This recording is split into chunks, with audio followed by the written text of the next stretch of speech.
instant? Oh wait! What? eSIM is that easy? For For real kasi! backed up by nationwide coverage. So yeah, nobody knows what Gen Zs want, but we can keep up with real connection and real fast data.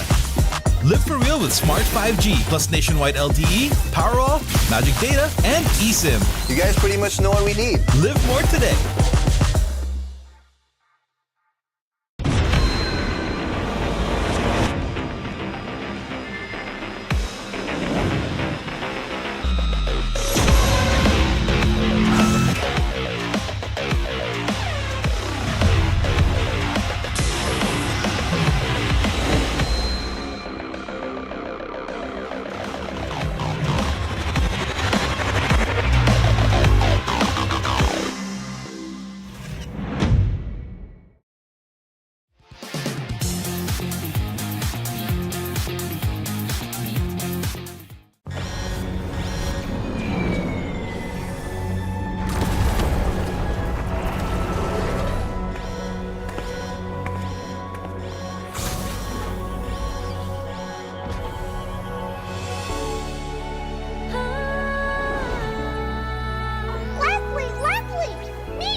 You'll be the best sniper ever! No! Hit the decoy!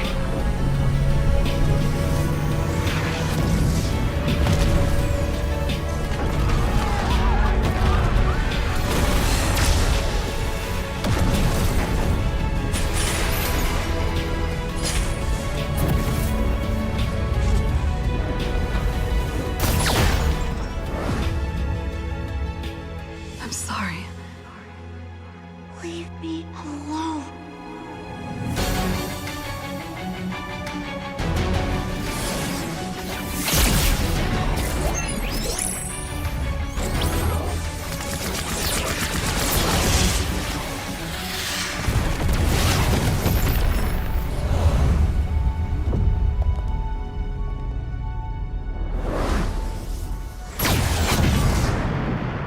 Over here, Ender. So let me know where to go. So let me know where to go. I wanna find you. I wanna find you. I wanna find you. I wanna find you.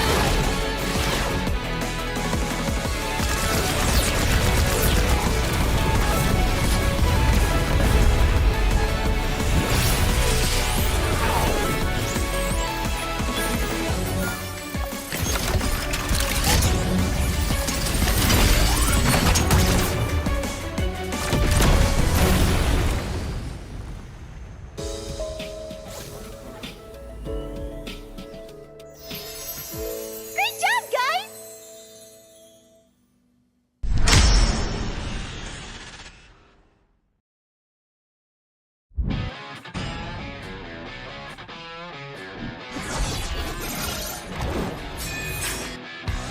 Versus Santos, Kelra can you do it? And Albert is sana! Ternyata harus hilang! Flash fight as Long gets instantly shot down by the Blazing Duet, as well as the Electro final blow. This is going to be easy cleanup for Todak as most of the... Apat yun, pero nasipa din siya. Yung ninakaw na sipa, buhay pa rin. Ang buhay! Backline already, and they're running for the lives, gunning it. David trying to drag the members of RG right underneath the turret. It's not enough though. Gray coming all the way in, he cleans it all the way up. Just nowhere for him to run. Just Kita katakan satu warrior weapon deploy yang membuat pergerakan dari Mega terlalu benar-benar slow. Rafanya sudah tumbang.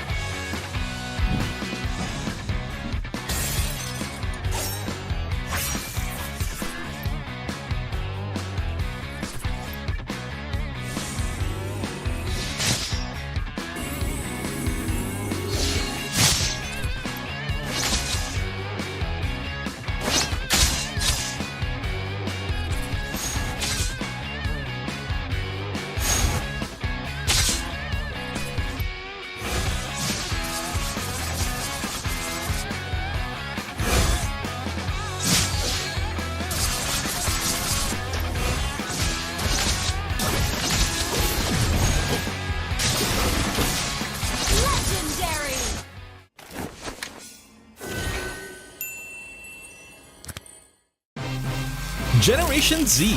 Authentic. Real. They thrive in the mundane. But let's be real, nobody knows what they want. Only they truly understand. For real? Yeah, but that's okay. We get what you need.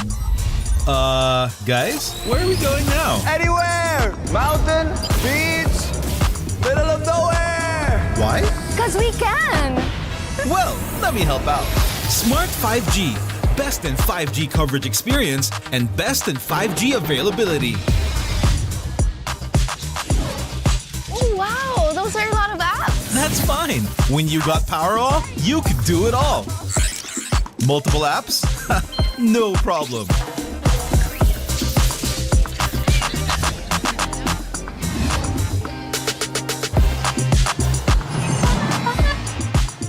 Whoa! From Wi-Fi to data in an instant. Yes, sir. Magic Data saves you anytime you need it. And it doesn't expire? That's right. Cool! Oh, dead spot. If only you could switch in an instant. Oh, wait. What? eSIM is that easy? For For real kasi! backed up by nationwide coverage. So, yeah, nobody knows what Gen Zs want, but we can keep up with real connection and real fast data. Live for real with Smart 5G plus nationwide LTE, Powerall, Magic Data, and eSIM. You guys pretty much know what we need. Live more today.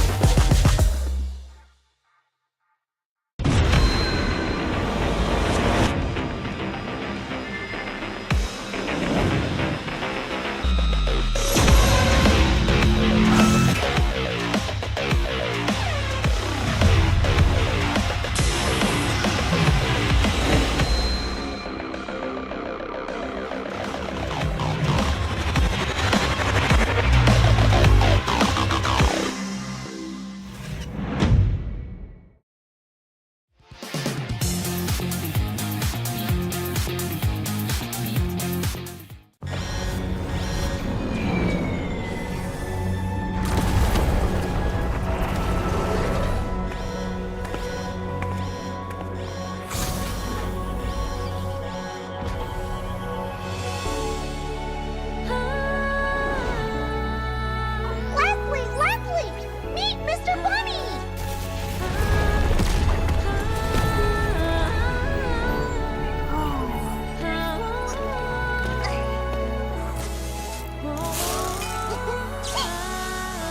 Ta-da! Now you'll be the best sniper ever! No! It's a decoy!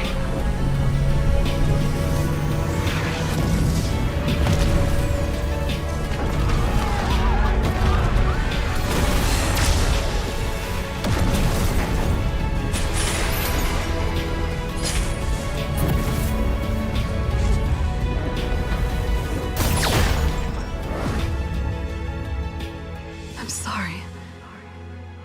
Leave me alone.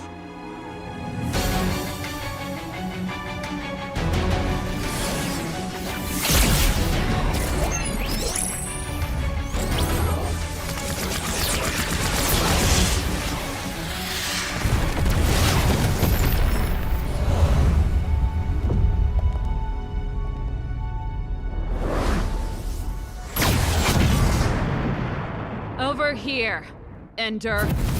So let me know where to go. So let me know where to go. I wanna find you. I wanna find you. I wanna find you. I wanna find you.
for the 3 stars. Look at us to the top, no ifs, no buts. Winning any game, para to sa PINAS.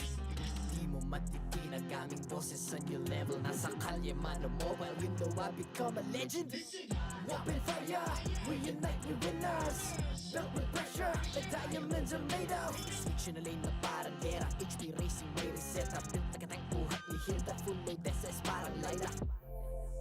Susundan ko ang iyong bakas. Kasama patas, tagumpay natin to. Dahil tayo'y malakas. Para sa Pinas. Nasa amin ang alas, hindi tuwa atras. Kinikilala sa taas kasi kami ang malakas. Para sa Pinas.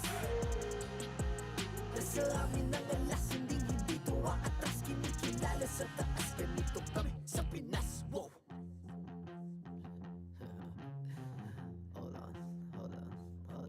Yeah, wala ka sa Pinas.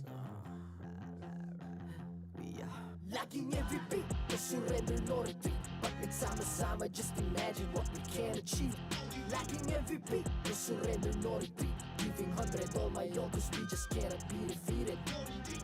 We are unstoppable, immune and invulnerable. Ready ang equipment, lahat frozen, malang crowd control. Pakita ko na jab like pow, beast of the southeast. Takas sa watawat, proud and loud, cause every enemy we devour. Susundan ko ang iyong bakas. Kasama patas, tagumpay natin to. Dahil tayo'y malakas. Para sa Pinas. Nasa amin ang alas, hindi tuwa atras. Kinikilala sa taas kasi kami ang malakas. Para sa Pinas. Nasa amin ang alas, hindi tuwa atras. Kinikilala sa taas, ganito kami sa Pinas. Wow!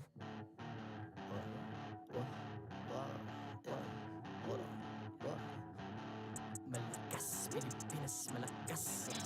Kahit anong lane, we become the monsters. Malakas, Pilipinas, malakas. Face the golden sun and repping for the 3 stars.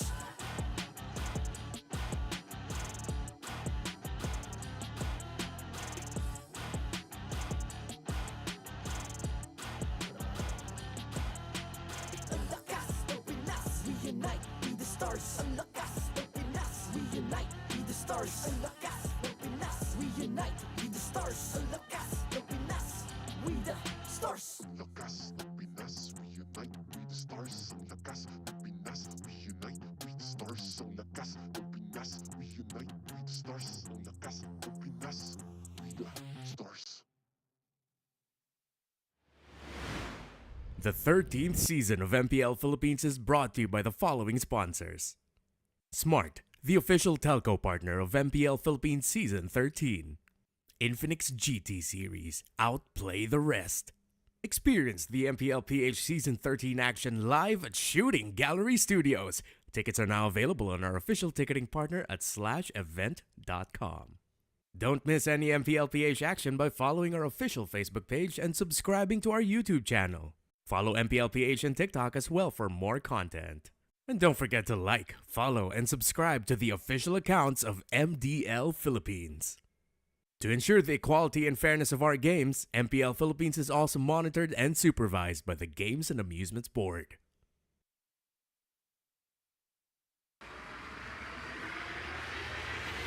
PM MPL na 4 PM MPL na 4 PM MPL na 4 PM MPL na 4 PM MPL na 4 PM MPL na 4 PM MPL na 4 PM MPL na 4 PM MPL na 4 PM MPL na 4 PM MPL na 4 PM MPL na 4 PM MPL na 4 PM MPL na 4 PM MPL na. Catch your favorite MPL matches every Friday to Sunday. Only at the MPL Philippines YouTube and TikTok. 4 p.m. MPL na 4 p.m. MPL na 4 p.m. MPL na 4 p.m. MPL na. Maligayang pagdating sa tahanan ng pinakamalalakas na Mobile Legends Bang Bang players sa buong mundo. I'm Mara Aquino. And my name is Hans Galeria. And this is MPL Philippines Season 13. You know, Hans, there's this trend going on right All now. right. I'm gonna put you on the spot. Okay. Basically, you're going to complete the sentence. I'm an MPL fan. Of course. ... You know that, right? Yes, I do. I do. Okay. Complete the sentence. Well, I'm an MPL PH fan. Of course, mangingi ako ng skin sa comment section. Requirement yun. I always hear that. How about you, Maro? How are you gonna do it if Okay. you would put it in a sentence? I'm an MPL fan. Of course I don't want waiting. I don't want to listen to talking. Game na! May point. Di ba? May point. I agree. Naririnig natin yan. All the time. And don't you worry, guys, kasi masaya rin tong itanong sa ating mga players mamaya. Tama, G ako dyan. Para sa ating mga online viewers, you can also complete the sentence by commenting on our official live stream. Abangan I'm nyo an rin, ha? MPL fan. Of course, ... Alright, abangan nyo rin. Mamaya kung ano nga ba ang isasagot ng ating mga players sa Complete the Sentence Challenge na ito. Speaking of which, tignan natin kung sino-sino nga ba ang maglalaro for today. Lots of matches are actually happening dahil patuloy ang pakikipaglaban para sa atin ng TNC, according to the roster reveal video, which is looking good by the way, kontra sa reigning MPL Philippines and World Champion, APBR. And our superstar match of the day for our second match featuring Demonkite, Kusey, Kelra, and King Kong. And sa pinakahuli nating serye, makikita kaya natin ang MDL Philippines Season 2 Finals rematch between Zyda and Outplayed ng Echo at ang bagong Barangay Omega. Huwag na natin patagalin pa, simulan na natin ang ating bakbakan. This is the first series TNC Pro Team going up against APBR. Here we go. Casters, Pasok. An underdog is going against a powerhouse for our first of the day, the first match of the day. Good afternoon, Philippines and everybody watching online right now. What is up, guys? I'm Nisu, joined here on the desk with Rockhart Wolf. Guys, it's great to see you. It's my first cast. I know you guys have had the ropes already for the season. How are we feeling? Feeling really good right now, and obviously we got another one for the world champions on the line, and someone to challenge them. That's right. I think we had a lot of expectations for MPL Season 13 because we know that it will be exciting, but my oh my, that week 1, day 1, dude. Yeah. We're already starting guns a-blazing. Guns a-blazing, and I think there's a lot to learn here for the teams in week 1, right? Now, the headline for today, TNC and APBR, you win or do you learn? You know, which is it? And it's funny because for me personally, this is something, it's a concept of basically life, right? A lot of people think when they lose, what is it? What do you get out of that loss? And if you take a look at the quote from Coach Benthings, I'm still getting used to this, by the way, saying Coach Benthings. Yeah. He says, you know, for APBR, competing against champions, it's always a good thing. It's either you win or you learn. You can't lose. I love this mindset here, Rockhart. I mean, I can get my bases crystal broken, and I would still be happy if it was APBR doing it. Because while that was happening, I'm pretty sure I learned, oh, this was how Super Marco doesn't die. This is how, you know, Ogun makes an impact. You get so much. That's the main theme for TNC as a franchise because of their back-to-back, you know, missed opportunities in the playoffs. They will really miss them in the playoffs. We always say that they should learn something, and they showed something actually in day 1. Yeah, so we'll have to see exactly how they apply that, but also, let's take a look at the interview here with Few. Siguro normal lang naman yun kasi kami yung nag-champion ng Worlds eh. So, yung ibang team, gusto na makalaban din kami. Gaya lang nung dati, nung kami rin. Gusto namin makalaban ng Eco nung sila yung M4, tapos yung Blacklist nung sila yung MT. Kasi parang feeling namin sobrang laki ng matututunan namin pag nakalaban namin sila. Love to hear that there from Few. Again, you know, they're in this position now where you have, like, of course, any team that is a champion in the MPL Philippines and also a world champion, you can have a target on your back here, you know, and you guys expounded on that a little bit here. Wolf, exactly, you know, take us through that. Like, how do they get better? How does APBR get better from where they're standing right now? That's, you know, the simple answer is they keep on their hunger is always there. And I had the pleasure of talking to Fever, a long podcast.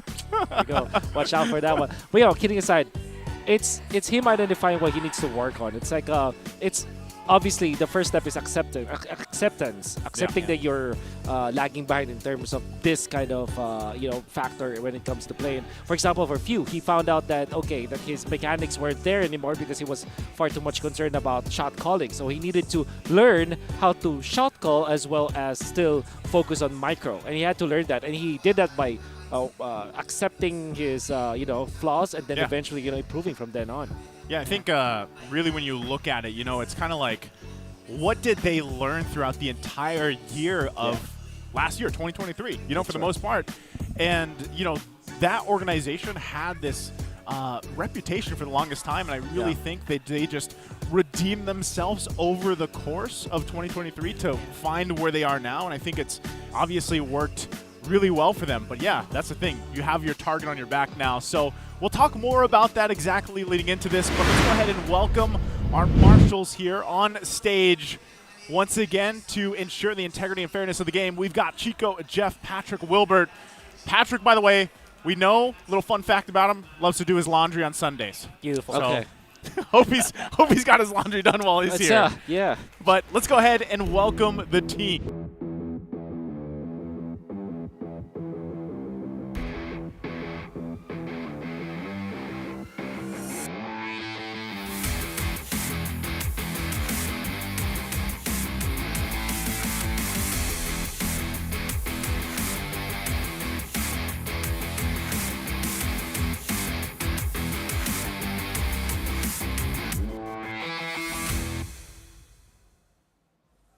The Phoenix looks to ignite their flames to round out week 1.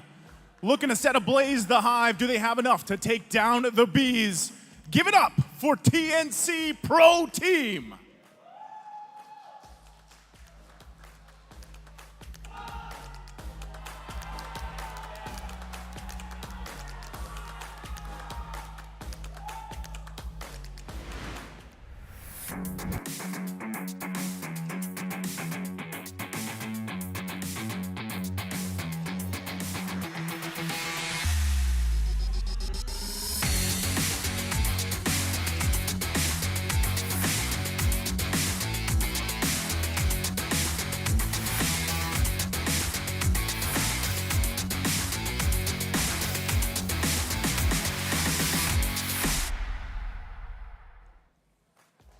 The world champs continue to show exactly what makes them such a dominating force. Is it synergy? Is it determination? Or is it just their built diff? Ladies and gentlemen, give it up for APBR.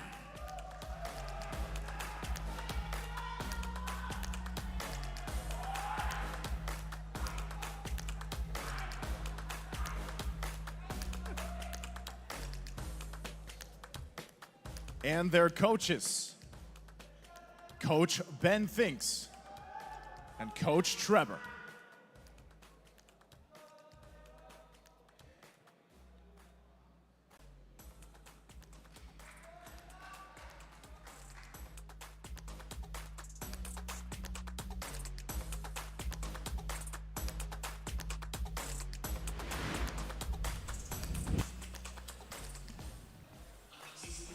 And here we go. We got, first off, it's TNC Pro Team versus Bren Sports, Yasuo, Ryzen, Hatred Heads, and Nomad.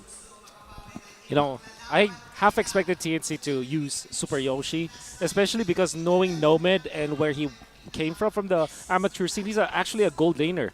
So that's something that TNC needs to fix now, ASAP. And now they're facing APBR with Super Marco, Kyle TZ Few, Flap TZ, and Ogwen. Oh boy. No need for an introduction, actually. Do we actually need to roll out the red carpet for these guys? We already know him. We know him. We love him.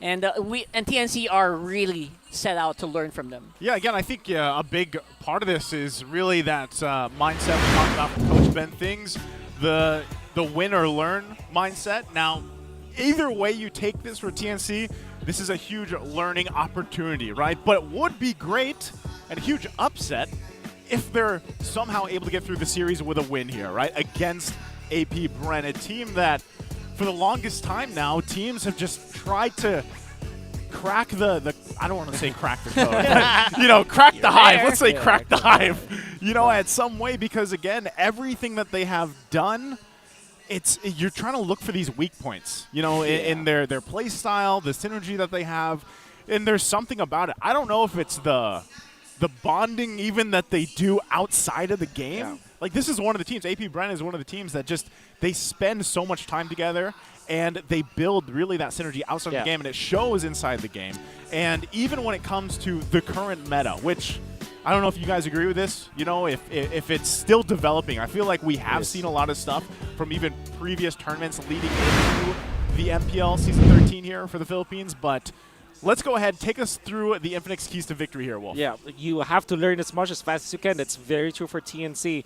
And I do hope that after that loss against Minana Evos, they figured out something, because they really had a great early game against Minana Evos, but they lost in the end. Now, so much how TNC can learn from you, from AP Brent. Like, it's kind of, you know, AP Brent just flexing how good they are against TNC. That's what they needed to do. And for both teams, polished the late game decision making.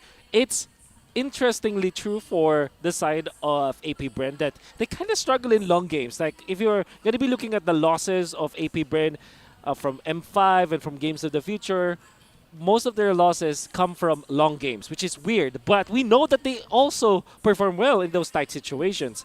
Nevertheless, they're still very good at the early stages of the game, which is now going to be interesting because TNC, that is one thing they improved on, their early game as well. Yeah, that's actually evidenced by the fact that how much they performed against Blacklist International in day one.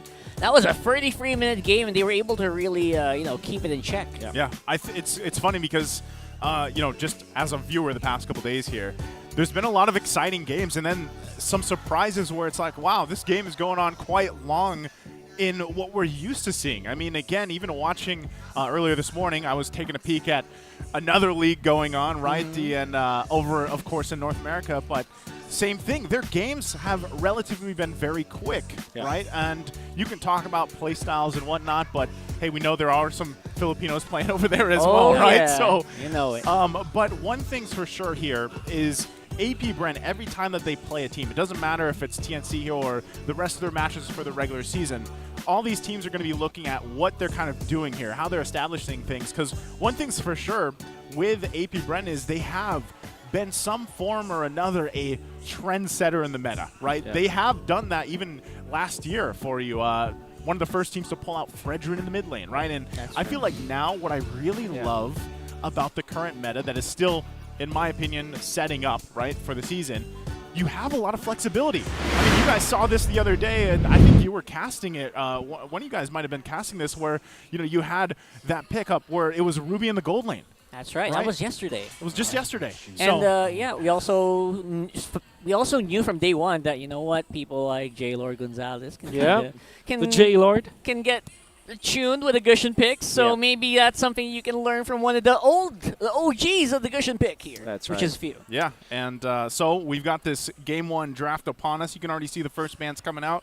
Wolf, what are you thinking? I know you're trying to do the on-point predictions here. I'm trying to, you know, get into my mind palace. And wait, do you feel like it's harder now to pick the picks now? Yeah, it's definitely, because there's a lot more. It's more of a taste kind of thing where it's not really the teams, you know, they pick up Vexana, whatever, they pick up Arlet, but sometimes it's just dependent on the taste that they started with. With these set of bands, though, I think this will be an assassin showdown. I think TNC, knowing that they have seen that this Minotaurs already banned out, they might even like ban out something like a Kaja or even a Tigreal early, and then pick up something like a Joy or a Nolet as their first pick. I was going to say, so you're thinking Assassins in the jungle. Assassins in the jungle. Okay.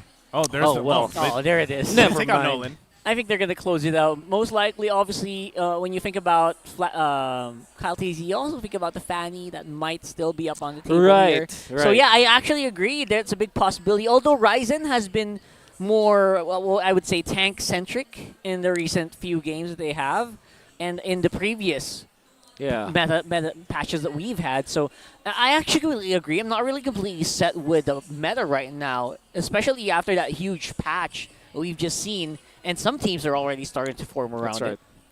So Minotaur banned. Obviously, Matilda perhaps, or AP Bren as another ban because it's no mid special. But they banned Xborg instead.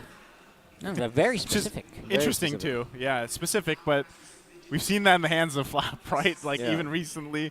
So first pick, Joy. you call the Joy. That's going to be picked up. So what's the response looking like from AP Bren? So they might go Harith and then eventually Kaja afterwards. But yeah, they go Harith usually with this kind of pickup. And then they might go for CC. Because the reason why they banned out the Xborg is because of that specific hero. They go Matilda. There it is. Matilda CC. Basically, you just want to give the CC a really good matchup. Someone that you can't straight up out counter in the lane. Yeah. Speaking of, we're going to take a look here at Flap TZ's Arlott.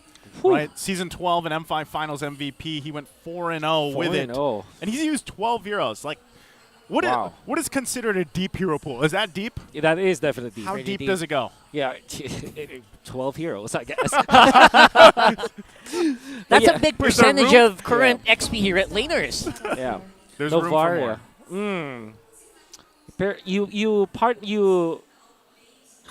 Okay. I was about to say Barrett's in the XP lane, but it will be. It's one of those heroes that is great versus the CC because CC just can't position or at least cannot win or run over the lane when the Barrett's is there. Can't bully it because that's a Barrett's.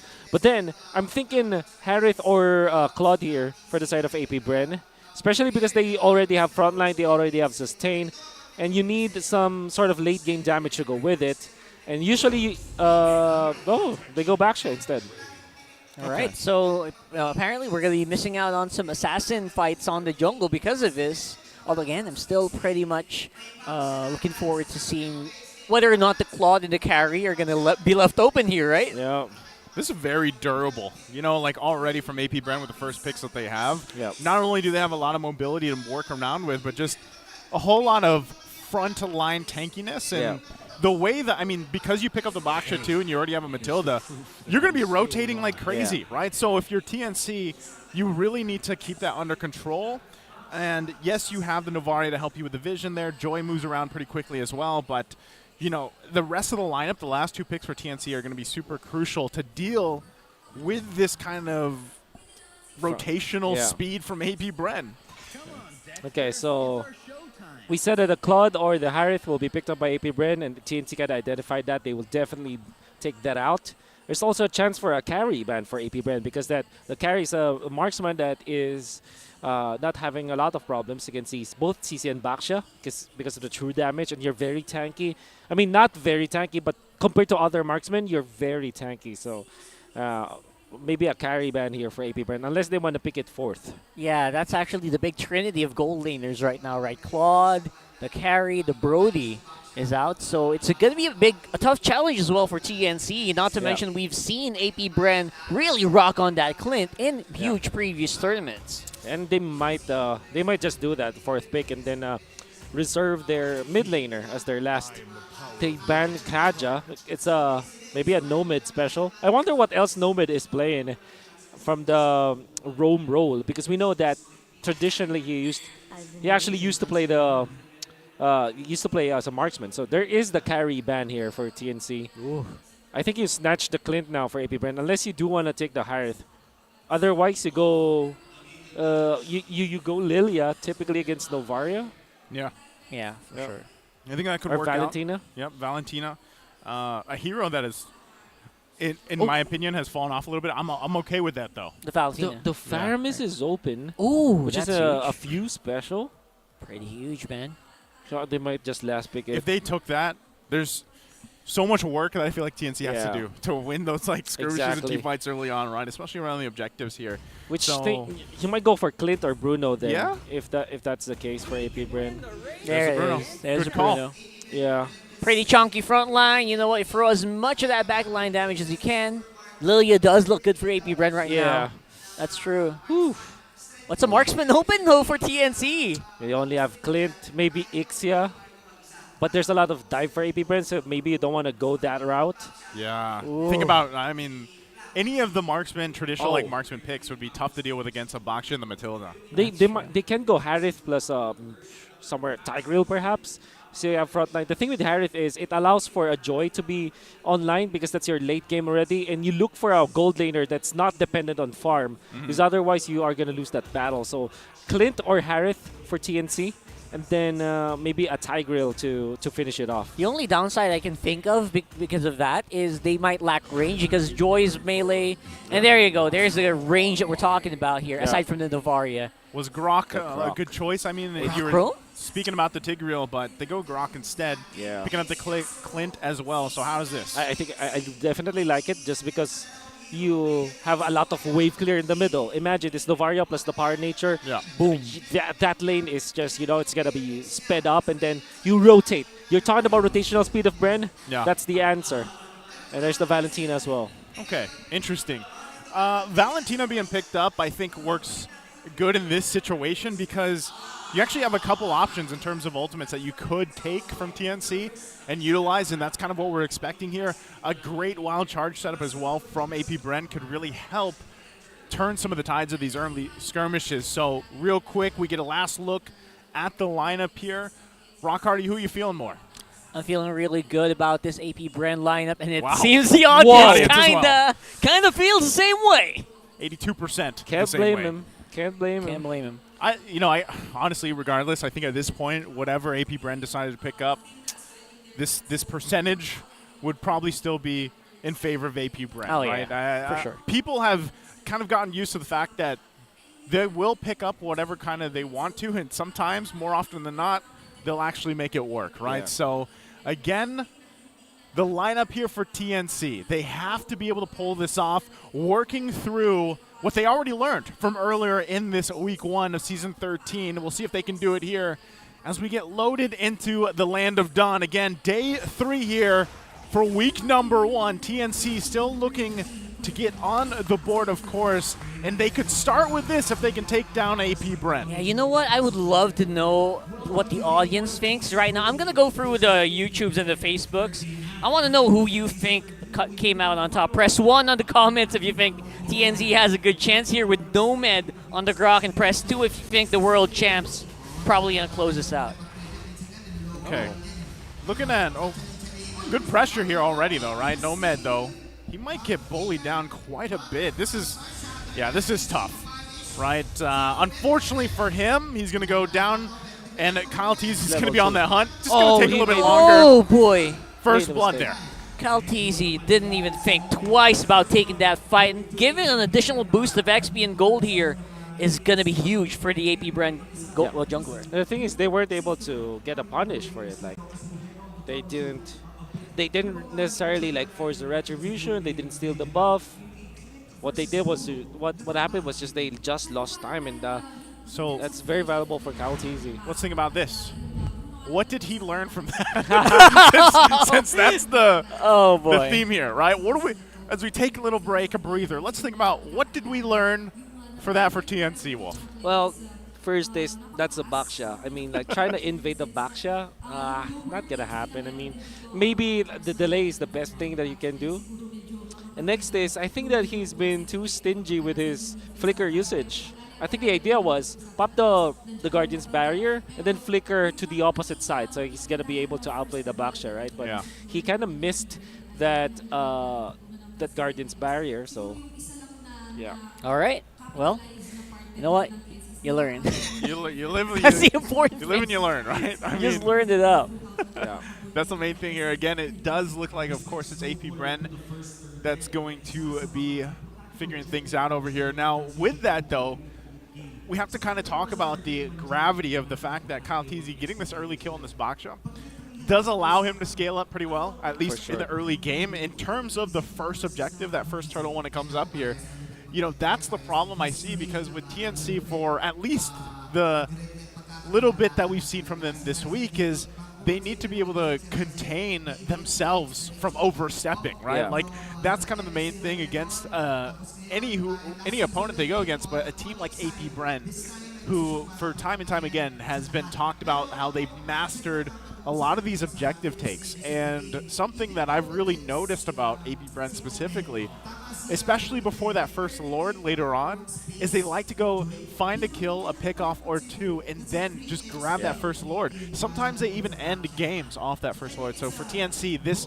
early kind of backstep, if you will, you know, an early first blood in the hands of AP Brent, it's kind of troubling for them. So how can they make it up here as we wait to get back into the game? You know, does it just come down rock hard to, hey, let's just take the turtle. Let's somehow secure that objective. I think if you're fighting off against a world champions, it's quite easy to get excited, right? I mean, you kind of get something, and you maybe will, you know, make some decisions that might impact your whole team's performance. It'll snowball, right? Basically, so you just have to avoid those big mistakes like that.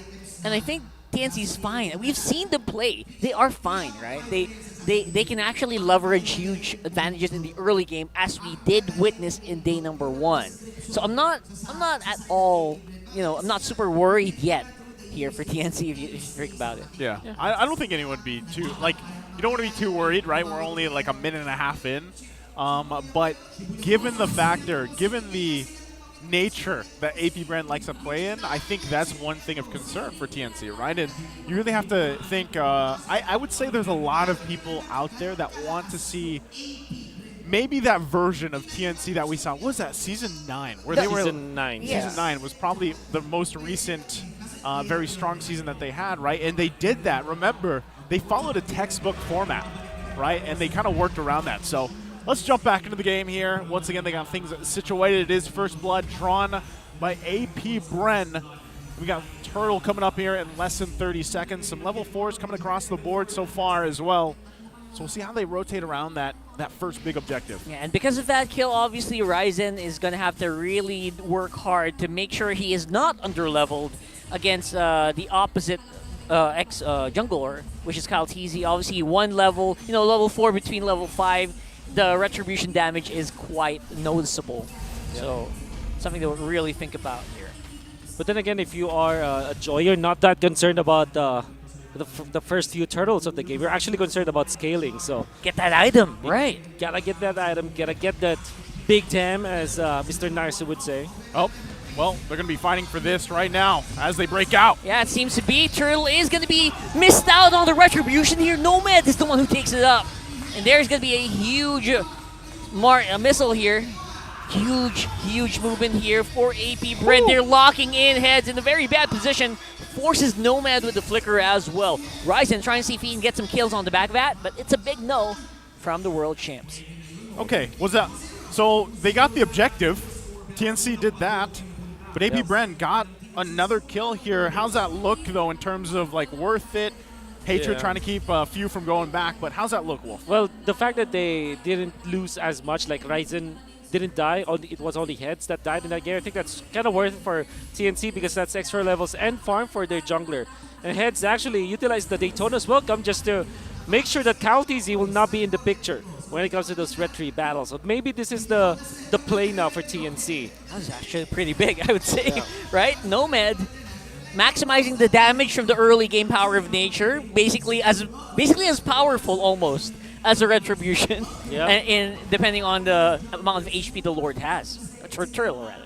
Yeah, I like that they at least got something out of that exchange. You know, that was the main thing. Not letting that lead or that kind of confidence, the momentum from AP Brand to continue to build up. At least in this case, you know, you're keeping things relatively even in terms of economy, and that's the best thing you can do right now. TNC has a lot of scaling potential here as well. You know, that's one of the great things. Anytime you have a Novaria, you can kind of rely on that, right? Let's build up, let's scale up.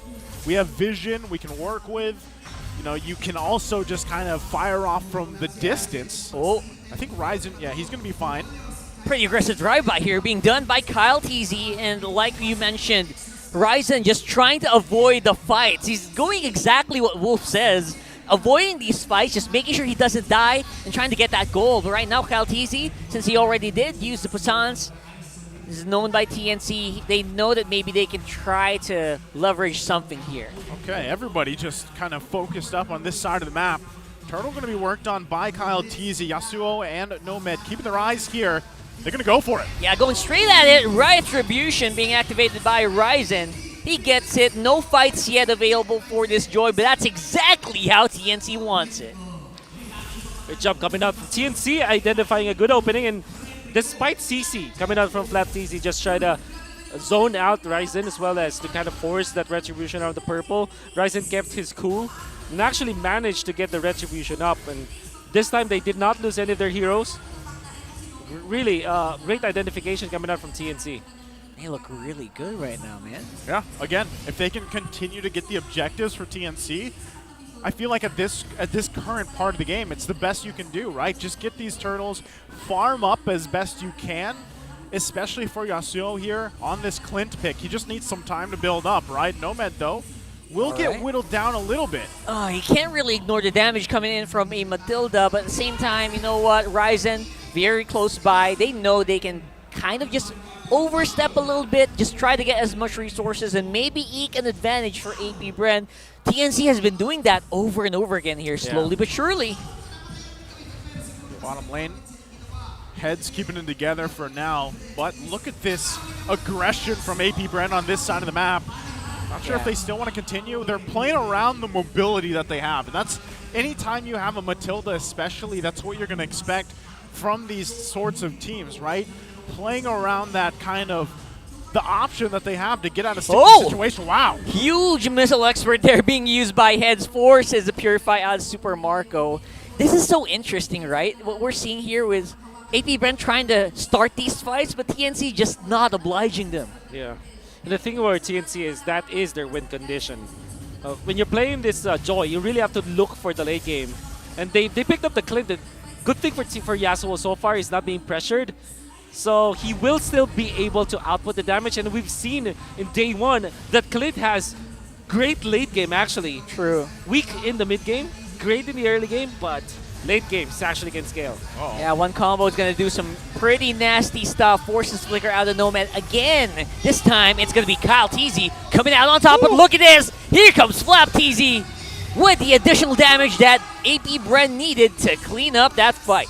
So they had an answer this time. AP Bren was like, you know what, Ryzen, you're not going to continue to do that. They catch him out as well, on top of securing that turtle. So AP Bren making quite a big play there.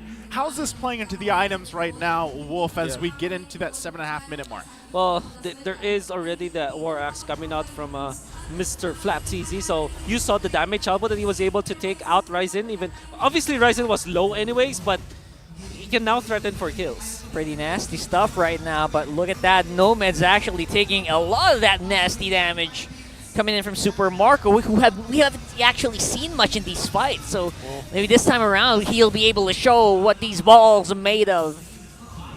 Well, right now they're on fire. He also they are on fire. Yeah, he just also picked up, I believe it was the Berserker's Fury just recently, so this is the point that I'm talking about. We're a minute away from this Lord. AP Bren, you can already see the pressure they're putting on this side of the map of TNC. Yeah. They will try to get a pick off if they can, leading into that first Lord here, of course. And right now, for the most part, I mean, they have control of this pace, of what they want to do around the map. TNC getting further behind here. Yes, it's only 2K. It's not anything crazy, but they still can't let that kind of just slide out of the hands here. You know, and that's been the case for TNC for a lot of times. So something has to happen for them here as they try to set up. Yeah, they're trying to make that happen right now with the Daytona's welcomed. Obviously, Heads going to be left all alone here for the meantime.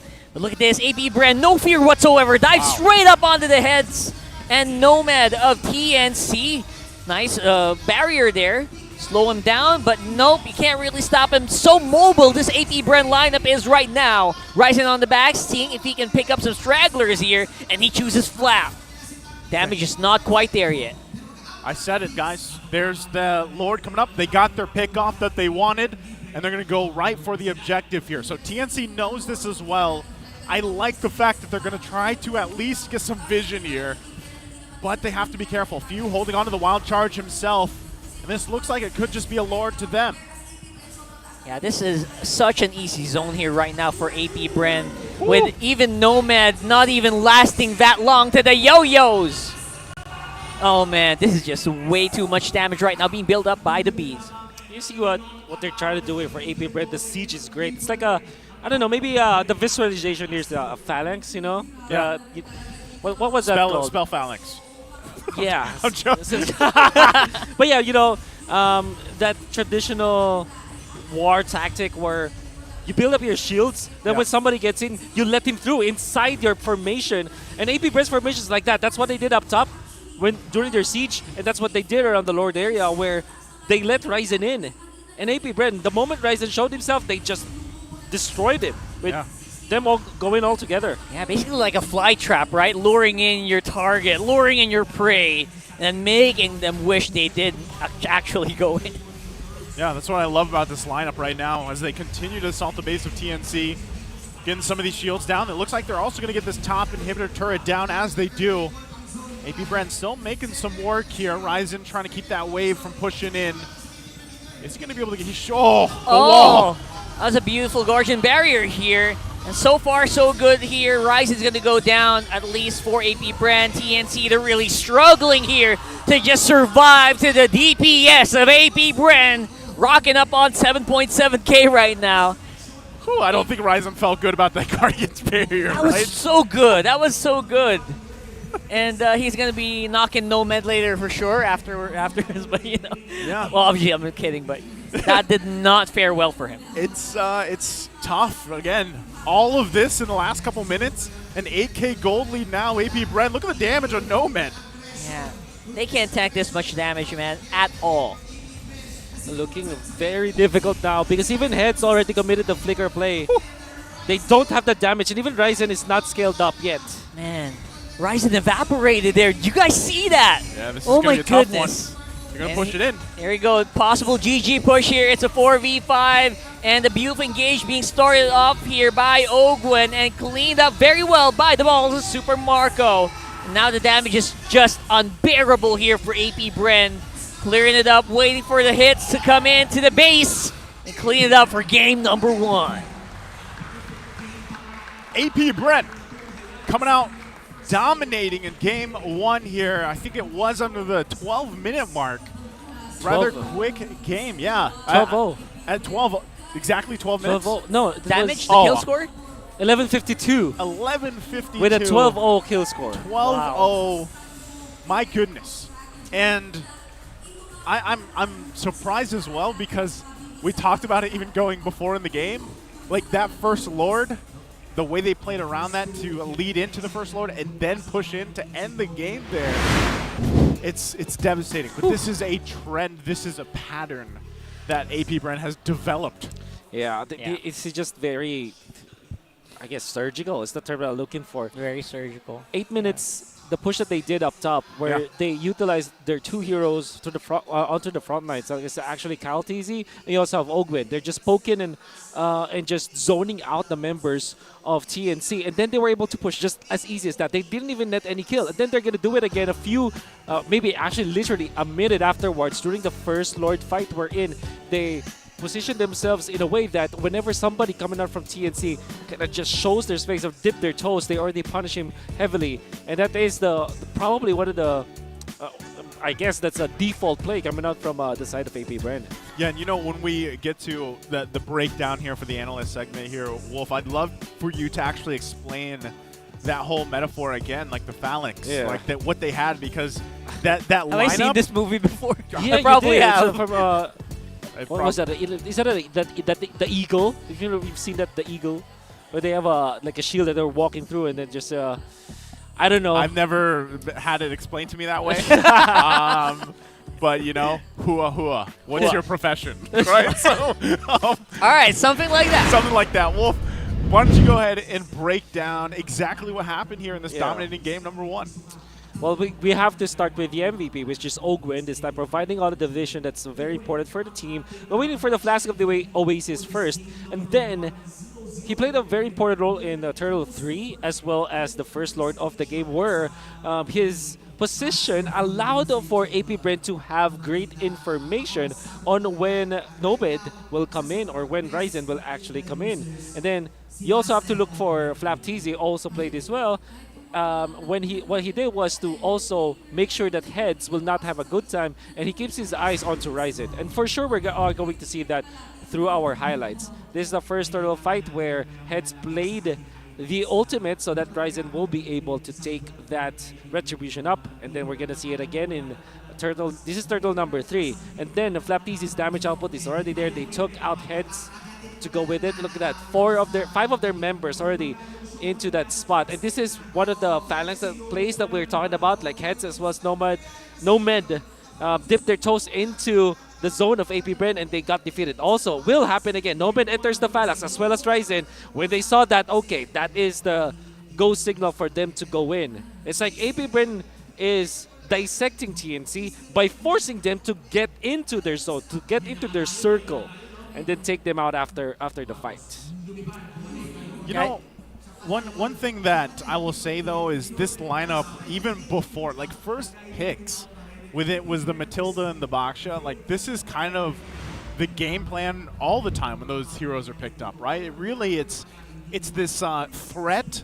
It's almost like a 360-degree threat that the enemy team has to deal with, right? Whatever team that is. And TNC, they just struggled. I mean, that's the story here. 0 to 12, nearly the 12-minute mark. This was very tough for them to come back from.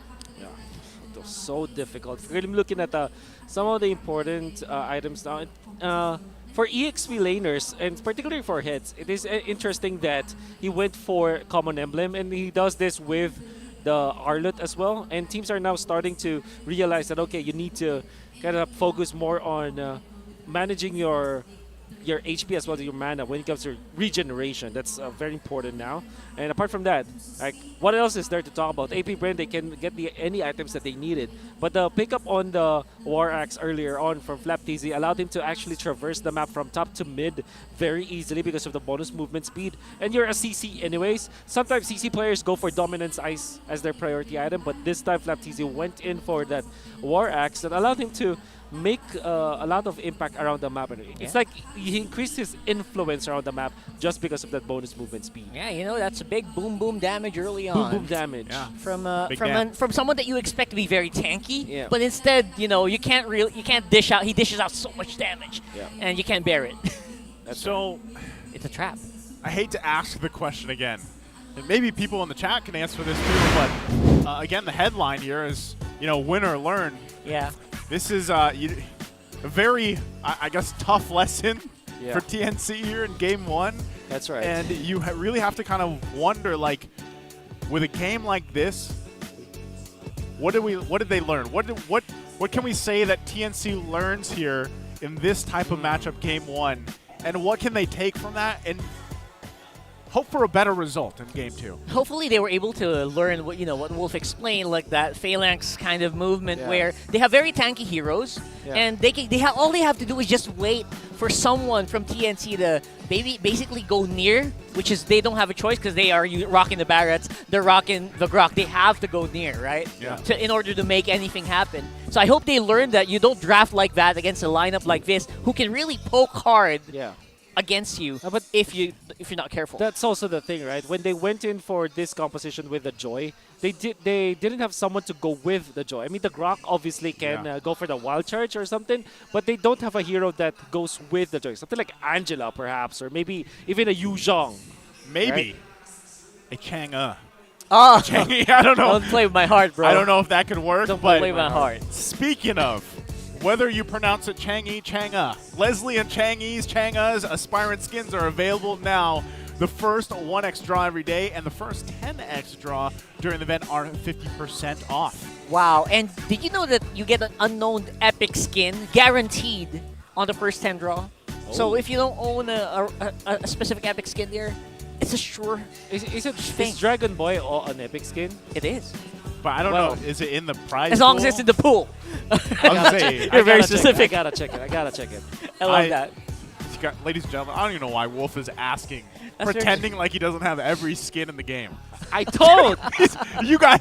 I'm pretty sure the people watching have already known the lore of Wolf. No! Well, The richest caster. You gotta stop! Stop it! Stop misinformation! oh yeah, speaking of people watching, big shout out to the viewers on YouTube who did guess right. Gold Magic, Dory, and Michael. They guessed AP Brand would pick that. You're watching on MLBB Sports. Guys, make sure you follow MLBB Sports and MLBB Mobile Legends Bang Bang official on YouTube. That's where we go live. Yeah. Not just that, but also the social media pages as well over on Facebook and everything else. And I know they do a lot of content on the Instagram as well, TikTok.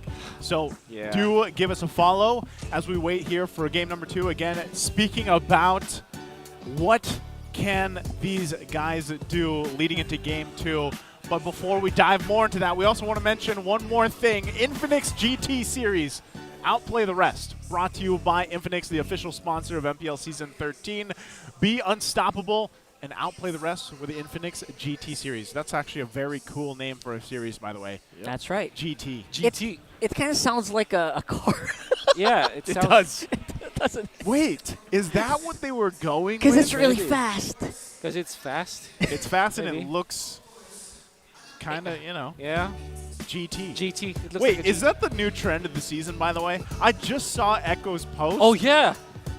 Are we going from, like, the varsity trend to now the racing trend? Yeah, because basically the students, they graduated, they got a lot of money, and now they got really fast cars or something. Wolf's got a really fast no, car. I don't have He does. He does have a really fast car.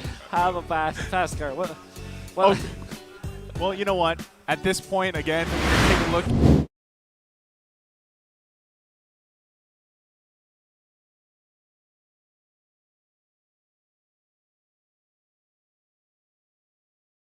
Di ba naglalaro ka ng Mobile Legends? Wow, you don't play Mobile Legends? Oo. Yes. Nagsisimula ng MPL Philippines Season 13. MPL Philippines Season 13 has started. Baka lang ma-excite ka kaya sinabi ko. Just go! Ano isuot mo? Just go! Ano yung suot mo? Whoa. He's dressed like Gushin, by the way. Yeah. Sabi mo na TZ Bros. By the way, thank TZ. you to Capitan Tambay. Yeah. Thank you very much for those great comics. Hey, if you need help and you want to do some English comics, let me know. Please do. Right? 'Cause just one. I don't know. If I was reading that, it would have been lost in translation. Now, again, we're just shortly away from Game 2. Already talked about what TNC can do to learn here, right? And as we look at the recap from Draft Game 1, again, they first picked that Joy. Yeah. And they did not, as Wolf was saying before we talked about all this amazing stuff for you guys, they didn't have something to support Ryzen on this Joy, like to help him through that course of, I guess, especially the early to mid game, you know? And yes, you had the Grok you mentioned, but a lot of the times, Nomad was just getting like, I don't know why it was, but he was just getting whittled down so quickly, even early on. Well, that's the thing with Grok. I think as a Grok user myself, and this is very true because I also asked some of the players, this is traditionally the way you play the Grok. If you die once in the first 5 minutes of the game, you're not doing your job anyways. You're not doing your job anymore. So like your hope is gone? Is that what you're saying? Something like that. Or you pull back. You that try is to like pull the back. extremist mindset of it. But technically speaking, the idea here is if you're playing Grok, you have to not die in the first 5 minutes of the game. He died at a minute. Exactly. So what you're saying, Wolf? Don't die. It didn't go well from the first minute. That's right. He did not follow the golden rule of Grok. The golden rule of Grok. Man, oh man, I love these pro tips. These are the pro tips on your loading screens, ladies and gentlemen. Don't die. Yes. Before the 5 minute mark. Exactly. Okay, so we'll see how this adjusts, right? Game number 2, AP Brent's going to be on the blue, this time TNC on the red. So they're going to get those, 2 picks to round things out better. I love already what they're doing, taking out the Matilda, right? You get rid of that factor because I feel like that was a thorn in the side of the Phoenix here because the mobility was insane and especially paired up with the box shell. Yep. And then there's a lot of opening for the jungle assassin once again, and AP Bren has to decide, do they ban the Nolan here or they pick it up first? Usually what happens is that they will ban the Joy, but that means the TNC will just ban out the Nolan. So those are the apparent priorities here for both teams. But I do feel that this will be the time where AP Brain will say, okay, let's play another assassin. I want to see the Gushin, man. Come on, just bring it. You guys are analyzing so much. Come on, bring out the Gushin. Give me that Gushin. You want the Gushin once again. I want the Gushin. Who doesn't want the Gushin? Guys, do you want the Gushin, right? Guys, you guys watching? Press 1. You want the Gushin. You know you want it. Press 1 if you want it. So that with the Joy being banned out, TNC has to ban the Nolan. It's just a mortal sin nowadays to let go of the Nolan, especially up against a team like AP Brand and a player like Kyle TZ. There's no exchange. There's no fair exchange for that one. So yeah. But that opens up. Okay, so you go Vex if you're AP Brand. That's how you do it. Vex is so good right now. Obviously, that's you know what, the mid lane. There's just so many viable picks right now. I don't even worry about it too much. Not only that, but it's I forgot what Gene was calling over there on the Filipino broadcast. The EG Boys. EG Boy. EG Boy. EG People Boy. were looking. Who's EG Boy? So that's Eternal Guard? Yeah. Yeah. Okay. Well, that's a very Manjin thing to do. Because Eternal Guard. Oh, God. Hey, I can't wait for Manjin's appearance on the English stream, yeah. man. So you go Arlet here. There you go. Arlet. Just what Arlet and then plus a... Okay, so Arlet Fredrin. That's the combo. That's a TNC combo. But that means AP Brand can just go for the Baksha and then another tanky hero for anti-front-to-back comps. And maybe Tigreal plus Baksha here for AP Brand. Tigreal and Baksha. If they win that, that's a lot of CC, to deal with. Again, it might be a little overkill too, but... And CC is actually also open. Speaking of CC, right? Every time we talk about crowd control, CC just... just has to stick in there. I feel like Moonton did that on purpose. Did they do it on purpose? They did that on purpose. Instead, it's the X-Borg and the Barretts, though. So, interesting. I love it because now TNC are forced to go for a poke hero for Mr. Hatred. And what else is there, actually? Maybe Gord as their perhaps last pick, maybe. Don't get me excited, Wolf. My Gushin hopes are going down lower and lower because you don't want to go near heroes like the X-Borg and the Barretts as well. Exactly. And Gushin has to go near if you want to make it work, so sadly, no. Yeah. Look at that. Ryzen, Baksha. 18 games played, the all-time MPL Philippines hero leader, the 12-6 record. But, obviously... Oh, what do you pick here? Maybe... It's a good question. Do you want to go ahead and pick up your mid lane? I guess... No. They go pick up the Claude. And then they should ban Grok here next for TNC. You ban Grok, maybe also Tigreal, as those are heroes that AP Brand is known to play. True. Because those two heroes actually counter the Claude, and at the same time it activates the Baksha plus the the Barretts and as well as the Vexana. Yeah, man. TNC's lineup is a bit of a giveaway, though, because they're picking people who have very strong jawlines. Okay. I thought we were going somewhere, deep there, rock hard, like straight up giveaway, but I was ready for it, I don't know, that the first three picks are like they really stood out because my monitor's up on my face, right? Yeah. And I see them. But anyway, yeah, magic damage obviously very much sorely lacking here for TNC. And AP Brand knows that, banning out the Lilia, maybe one more. Yeah, Nana perhaps, as well as the... Oh, they banned Carry. Is it TNC going, eyeing the Tigreal and the Grok? That's why they're banning these out, because that's got to be deadly if AP Brand gets their hands on it. So, and AP Brand can also ban out the Nana that we're talking about. Still great. There it is. There it is. On cue. Good choice. So, what are we thinking in the mid lane? Oh, man. That might be the last pick for TNT. Right now, they have to pick up Tigreal or Grok. And maybe they're the ones who pick up the Valentina, but they will lack out on the long-range poke that we're talking about here. Exactly. That's why I think, non-biased opinion, Gord would work great. Yeah, right? Yeah. I suddenly remembered. That's right. I suddenly remembered that. Gord. That should be the last pick, actually, for TNC. For now, if not Tigreal, if not Grok, maybe Cho is the last option. But that's like the only hero that TNC can. Oh, there's the Tigreal. Okay. You're calling it, bro. You're calling it. We're good. Another jawline. We're good. Another jawline. So you still can go Grok if you're AP Brand, actually. And then you pick up a long range. Actually, Harith Grok looks good for AP Bren. Ooh, Harith Grok, yeah. Or they Clint? Or the Clint, yeah, the Clint is great. There's also the Brody, the Factor, but up against the Tigreal and front to back composition, the Harith is just great for AP Bren, and they can just burst down the heroes of TNC. It's gonna be a great option. Brody may be the safest choice, I guess, for AP Bren because it allows them to really snowball hard against TNC. Diggy! Wow. Okay. They go Diggy instead. Which the Brodigi. Yeah, which I was kind of thinking like, okay, how many purifiers are you going to need to bring into this game? Well, kind of forgot, right? There is everything. Diggy. Yeah, you also have Diggy now, so available to them. Pick up the Brody, which you guys did mention is probably one of the safest things that you can pick up here against this lineup from TNC. So now, once again, mid lane, that's not. Oh, that's. Whoa! We got it. You got it. I was gonna pretend I didn't know who it was.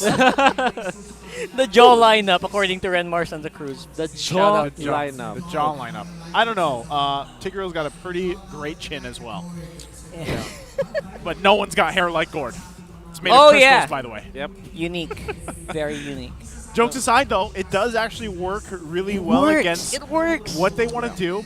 And Gord paired up with Tigreal is devastating. So if he's able to get the setup with the implosion that he's looking for, and then the Mystic Gush, of course. But again, you're working against the fact that you got Time's Journey across from you. So if TNC can get that out early, it helps them immensely in these early skirmishes and team fights. Of course, yeah. We'll see. Again, if you guys want to in the chat, whether you're watching wherever you are, give us a 1 or a 2. A 1 for AP Bren lineup, a 2 for TNC, whichever you're feeling like is going to win this game. If we get to a game 3 or not, jumping in the land of Dawn. Game 2 here as it's match point for AP Bren. Man, Wolf. Of course, it's nice who's first cast of the season. The Gord shows up. Of course, the Gord. Of course, right? Yep. You know, I woke up this morning with a Gord, watching Gord. Yep. And now I get to see it here. Yep. You know, you always miss your daddy, and Gord misses his, daddy nice you. Daddy nice is here, I gotta show up. Got to. That's how it is, you know? And even looking at the emblems here, that's a whole lot of, wow, the good flicker. Good athletic flicker, Super Marco. That's what I like to call that. Good move here. Good move. And they did it in the exact moment where Oakland was not really anywhere nearby, so they had to force a flicker out of Super Marco. That's something, at least for TNC, a good start. Oh, great start, actually. Allows for Yasuo to stay in this lane. Brody alone is a bad matchup for the Claude, but Brody and Diggy together, oh man, that's a lane that you'd never really want to face up against. Big nightmare here. But of course, they're making the nightmare scenario work at the very least in their laning phase. Yeah. And that's all you can ask for right now. Obviously, we've seen Claude really tear it up in the past few games here in MPL Philippines. So, gotta keep your eye on the VAT. Kaltizi, though, has that target straight up on the heads. He can't really move that much. His movement just being slowed down by the AP Bren lineup. It's so hard to do anything right now with a trio up top. Yeah, tough to play around that, right? Now, first objective coming up here. Both teams going to want to contest this, but already still going, forcing Ryzen back. So unless he decides to actually contest this, might just have to give it up to AP Bren for now. But Nomad there with the information as well. But it looks like Kyle Teasy and the rest should be able to just grab this. No implosion available either for Nomad, but they might want to do something here. Yeah, they might want to. And there goes the Mystic Gush here, but Force Flicker out of Hatred, still getting caught here by Flap Teasy. No problem whatsoever for the World Champion XP laner. Force that Flicker out, still gets that kill.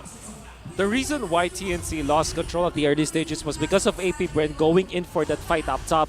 It's actually pretty smart because they utilized the strength of the X-Borg, knowing that Ryzen eventually will show up, and then they parked 3 of their heroes up top, taking out heads, and then denying the XP cart, also poking Ryzen along the way. So there's a lot of things that they were able to achieve up top. and that's why TNC lost the turtle fight. I thought that TNC should not fight under the turtle anymore because they've already lost so much, but because they didn't cut their losses, now they are down 1.5k. Man, I feel like, you know, whenever I'm on the desk with you, Wolf, I share IQ with you because that's my same sentiments, right? I was hoping TNC wouldn't fight that. I was hoping they would just realize Ryzen was less than half health. They didn't have the level 4s available, even a Nomad. They just gave it up, right? But they're trying to make a play here in the mid. Yeah, one more Daytona's welcome. Straight into Ryzen. They are getting caught between a rock and a hard place right now. And Few and Ogwin just enduring the damage from the Gord. And Flapteasy, as usual, ready to rotate, take that fight for AP Brand once more. A lot of the battle spells used here on the side of TNC. Yeah, that's tough. You know why? Because Hatred, I believe he only has the, I think he only has the Arcane Boots. Like, I don't think he has any of the big items yet, or even on his way to that first item just yet, because, you know, when you find setups like that, the Mystic Gush is not going to be enough in terms of the tankiness even provided from AP Bren right now with their current lineup. So they have to buy more time here. The problem is for TNC, this is a snowball composition from AP Bren, and the fact that they're leading by 1.3 thousand gold just makes that matter very, very much unmanageable. Few with the glowing wand already is a big problem for the for the second turtle fight, because that means that you just can't show up. And look at Few identifying that that's available. He's already poking the members of TNC. No fear whatsoever on the side of Capitan Few. Flapteasy though, he's getting wailed on the back by the lineup of TNC, but here comes the protection being offered by a Diggy. Flapteasy very low though, and it's gonna be TNC taking on the turtle. Kalteasy might be in trouble, but gets Nomad on the back end of that one. Flicker out by Ogwen. Make sure that TNC get something here. That fight. Great pickup there. Able to at least get the turtle, right? But crazy, too, that Flap was able to survive that whole exchange. But still kind of a back and forth, but AP Brent holding on to that lead. An amazing play coming out from AP Brent with the micro that they have. TNC, interestingly, still snagged that turtle, so that's great for them. Whoa! They will get more. There you go. There's the burst that we're expecting from a Gord right there. That's some big damn. That's some big damn moment. It's there. And currently, for Hatred, as he gets on the board here, he's going to be building up exactly what he needs to. But hold on, Yasuo, he's quite low, but should be fine. Nomad also using the conceal there.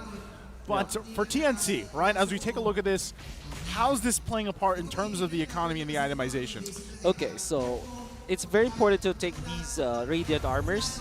The economy is bad for TNC, but it's not that bad. Oh my goodness, Few. Yep. Did you see that? You know, Vixana, but I'll explain later. There's a clash. There's a clash.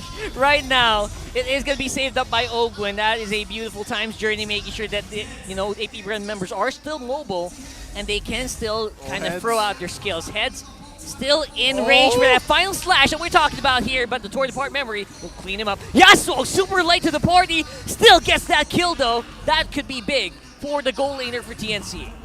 Yasuo Claude. But anyways, you saw that Few when he got jumped upon. He just popped the Purify, and even as he was walking, was able to pop the ultimate. The animation for Vixana is crazy. It really is. Somebody has to nerf that guy. That Vexana, I don't know.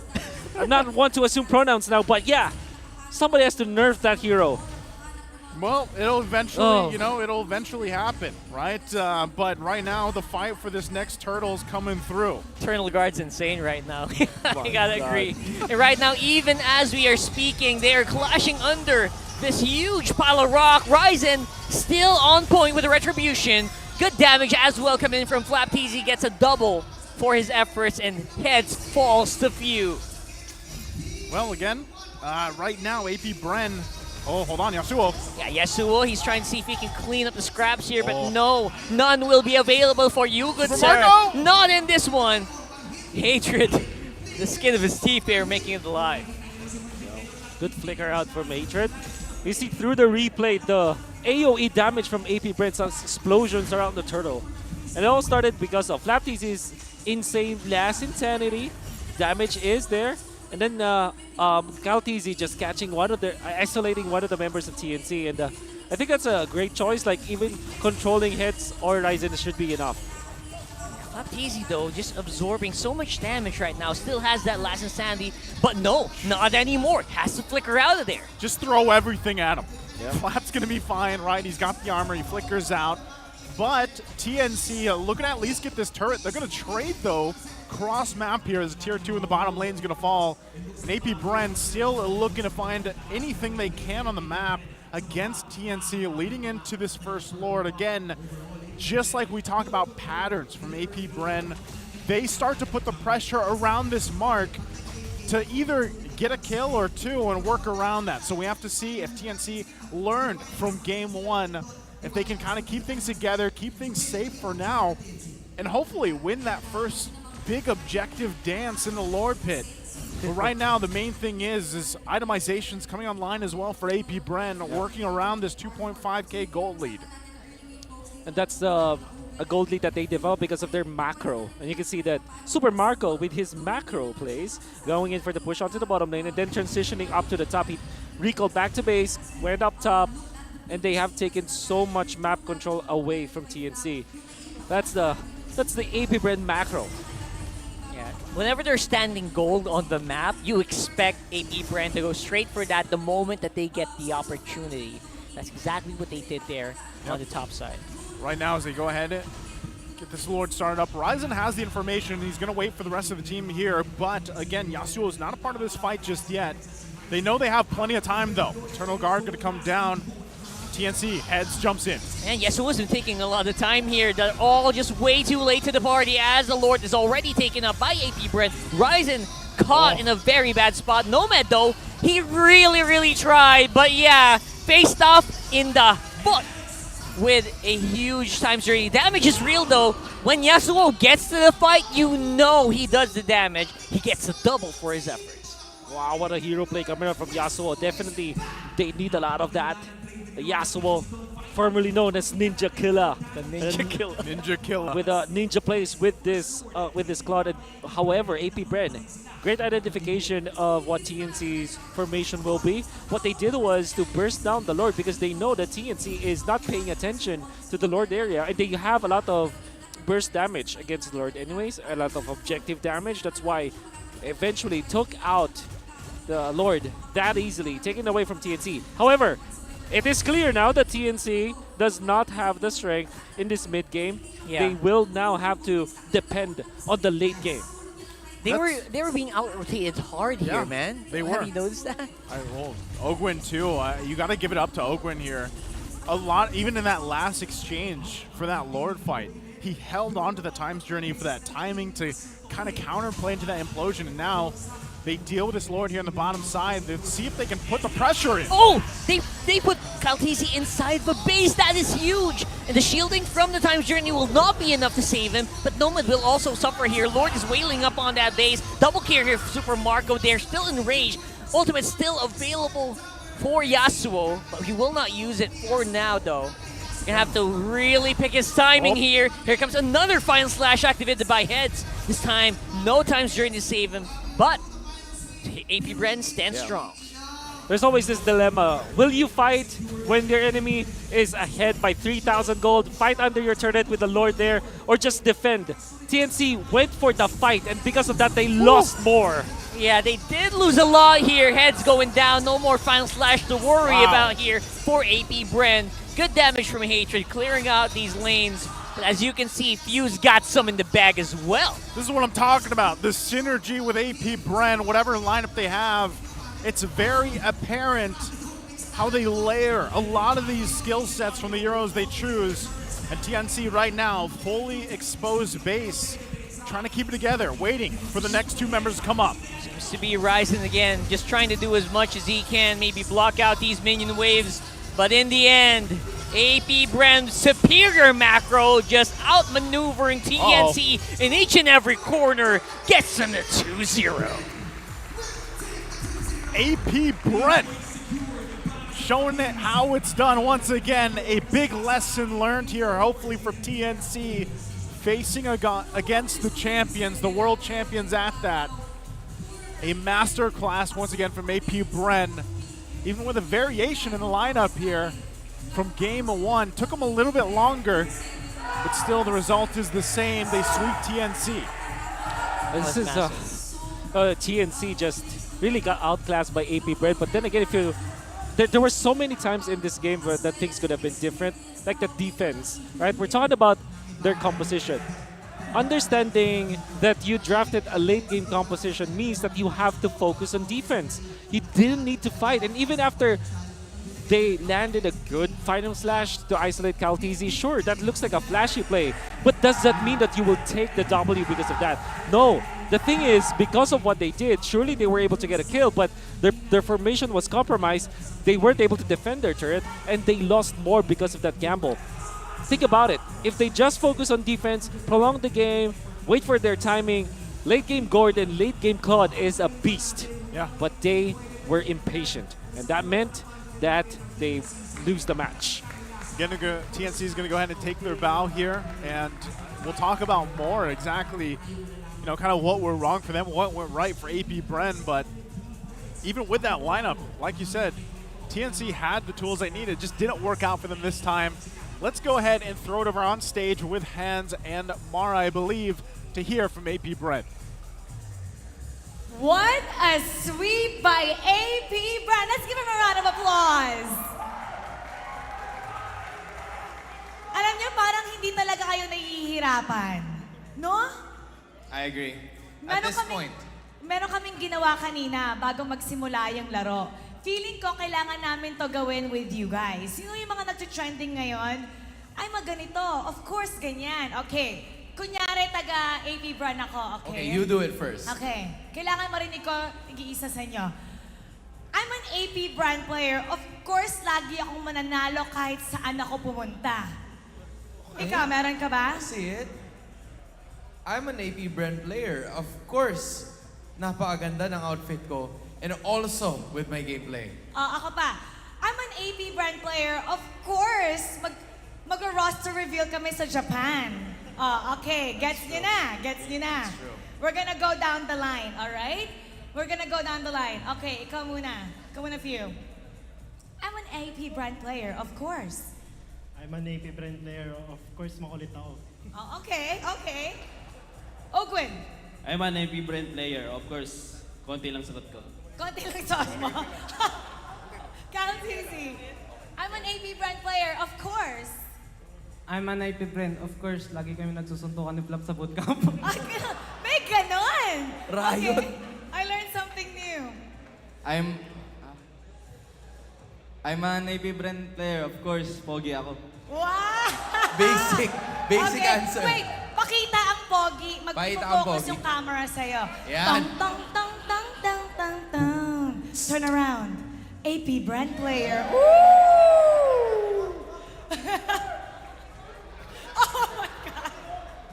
Okay. Riz Master. Super Marco. Ano yun? I'm an AP Bren player, of course. Of course. Ano yun? I'm an AP Bren player, of course. I'm an... Ano ka? Ano ka? Ano ka? Marco, I'm an AP Bren player. Of course. Oh, yeah. Okay. I'm an AP Bren player. Of course, world champion ako. Oh! Kaya pala hinahanda niya tayo kasi ganun yung Final sasabihin one, niya. si Pando naman, si Pando. Okay, Pando. I'm an AP Bren player, of course. Of course. Ano ka? Pando, of course. I'm an AP Bren player. Of course, maganda. I'm an AP Bren player. Of course, pag na-interview kami, makulit kami. Once again, everybody, let's give him a big round of applause. Congratulations to AP Bren. You may now take your bow.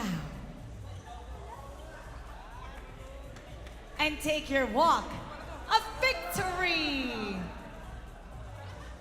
They're AP Bren players. Thank you, Coach. Of course, panalo ulit sila with a sweep. And we are AP Bren players. Of course, kami lang yun na-interview, hindi kasama si Coach Trevor tsaka si Coach Ducky.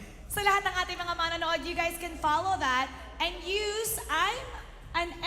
MPL fan, of course, and write it down below. For now, we're gonna go back to our casters para himayin ang ating laban. Casters, paso. Thank you very much, Amara, Hans, and AP Bren. I'm an AP Bren player. Of course, I lift 300 kilos in the bench. I don't know. They're very strong. I've had the opportunity to work out with them. At one point, they are strong.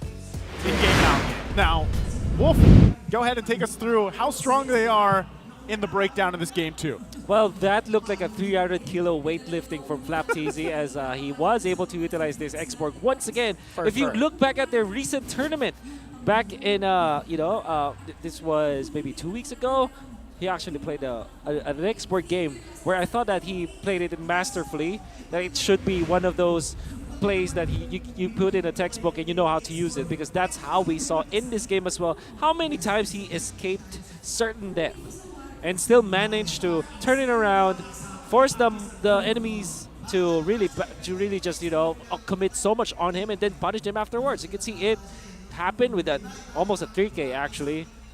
Could have sworn that he took the 3 heroes of TNC all by himself. And he's gonna do it once again. Like the way that whenever the Hatred will show himself, as well as Yasuo, he gets into the fight and he actually punishes the front-to-back composition of TNC. I think now teams are starting to realize that X-Borg is the anti-front-to-back. And this is the play that I'm talking about. Like, yeah, surely they isolated Kaltizi, but how about your turrets? How about your bigger objectives? You really have to focus on that, and the fact of the matter is AP Bren just punished them because they decided to not wait for their power spike. You know, not only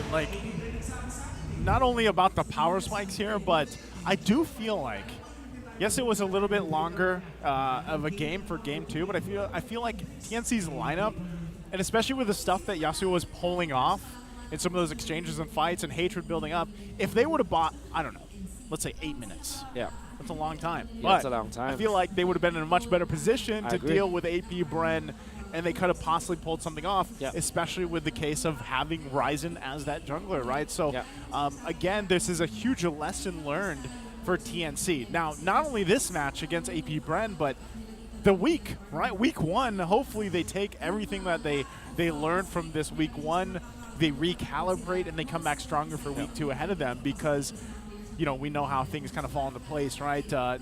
Having said that and being swept here against AP Bren, they're going to have to do a lot to kind of get to the point where they need to in week 2. AP Bren, on the other hand, man, they've been doing the stuff they've been doing for weeks, months, a whole year, right? It's really hard to point out where is that weak point in the play of AP Bren currently. And I'm sure even people watching at home, they're kind of thinking that too. Like, where is this link in AP Bren and what they've presented themselves as, you know, over the course of this time? It is difficult to find out here with the way they're playing. Well, that's the multi-million-dollar question, isn't it? Yeah. Literally multi-million-dollar question. Because they built their house with, I don't know, cement or bricks or whatsoever. It's not the house of cards. Because this is a lineup that they developed, what, 2 years? 2 years now. 2 years. Of course, they will be successful for a long time. That's what they're reaping, basically what they sow. Well, again, congratulations to AP Bren. Next matchup, though, it's going to be ONIC versus RSG. Okay. Two teams that have a lot to prove here as well for that. So we're going to be taking a short break. Sit tight with us. We'll be back after this to watch ONIC versus RSG. MPL Philippines is brought to you by the following sponsors. Smart, the official telco partner of MPL Philippines Season 13. Infinix GT Series, outplay the rest. Experience the MPL PH Season 13 action live at Shooting Gallery Studios. Tickets are now available on our official ticketing partner at /event.com. Don't miss any MPL PH action by following our official Facebook page and subscribing to our YouTube channel. Follow MPL PH and TikTok as well for more content. And don't forget to like, follow, and subscribe to the official accounts of MDL Philippines. To ensure the equality and fairness of our games, MPL Philippines is also monitored and supervised by the Games and Amusements Board. Generation Z. Authentic. Real. They thrive in the mundane. But let's be real, nobody knows what they want. Only they truly understand. For real? Yeah, but that's okay. We get what you need. Guys, where are we going now? Anywhere! Mountain, beach, middle of nowhere! Why? Cause we can! Well, let me help out. Smart 5G. Best in 5G coverage experience and best in 5G availability. Oh wow, those are a lot of apps! That's fine. When you got Powerall, you could do it all. Multiple apps? No problem.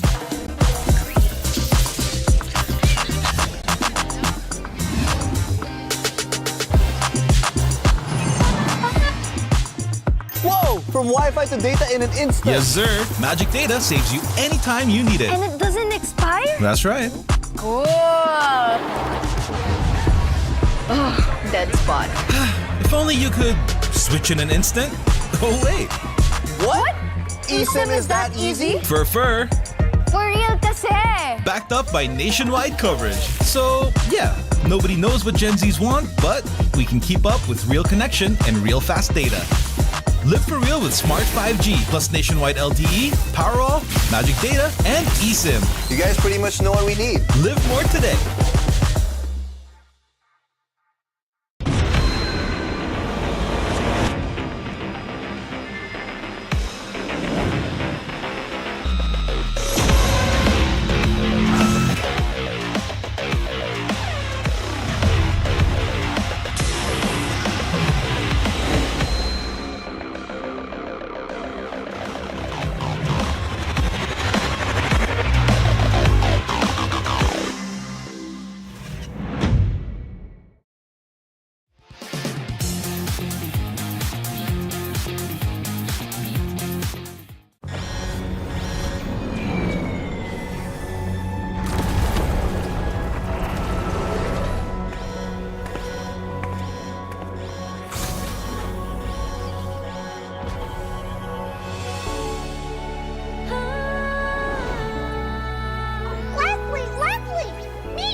I'm sorry. Leave me alone.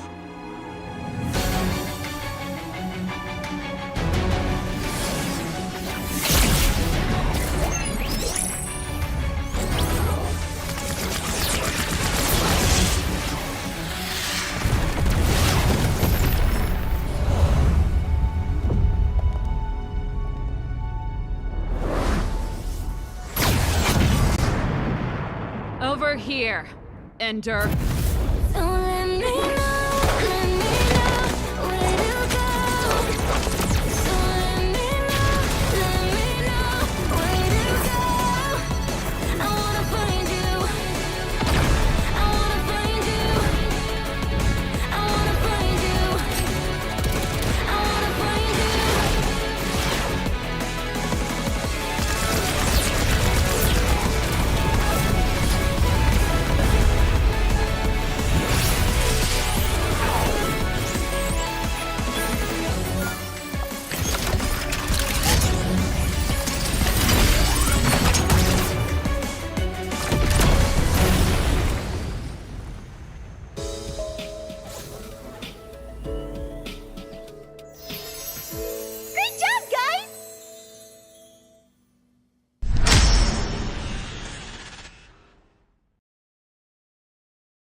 Santos Galas, can you do it? Dan Albert di sana. Ternyata harus hilang.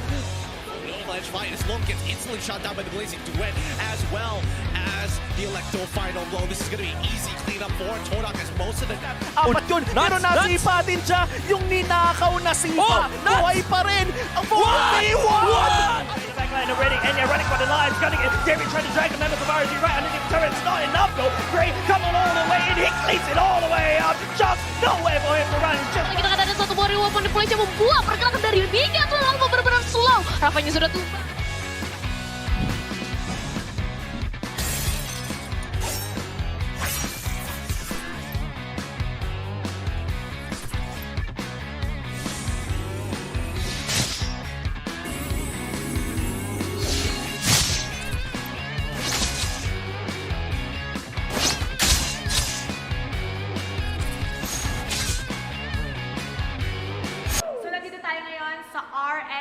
Philippines. So eto, magkano to? Ayan, ay 349 lang yun. Alam po! Muntik na ako mahulog. Makakatulog ka na nga eh. Tinan mo to.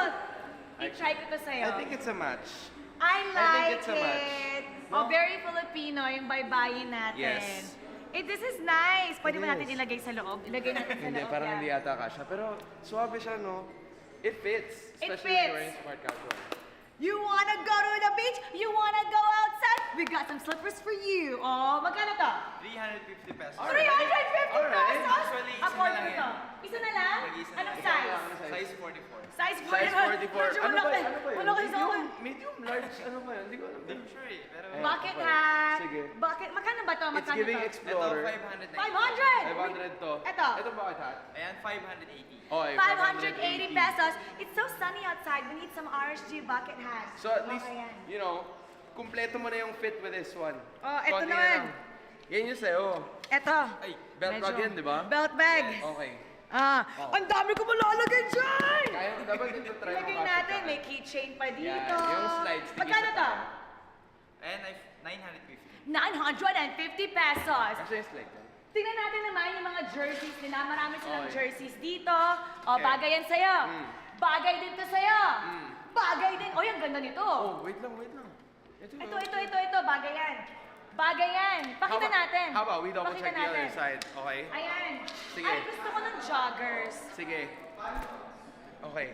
Okay. Does it look good on me? Okay. We're gonna get this one. RSG Philippines. We're gonna get this one. Okay. Libre mo ako, Sige, ha? noted. Ano yung pinakabago natin dito? Oh? Ating season 13 jersey. This one, ang kanilang jersey. And ating season 13 legit Raider team. Ay, gusto ko to. Legit Raiders, you gotta get this. You gotta get this. Okay, magsha-shopping tayo. Ilagay natin sa ating shopping cart. We're gonna get it later. Okay. Okay, let's put it down shopping muna. cart. Yes. Dito naman tayo sa kabila. Dahil sa kabila. Ayaw nga pala, naiwan ko. Isolid muna natin. Sige, ikaw muna dyan. This one, for Blacklist International. Okay, ano ba dapat natin bilhin dito? What are we gonna buy?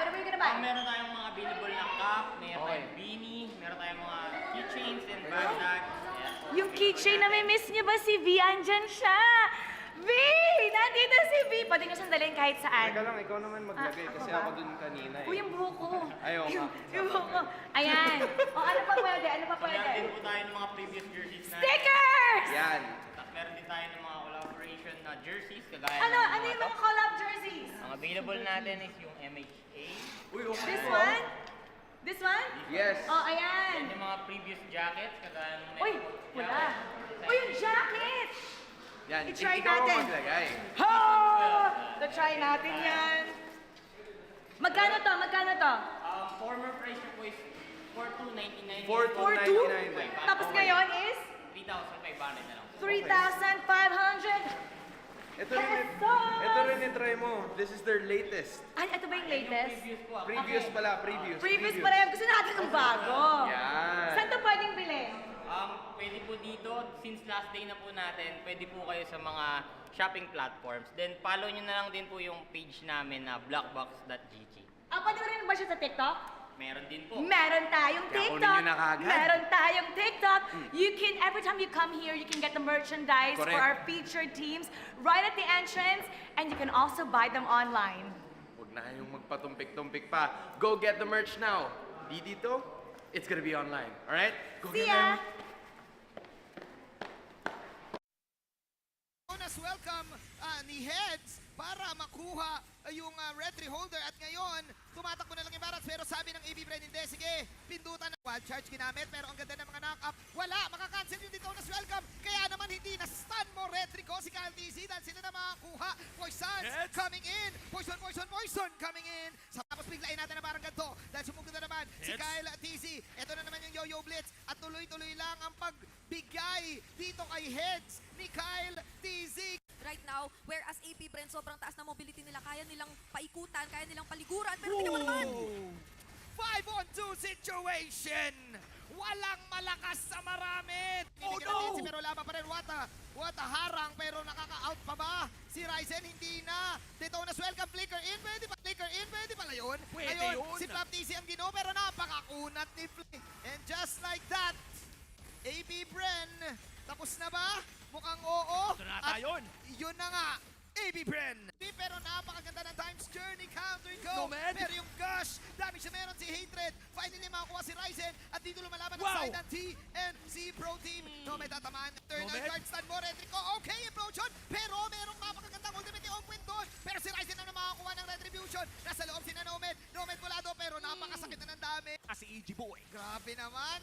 Initiation yung Eternal Guard na yon para makalibre ng Lord ngayon. Kyle TC, yung yam na naman. Si Ryzen ngayon ang mababanatan at makakagat at mukhang hindi na masyadong makakaangat ang TNC dito sa tinato dahil tuloy-tuloy ang pag-abusado ng AB Bren. Yasuo with the at doon makakakuha pang It's with a final slash. tignan natin Kyle TC pero nasa loob siya masyado. Merong magandang shield na gagawin si Owen at ayun na rin si EG Boy at yun yung banat Super Marco sa bandang Getty. Wala si Nowen, wala din si Sumog-out. Last insanity para kay Flap TC. Binitawan na yung Blazing Duet ni Yasuo kaya pang-depensahan hindi na. Unas welcome ni Heads para makuha yung retry holder at ngayon tumatakbo na lang yung Barats pero sabi ng AB Bren hindi, sige pindutan na wild charge ginamit pero ang ganda ng mga knock-up wala, makakancel yung Detonas welcome kaya naman hindi na stun mo retry ko si Kyle TC dahil sila na makakuha Poisons coming in, Poison coming in tapos biglain natin na parang ganito dahil sumugod na naman si Kyle TC ito na naman yung Yo-Yo Blitz at tuloy-tuloy lang ang pagbigay dito kay Heads ni Kyle TC. Right now, whereas AP Brent sobrang taas na mobility nila, kaya nilang paikutan, kaya nilang paliguran, pero tingnan mo naman! 5-on-2 situation! Walang malakas sa marami! Oh no! Pero laban pa rin, what a harang, pero nakaka-out pa ba? Si Ryzen hindi na. Detonas welcome, flicker in, pwede pala yun. Pwede Ngayon, yun. si Flap TC ang ginoo, pero napakakunat ni Flip. And just like that, AB Bren, tapos na ba? Mukhang oo. Ito na tayo. Yun na nga, AB Bren. Pero napakaganda ng Times Journey counter go. Nomad. Pero yung Gush, damage na meron si Hatred. Finally makakuha si Ryzen at dito lumalaban ang side ng TNC Pro Team. No, may tatamaan. Eternal Guard stand mo, Retrico. Okay, approach on. Pero merong napakagandang ultimate yung win doon. Pero si Ryzen na makakuha ng Retribution. Nasa loob si Nomad. Nomad volado pero napakasakit na ng dami. Si EG Boy. Grabe naman. Initiation yung Eternal Guard na yon para makalibre ng Lord ngayon. Kyle TC, yung yam na naman. Si Ryzen ngayon ang mababanatan at makakagat at mukhang hindi na masyadong makakaangat ang TNC dito sa tinato dahil tuloy-tuloy ang pag-abusado ng AB Bren. Yasuo with the at doon makakakuha pang It's with a final slash. tignan natin Kyle TC pero nasa loob siya masyado. Merong magandang shield na gagawin si Owen at ayun na rin si EG Boy at yun yung banat Super Marco sa bandang Getty. Wala si Nowen, wala din si Sumog-out. Last insanity para kay Flap TC. Binitawan na yung Blazing Duet ni Yasuo kaya pang-depensahan hindi na. Unas welcome ni Heads para makuha yung retry holder at ngayon tumatakbo na lang yung Barats pero sabi ng AB Bren hindi, sige pindutan na wild charge ginamit pero ang ganda ng mga knock-up wala, makakancel yung Detonas welcome kaya naman hindi na stun mo retry ko si Kyle TC dahil sila na makakuha Poisons coming in, Poison coming in tapos biglain natin na parang ganito dahil sumugod na naman si Kyle TC ito na naman yung Yo-Yo Blitz at tuloy-tuloy lang ang pagbigay dito kay Heads ni Kyle TC. Right now, whereas AP Brent sobrang taas na mobility nila, kaya nilang paikutan, kaya nilang paliguran, pero tingnan mo naman! 5-on-2 situation!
Pinash Malakas, Pilipinas malakas Kahit anong lane, we become the monsters. Malakas, Pilipinas malakas Face the golden sun and ribbon for the 3 stars. Look at us to the top, no ifs, no buts. Winning any game, para to sa PINAS. Di mo matitinag aming boses sa new level. Nasa kalye man o mobile, you know I become a legend. Open fire, reunite with winners. Built with pressure, the diamonds are made of. Switch na lane na parang gera. HP racing, may reset. Built na katang buhat ni Hilda. Full load SS parang Lyra. Susundan ko ang iyong bakas. Kasama patas, tagumpay natin ito. Dahil tayo'y malakas. Para sa Pinas.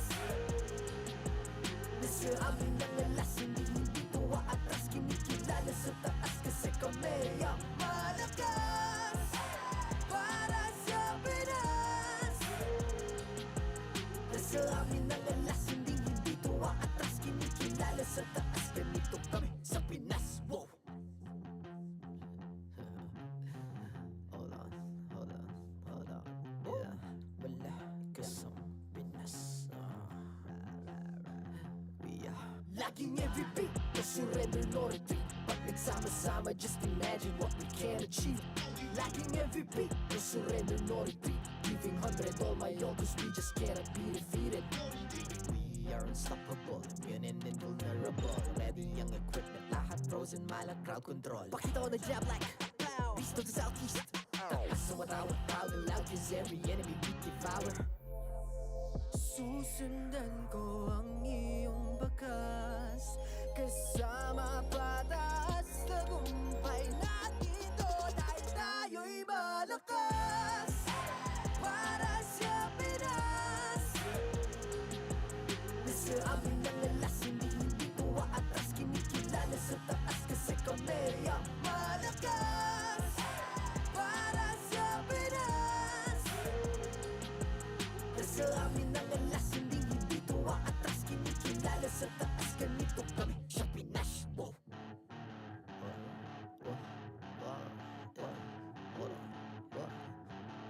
Malakas, Pilipinas malakas. Kahit anong lane, we become the monsters. Malakas, Pilipinas malakas. Face the golden sun and weapon for the 3 stars.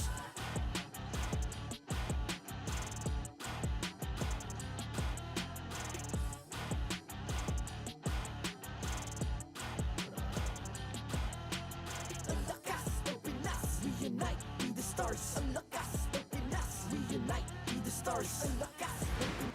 The 13th season of MPL Philippines is brought to you by the following sponsors. Smart, the official telco partner of MPL Philippines Season 13. Infinix GT Series, outplay the rest. Experience the MPL PH Season 13 action live at Shooting Gallery Studios. Tickets are now available on our official ticketing partner at /event.com.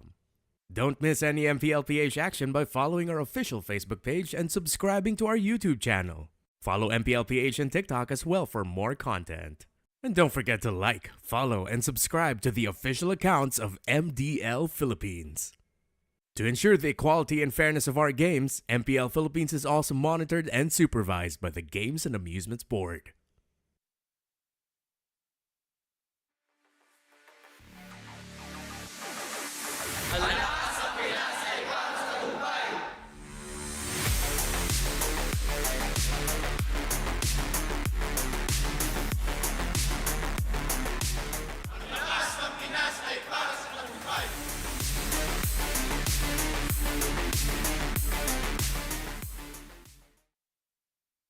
Welcome back to MPL Philippines Season 13 at masasaksihan natin ngayon ang laban ng RSG Philippines kontra sa ONIC Philippines. Light, kasama natin ngayon and I do have a question for you kasi tinanong na namin to kanina sa AP Bren. So, complete the sentence. I'm an MPL or I'm an RSG player. Of course. Go. Okay, sige po. Una muna. Of course, nagpalit ako ng hairstyle para sa season na to. Okay. I'm an RSG player. Of course, nagpalit ako ng hairstyle sa season na to. Sino gusto mo makakuha next? Pakiramdam mo si Aqua eh. Okay. Aqua, I'm an RSG player. Of course. Okay. Nawala daw. Okay. Aqua, go ahead. Of course, lagi kayong may ista kay coach. Lagi daw may isa kay coach. Okay. Si Nibor naman. Nibor, I'm an RSG player. Of course. Lagi ako inaaway. Lagi daw siyang inaaway. Okay. Parang hindi naman daw sabi ng teammates niya. Mara, ano bang meron dyan? Pasok.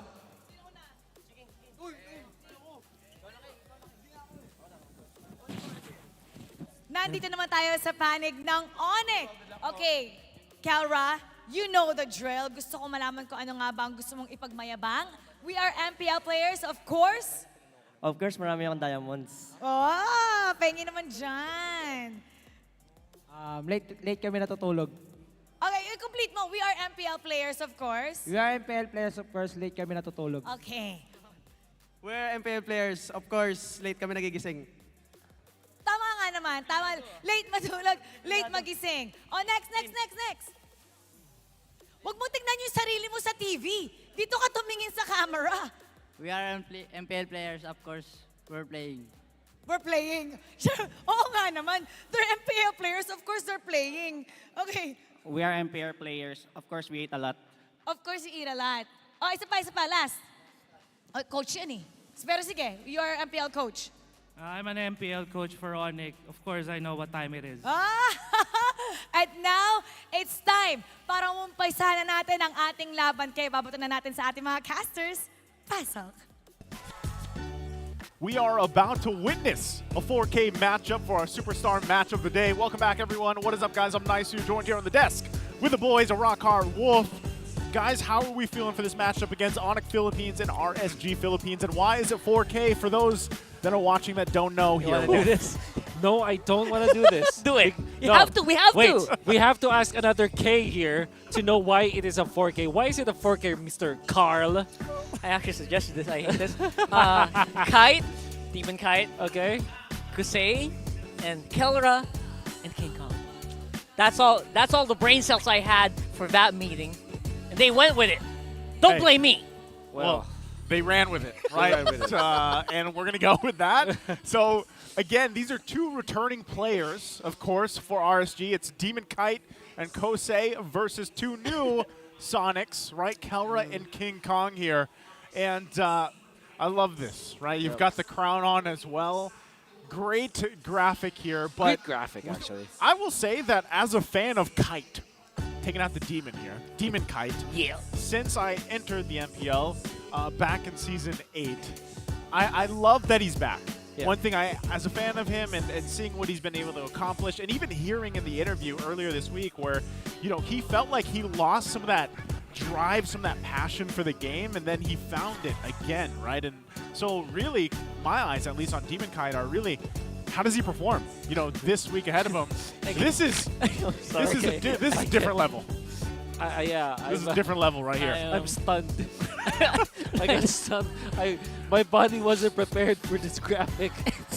But it tells a story though, right? It does tell the story. This is how you spell connection. Yeah. With a K. Okay. By the way, I gotta so say, stunned, dude. this is because international viewers that are watching the English stream, like they might not understand Filipino humor. Well, it's the best in the world. It's the best. There you go. He got stunned by a Selena arrow, so Yeah. forgive him a little bit. Okay. Kidding aside, that graphic just showed us a little bit of throwback on the roster announcement, actually, for the side of ONIC when they went in with a full green screen, kind of full animation kind of opening, where they were part of a robot, or actually, I think they were pilots of a robot or whatever, or a mech, whatever we call it. And one thing that we have to take note about the double K connection is that this is a new thing, and I think that I already said this, by the way, from a previous podcast, where my expectations of ONIC PH are quite low because I always feel like all superstar teams, they struggled first. And I think the lineup of ONIC PH, it's kind of weird, actually, with Gem, with Yasuo. I mean, it's weird. But I think ONIC PH will not be that overly successful, even as a super team.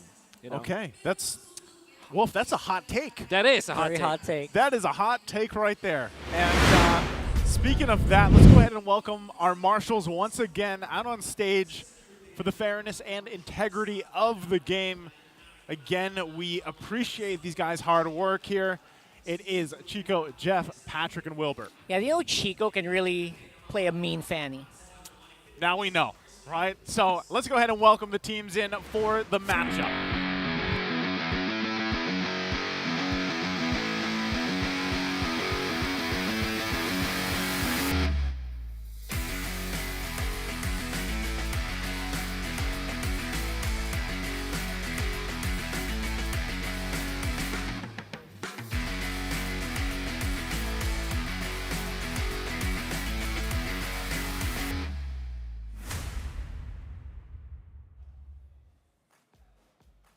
The components are there, but have they figured out how to unlock the powers?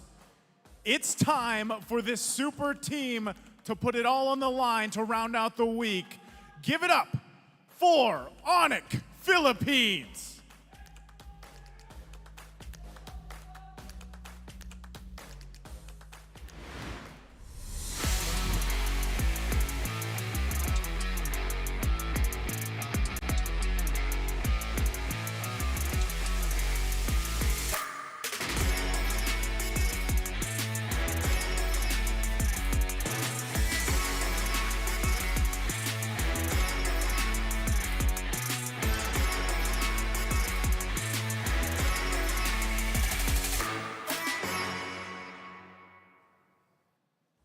The Raiders went through a battle in their last match.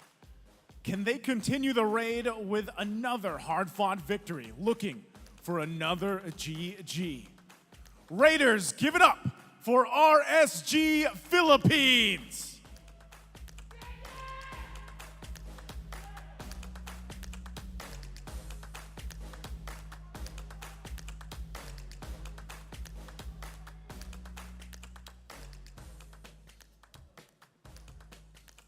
And their coaches, Coach Panda and Coach Why Not.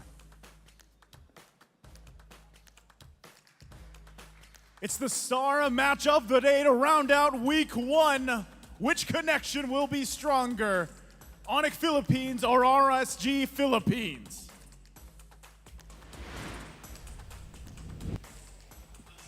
First off, it will be ONIC Philippines, Kelra, King Kong, Super Friends, Gem, and Escalera. A lot of people have really been looking forward to what the duo of the jungle and the gold lane have got in store for the whole of Season 13, and everyone's still waiting for it to make fruit.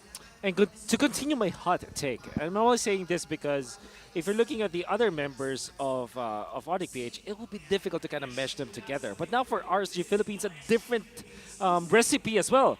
Kusey and Demonkite are going to be playing, but now it's RTZ and Nats and Light to finish it off. But RTZ already played for RSG together with Light from when they were both from a War Coaster Force. That's right. And they were under a different name. It was Unravel back then. And they had great synergy. And I'm actually surprised that RTZ didn't continue playing after 2 seasons in MPL. So now that he is also back in the main lineup of RSG, let's see what he's got in the table. Yeah, I like that they're going in with a little different flavor here, even though they found success recently throughout this week 1 here. It's a great time to test things out, for the most part. Like, however you want to approach things, start it here for week 1. Wolf, real quick though, take us through the keys to victory here from Infinix. Give us a stronger K and K connection for ONIC PH, which means that it should be like better than what? Kelra plus the plus KLVJ. So I was promised there actually, because King Kong is actually an up-and-coming talent. Would be surprised how young this kid is. Give us a bigger grin, the smiling demon. This is Demonkite. I actually wanted to call him the Smiling Knight because it rhymes. Demonkite, the Smiling Knight. Reference from Game of Thrones. More explanation later. And then lastly, flex your jungler's mechanical skills. Now the thing for Demonkite is that he's got, I don't know, maybe greater experience, for lack of a better term, just because he is actually part of that squad that went for the MSC Championship and in 2021. So there's already a lot that Demonkite has already proven. But the thing is, can he prove that he can bounce back? Because so far in the past seasons, as much as we hype Demonkite, we know that there was something lacking from him. But now, back in the Philippines, back in MPL PH, can he prove it once again?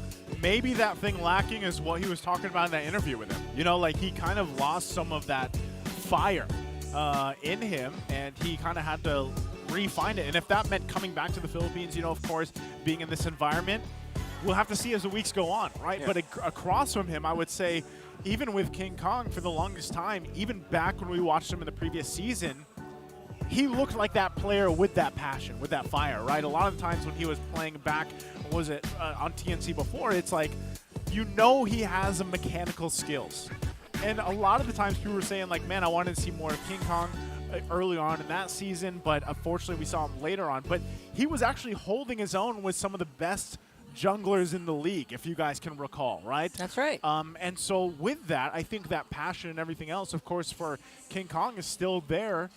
He's just got to go against a more experienced jungler as Demonkite, sure, but I also feel like Demonkite, in a way, regardless of, you know, where he was playing in what region, he developed his own, you know, style in a way, and developed his own kind of risk-taking factor that he had when he was really early on in the league. Yeah. And I feel like now he's much more disciplined.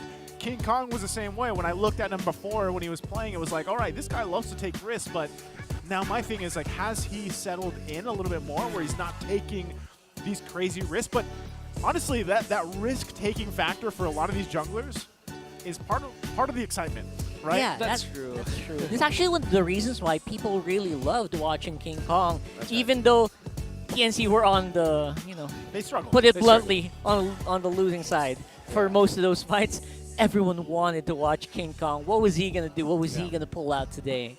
And there's also the reason why he was picked up by ONIC PH, right? To go with Kelra. This the blockbuster deal during the off-season of Season 13 or pre-Season 13. Yep. And there's a lot of hype around that player. Now heading into the draft, should be Assassins.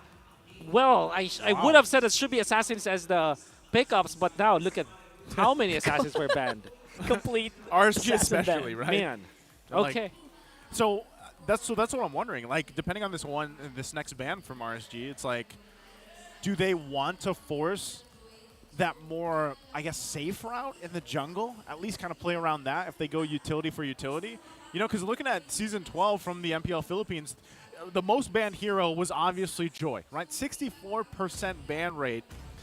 But I feel like even now, currently, even if a team picks it up like we saw from the previous series, first pick, it doesn't necessarily give you that advantage that you're looking for, right? Yep. So in terms of this, ONIC picks up the Matilda here, Wolf. Yep. And then RSG should answer with something like Arlet and Ruby, or Ruby, and then the Fredrin as well. So this could be Fred Arlet actually for RSG as easy as that, because Demonkite plays a mean utility jungler. Even when he's great at assassin junglers, you want to snatch that as early as possible. Another option should be like Ruby plus the maybe Baksha. We always see some of the teams. Ruby's open. Ruby's open. Ruby and Arlet should be priorities here for RSG, and then Fredrin or Baksha. Man, a lot of teams are really eyeing on that Ruby pick here. Yep. There's just no going wrong with that right now. Yep. And if we're talking about Demonkite, apparently, there you go. Of course, Vexana, we forgot about it. An instant carry. Wow, that was instant fast. carry for ONIC, which is great in combination with the Matilda. They can actually go for Barretts. Okay, there it is. Good call, Wolf. Mm-hmm. Locked in here. So what is the answer for RSG? Maybe something along the lines of Arlet. But maybe they should be looking for their gold laner, which is typically the Claude is the answer to this kind of composition against ONIC. Should be a pretty standard pickup coming up from RSG. A very safe hero to go for that. Another option is the Arlet that we're talking about, right? But sometimes it is better to get the big-time gold laners, especially because you have Kusey. Very good with the hero. In fact, during his debut in MPL Season 7, one of the best Cloud players out there. but they pick up X-Borg. The flavor of the week. It seems to be. Is it the week? I Yep. feel like it's been like. I feel like it will carry on into the weeks ahead of us. Oh, yeah, for I agree. sure. I agree. It's just, and I don't know, maybe this was some inspiration from, Flap, like Yeah, from for what people sure. have seen for the offseason, For sure. right? Yeah, just in general. I think this is one of those picks that you love to take up, so you don't need to reserve a ban slot usually for CC. But here's the thing, CC's already banned out, so there's a lot of heroes that the X-Borg will definitely beat out in the dueling in the lane. Okay, so you ban. You probably ban some of the mid laners now if you're RSG, Lilia or Valentina. It's great. But it's, the GORD. It's the big G. You just can't underestimate him, Wolf. Yeah. I don't appreciate the underestimating. He's taking it personally. Okay, Really? welcome back to MPL PH, Naisu. I was kind of worried leading into this before day one started. I was like, guys, I'm okay if Gord isn't meta anymore. Everyone's on Vexana, Nana, Yeah, But I'm happy to see where he currently still is, as you were saying, Wolf. Yeah, the GORD is perfect against the. Well, it's not really perfect, but because you're here, I'm gonna say it's perfect. Thank you. Versus the X-Borg. Yep. He gave me the side eye, by the way, guys. He's gonna prove it to you later. And then ONIC now smartly banning the Cloud. This is why I felt like, okay, yeah, sure, X-Borg is great, but now you lose your big ticket gold laner for Kusey.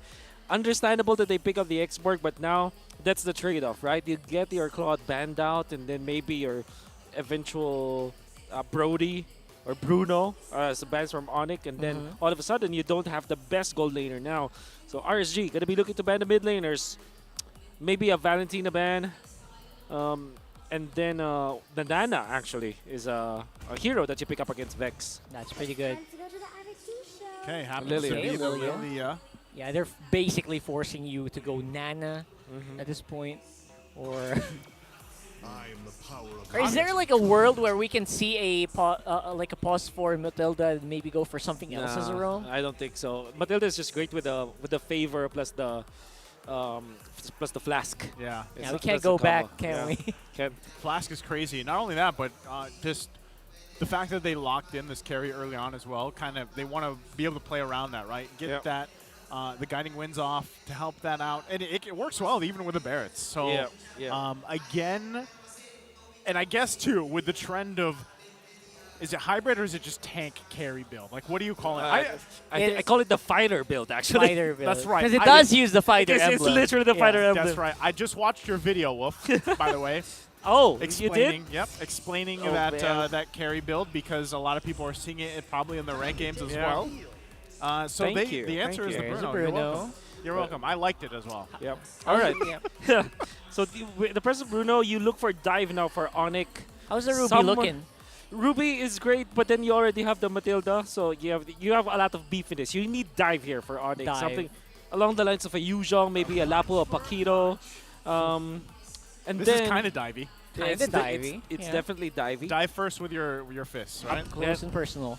And the Faramis. Ooh. This is an interesting lineup from Sustain ONIC. lineup.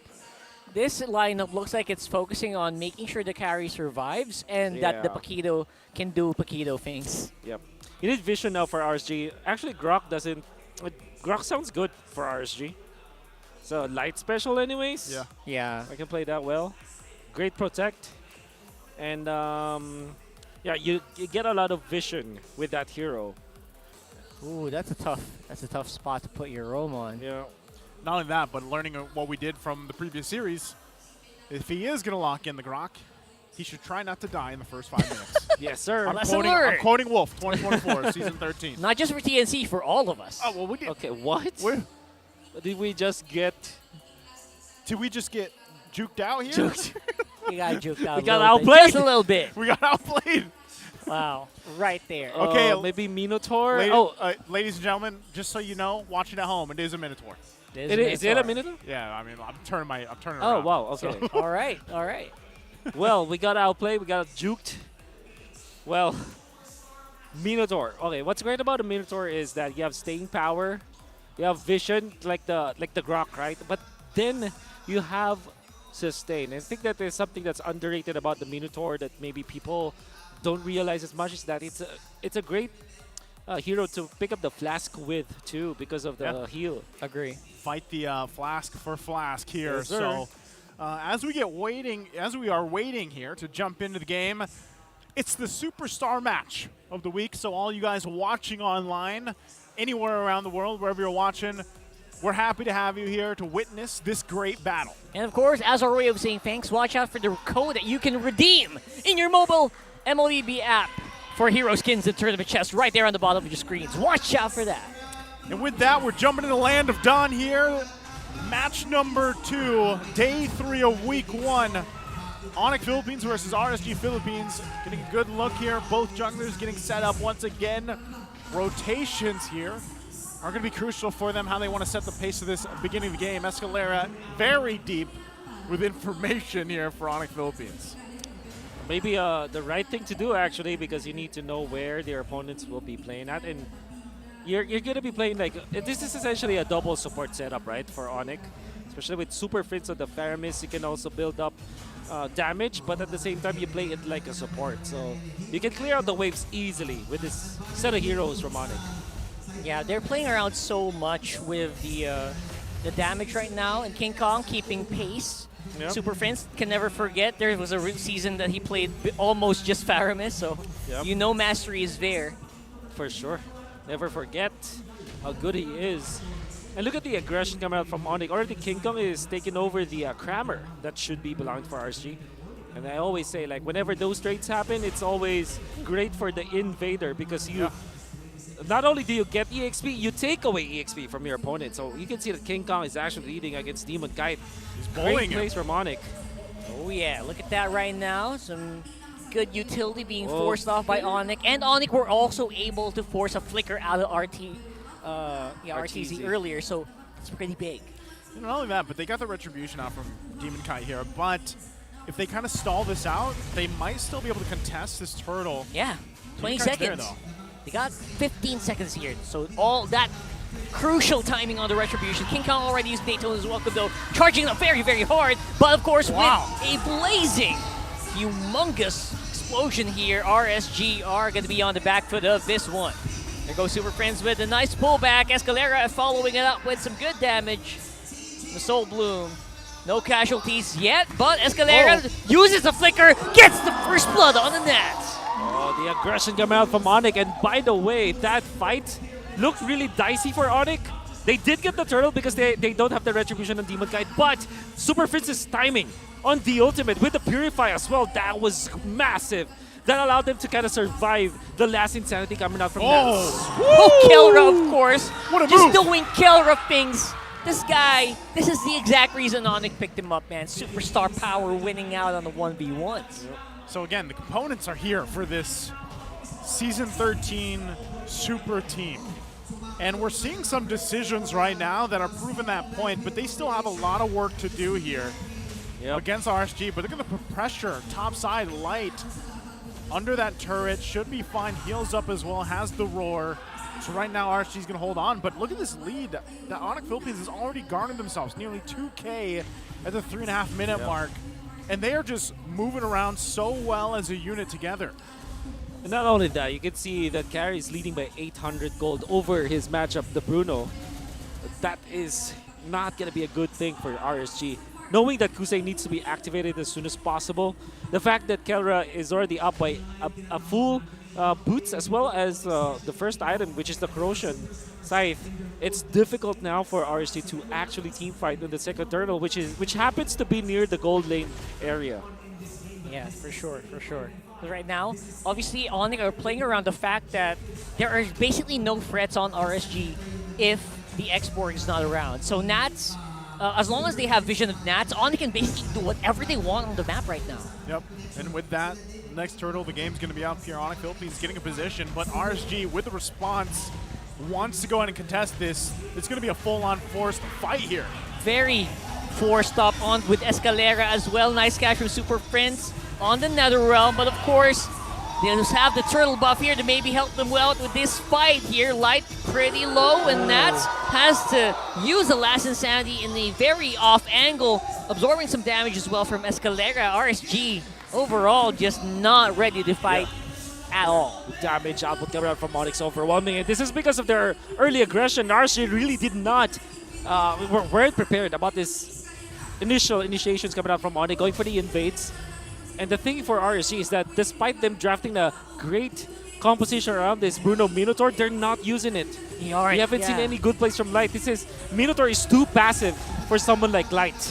That is true. Right now, Light is again being used, forced to use all his utils just to basically just survive here right now. Yeah, not only that too, but earlier, just a little bit ago, Super Friends picked up the Necklace of Durance to help with some of that sustainability that's supposed to come out from this Minotaur here. Gem, though. Oh, Gem. This might be the chance for RSG to get a point here, and they do. Okay, so they grabbed that. That's a flask also picked up by Escalera. So you're kind of at this fight against who has that sustainability, who's able to counter that. Kelra, wow, look at the damage. Look at that. How can you sustain against this one? Even with a Minotaur right now, just no way that Kusey is surviving against that, even forcing a flicker out of the Minotaur. Oh man, I'm really liking this Faramis pickup coming out from ONIC. It looks like it's very like straightforward, but there's a lot of like good stuff that can come out of it. First, you have the Purify so that you can actually jump into the backlines and complete your snag no matter what happens. No matter how hard RSG wants to cancel that. And then you have the supplement of the Matilda. With the Faramis Matilda comp for ONIC and the fighter build from Kelra, it means that it's actually difficult for RSG to output the damage enough to take down the members of ONIC. It's not like RSG is lacking damage, it's just that the sustain from ONIC is underratedly good. Yeah, that is true. Underratedly good. You know, it's and not only that, but I just feel like RSG needs a lot more time here, like a lot, to be able to go against this sustainability that ONIC Philippines lineup has. Not to mention how they're going to battle this third turtle out here. It looks like they want to go ahead and take it, though. King Kong in a position, though. Last Insanity just to secure that Demonkite. RSG going to go over with the turtle because of that, but of course paying for it with Light. And maybe a push on the mid. Well, it's going to be that's actually surprising that Demonkite landed that. Great place. And that's what you do. Skill 1 plus the Retribution. That's how you use the Fredrin nowadays. And now Light finally has something to kind of sustain himself with that dominant size. Oh, yeah. Finally. And we'll need more for sure. Maybe a flask afterwards. But for RSG, it's a waiting game now. They definitely lost control at the early stages of the game. We'll have to wait for latter portions. Yeah, and RSG trying to maybe capitalize on the small amount of momentum that they got off of that turtle. They're trying to see if they can start some battles, but ONIC, they're not fighting. Yep, good item pickups here, though, for RSG. Got a couple, especially in the hands of Kusey, right? He's got the Berserker Sphere, he's already got the Claws, he's going to be working on his next. He's the one that needs the most time here, right? This is a lot of the times when you pick up a Bruno, it's because your power spike's pretty great after the first two items. But right now, given the situation, given the amount of sustain that ONIC Philippines has, you just need way more time here, right? So RSG is going to find themselves in this kind of a backs against the wall position for at least a few more minutes. And right? I love the way Escalera is playing right now.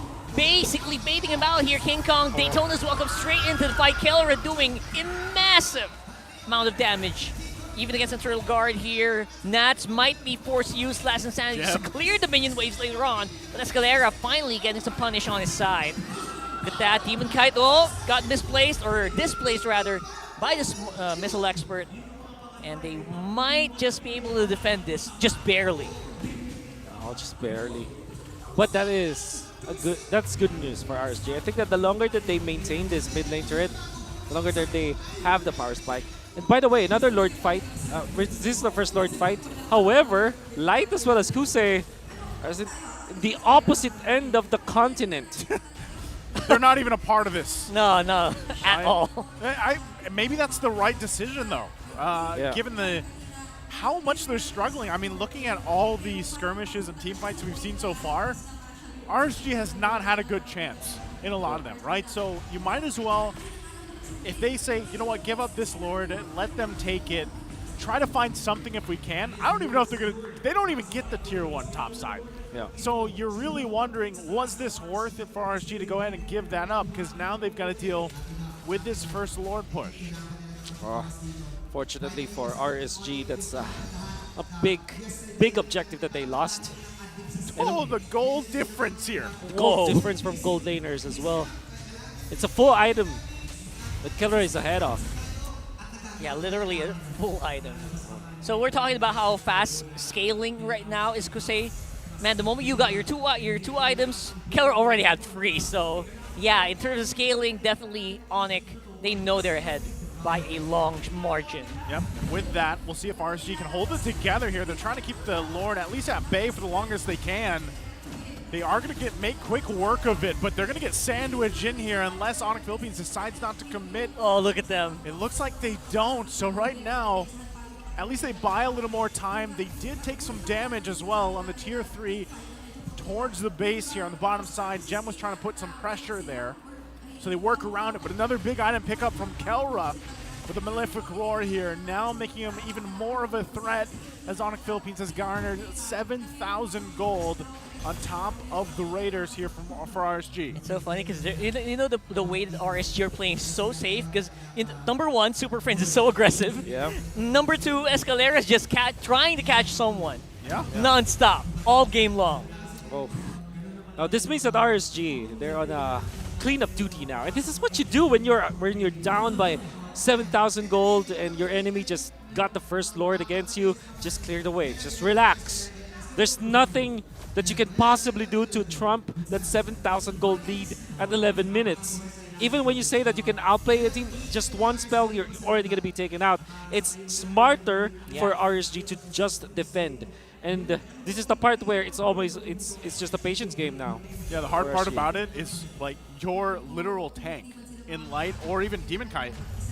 Hell, even Navs. Like, you're going to get shredded down by Kelra, you know, for the most part. So it's like, where do we find that opportunity if you're RSG to actually turn the tide of this game? You know, even if time kind of goes on from here, yes, at some point, you get a little more durable, you get a little more tanky. But the way ONIC Philippines has been playing, a lot of times, you're going to expect them to look for a forced situation if they can before RSG even gets to that point. Right now, 20 seconds away from this Lord. You know what? It's actually, we haven't seen the sample size of how many carries have reached maximum attack speed right now, because the cap has been adjusted a little bit, right? Yeah, that's right. So we're going to see for sure Light or Demonkite evaporate depending on the itemization that Kelra's on already. Yep. And that means that you, even in the maybe 15-minute mark, ONIC are pretty strong. Oh no, Nats. Oh no, Nats. He's running out of HP right there with just a few hits from Kelra. Oh, Light. We'll see something. This is going to be a big trigger pull here. Coming in from RSG, trying to get as much damage as they can onto King Kong. But Light is the one to fall. Who will get the Lord, though? And that's going to be a double. Demonkite still gets that Lord. Paying for it with his life, but RSG must be very happy. Although they're losing members really, really quickly right now. Jose flickers out, but it's a wipeout. ONIC Philippines. They don't care about the Lord here. They won the fight. That was so fast. The graphics just showed Gem when they were wiped out already. That's how quick ONIC did that play. Is this and the ball? They have Nats, and there's a flicker play as well. They can still defend this, I think. Oh no. Bro, never mind. No way. Never Look mind. at that. Never mind. They shredded it like it was nothing. A lot of people have been commenting on my commentary, as well as the other players' commentary, on how good Kelra is. Whenever he's being picked from my podcast as one of the gold laners, people were going to be commenting like, why are you saying Kelra? Kelra is not that good? Well, that is why. That game is why. Y'all got shown up. I will say this. I think Kelra's a great player too. Very gifted. But my kind of variable there is he needs to be able to be in a position or an environment where he gets to shine like this. Yeah. Now, the I difference agree. I there, agree. the difference and why I think he's suggested so much, because I know a lot of international viewers also wonder why we mention Kelra so much, is because he has the capacity to make his own plays, like he did earlier in the gold lane, that actually give him an edge. And a lot of these gold laners that shine, whatever region or league they're in, have that ability to do that. But this here really allowed Kelra to shine. For the longest time, the question on everyone's mind is, who are the players, who are the people that you can pair up with Kelra who can actually keep up? That's right. That's always been the biggest question whenever we're talking about Kelra. There's still a question mark for right now for Escalera, but I think that after the plays that he did today, some of those questions will be blurred out. Yeah. And additionally, I think that overall, what I really want to commend here for ONIC is their draft. I think the Faramis as the answer for double the support. export, the double support is as the stickers that you soon will see. Beautiful ML. Oh yes, beautiful. I'm gonna have to get me some of those stickers, man. Of course, of course. I'm ready. It's been like, I know even last season we had this kind of certain lineup, right, where it was double support. Yeah. And it did bring a certain factor to the games, right, where it's like, okay, it's either extended team fights or you throw in the Faramis there, and then you have to work with them. So, Wolf, I'm sure you have more to say here as you break down this game number 1 for our superstar matchup. We got to start with Kelra, the MVP of the game. The first, I guess, the isolation play that he did up top, where he was able to take out his opponent Yasuo, then just secure an 800 gold lead in the early stages of the game over his matchup. That's massive. And then come 11 minutes, or around 9 minutes actually, he's already 1 item ahead of the competition. That meant that he is very strong, but that didn't stop him, or that didn't that helped him actually to eventually carry the game in the latter portions, the second Lord fight, where he was able to position himself properly and just destroy RSG's formation. I can see ONIC try to really just go for Nats every time that he appears in the match, and Demonkite landing the great retributions, by the way, from this turtle number 3, and then eventually the first Lord, but it wasn't enough in the end. And Kiko is super duper aggressive because he's got to help the Matilda. And now we're going to see the last Lord fight, and watch out for Kelra's positioning onto the back lines, already able to take out the members of RSG, then had the flicker to go in. And then now that he knows that there's no Nats, there's no light, he can actually go. And then he takes out the members, the frontline members. And then look at that connection between Escalera and Kelra. The dash in from Kelra to the left side, catching Kusey. And then Gem gets a double kill afterwards. And look at Kelra. I think that he will be, he's just activated the ultimate.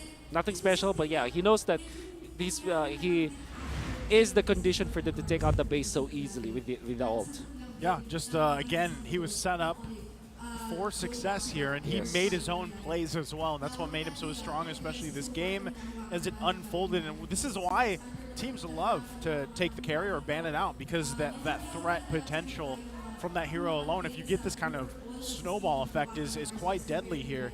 And again, commends to King Kong in the jungle, able to hold down a lot of that early game, right? Even the early game pressure that he put on Demonkite with the rest of the team, that kind of stalled things out from even that first objective take from RSG. Yeah, I think overall, if you think about like how quickly the pace that ONIC plays, you'll be surprised by how, you know, how Gem is also keeping up with Escalera keeping up, because those are the big questions I've been put on when I first saw the ONIC lineup, right? Yeah. Like, can these guys actually keep up with like superstars like Kelra, who's proven himself over and over again, with King Kong, who has a star of the season? Man, I was surprised with how well Gem was playing here. Well, Super Friends is already a given for me, because you know what? Super Friends for the longest time has been super underrated in my radar. So Super Friends played a very aggressive Faramis, where it's supposed to be a support, but his burst is very surprising as well. Yeah, it kind of catches you off guard. Catches you off guard, exactly. You know? I'm just really amazed on how how fast we adapt to the meta, because we're talking about the flavor of the week already, right? For starting with day number 1, where X-Borg suddenly rises to the meta. We saw in the previous series that it's really good. And then we're talking about like answers already to it. Like Vexana should be an answer. Like their typical Gord, the Gord should be an answer. Didn't work. And now with Gord being banned out, what else is there? Poof, we have a Faramis, which is great. A very, very smart take coming out from side of ONIC. Speaking of smart, Wolf, we want to go ahead and give a huge shout out to our official sponsor, Smart. Yeah, be part of the digital transformation in the world of connectivity. Say hello to convenience, flexibility, is that it? And local connectivity with the Smart prepaid eSIM. And now available for digital delivery through the Smart online store for only 99 pesos. Flexibility. Flexibility. I don't know why when you said connectivity, I did a karate chop, but let's not worry about that right now. Disconnectivity. Yep, disconnect. But here's the thing. We have to talk about the fact that this match, at least for game number 1, could it have gone different if RSG just didn't have that early game like struggle? Like, is that what you feel like, Wolf? Yes, 100%. I think that because they chose to go for the Minotaur, that kind of signals to them that okay, they want to go to the mid game with big ultimates and then their items, right? And their power spike. But that will not happen if you lose the early game. And the thing is, for Fredrin, as you saw, it's not RSG's fault that they lost the early stages of the game. Yeah. It was actually ONIC's heads up play with a quick clear in the mid lane, and then you see the Matilda being very aggressive. Escalera at a certain point was super duper aggressive. Afterwards, they invaded the Rock Orsa, and we mentioned during the draft that every time that you steal a buff from your opposing jungler, it's like a compounding effect where you get EXP, but you also take away EXP from your opponents. Not only that, but I love that it put the pressure on Demonkite early on to use the Retribution. Exactly. Like those small things fell into place where it's like, okay, we can't even contest the first hurdle because it's that harder, right? And then so it just became a point where like, all right, let's just duke it out, let's just fight. And they weren't able to win that fight either. So it was a snowball effect from there. So now that makes me wonder, like RSG Philippines, what do you adjust from here, right? What do you adjust going against? Now, of course, we're going to see a side flop for the most part, right? That's kind of what we're assuming here. And the thing with that is, again, I think you don't give away the carry, or maybe you pick it up yourself, right? But let's go ahead. Speaking of the carry, let's hear from Kelra's interview here on what his thoughts are. Kaya ako lumipat ng ONIC PH, parang gusto ko pa mag-explore, tsaka parang gusto ko ng ibang ambience naman. Parang ibang ka-team. Parang gusto ko makakilala pa ng iba't ibang tao. Sa tingin ko po, mas mag-improve pa po ako ngayon sa team na to. Lalo ngayon, sobrang dami ko po natututunan sa mga bago kong kampe. Sa org namin, sa mga coach. Okay, great to hear from Kelra there. And interesting, because like not only has he grown up literally physically, you know, over the seasons here, but like the mindset, right? Like the mindset he's talking about there in the interview. And if you guys have been following Kelra's career, you'll know what I mean by the growth he's had, right? I mean, in terms of mindset and everything else, approach. And I think this is befitting here. He's talking about ONIC Philippines, these new teammates, these new coaches, the new environment, if you will. Like, how is this environment going to impact Amir Rockard? Is this career with a K as well? It is. Yeah, it is. We're spelling everything with a K. But yeah, this guy isn't talking about individual mechanics or anything. He's looking at the big game now. He's looking at the big picture, the environment, the feel of it. Yeah, and I think for Kelra, surely we're talking about like the environment and how he can unleash his full potential. I think it's great that he went to a new team. I think regardless what the team is, it felt like Kelra needed a new environment for him to even grow better. Do you think this is maybe a future kind of trend we see with some of these players that call them star players, call them notable players? Do you think eventually that they have to go to a different team for more growth? Or could, for example, we see a team like APBR stay together for the next 5-10 seasons and still grow here? Okay, so I think my personal take on that is yes, you need to get into a new environment for you to actually grow.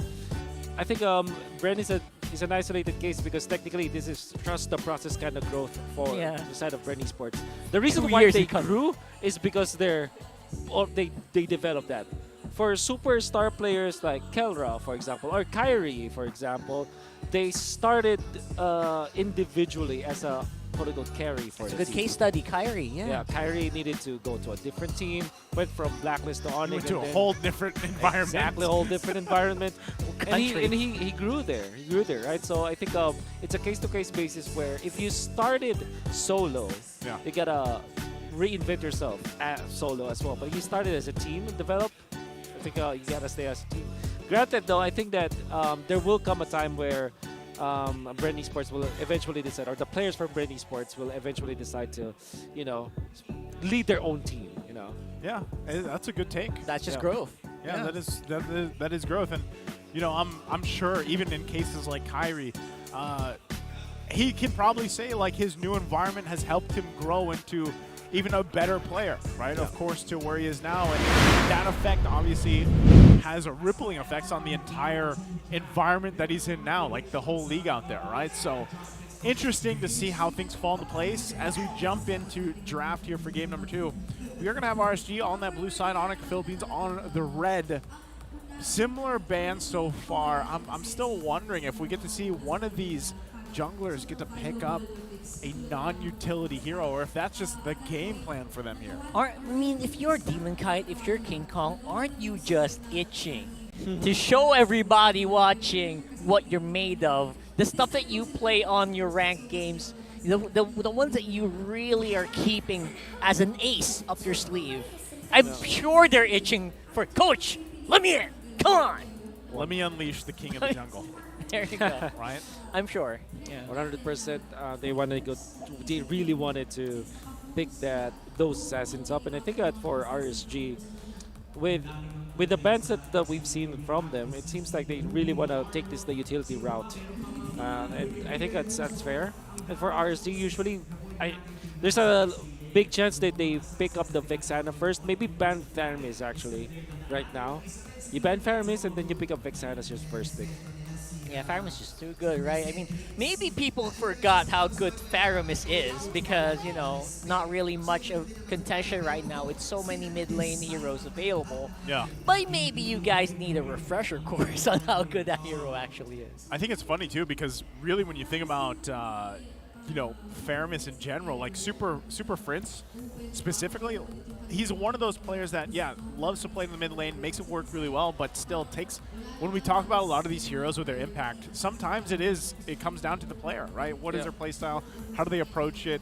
Now, with this, the Matilda being taken out, I think they already cover their bases. Even if they deal with the Faramis later on, let's say RSG picks it up, it's okay, right? Because now you're not necessarily dealing with what was so tough to deal with in those early fights. That sustainability, the mobility, the Nether Realm, right? Like, at least in this case, you can deal with it. That's a great ban there, to take out the Vexana. Love it. For RSG. Yeah, I could have sworn they will want to pick that up first, but the CC gonna be banned out, so you open up Arlet Ruby. And I think RSG really wanted to eye for that Arlet. Arlot is something that is just... Or Novaria, I think each and every Rome and XP right now are hoping for that. It's just a highlight player. Yep. This is a highlight hero. There's the Novaria. And then you go carry Arlet. For sure. That's the answer. So how do you shut down the carry this time around? You go Claude immediately for RSG. Because that's what they missed out, right? Love Earlier that. on. Or maybe go Harith for RSG. But yeah, I think it just makes a lot of sense to go for the Claude now. Maybe take the Fredrin so that you take away the Fredrin Arlet combo. RSG likes that combo anyways. Or maybe go entirely different route. Get the Ruby plus the Arlet immediately for RSG. Yep. And speaking of that, Kusey here with the carry. So this is back in his time in a different environment that we talked about, right? Yes. And he has 11 unique heroes. He went 6-1 with the carry. Okay. So Wow. there's the Ruby. we talked about to go with the Barretts. Makes a lot of sense. Okay. That's good. I love this right now because they've got their front line covered with these two heroes right there. Although, again, they are missing out on maybe picking up the Claude because you kind of expect ONIC to ban that, right? Yep. And now, if you're ONIC, just ban it out. It's A-okay. RSG going to be looking to ban your Novaria answers, maybe somewhere along the lines of a Faramis, actually, for RSG. We go back to that Go route. back to it. Yep. And maybe Valentina. There it is. Yep. Okay, making sure that, it's just setting up Kelra for success. Yeah.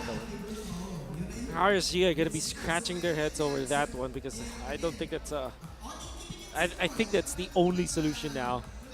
Because, I mean, Kusey is known as the Claude player. And they're not protecting themselves from Kelra's wrath, basically, if they're not setting Kusey up for success. Yeah, lesser evil here might be Brody. And, wow. Yeah. Do they have an actual screenshot? Did you see that? You're holding actual screenshots of the game. I would. That was interesting. The first time I've seen one of those. So they have the screenshot? Yeah, one of the coaches was holding a screenshot of the draft game.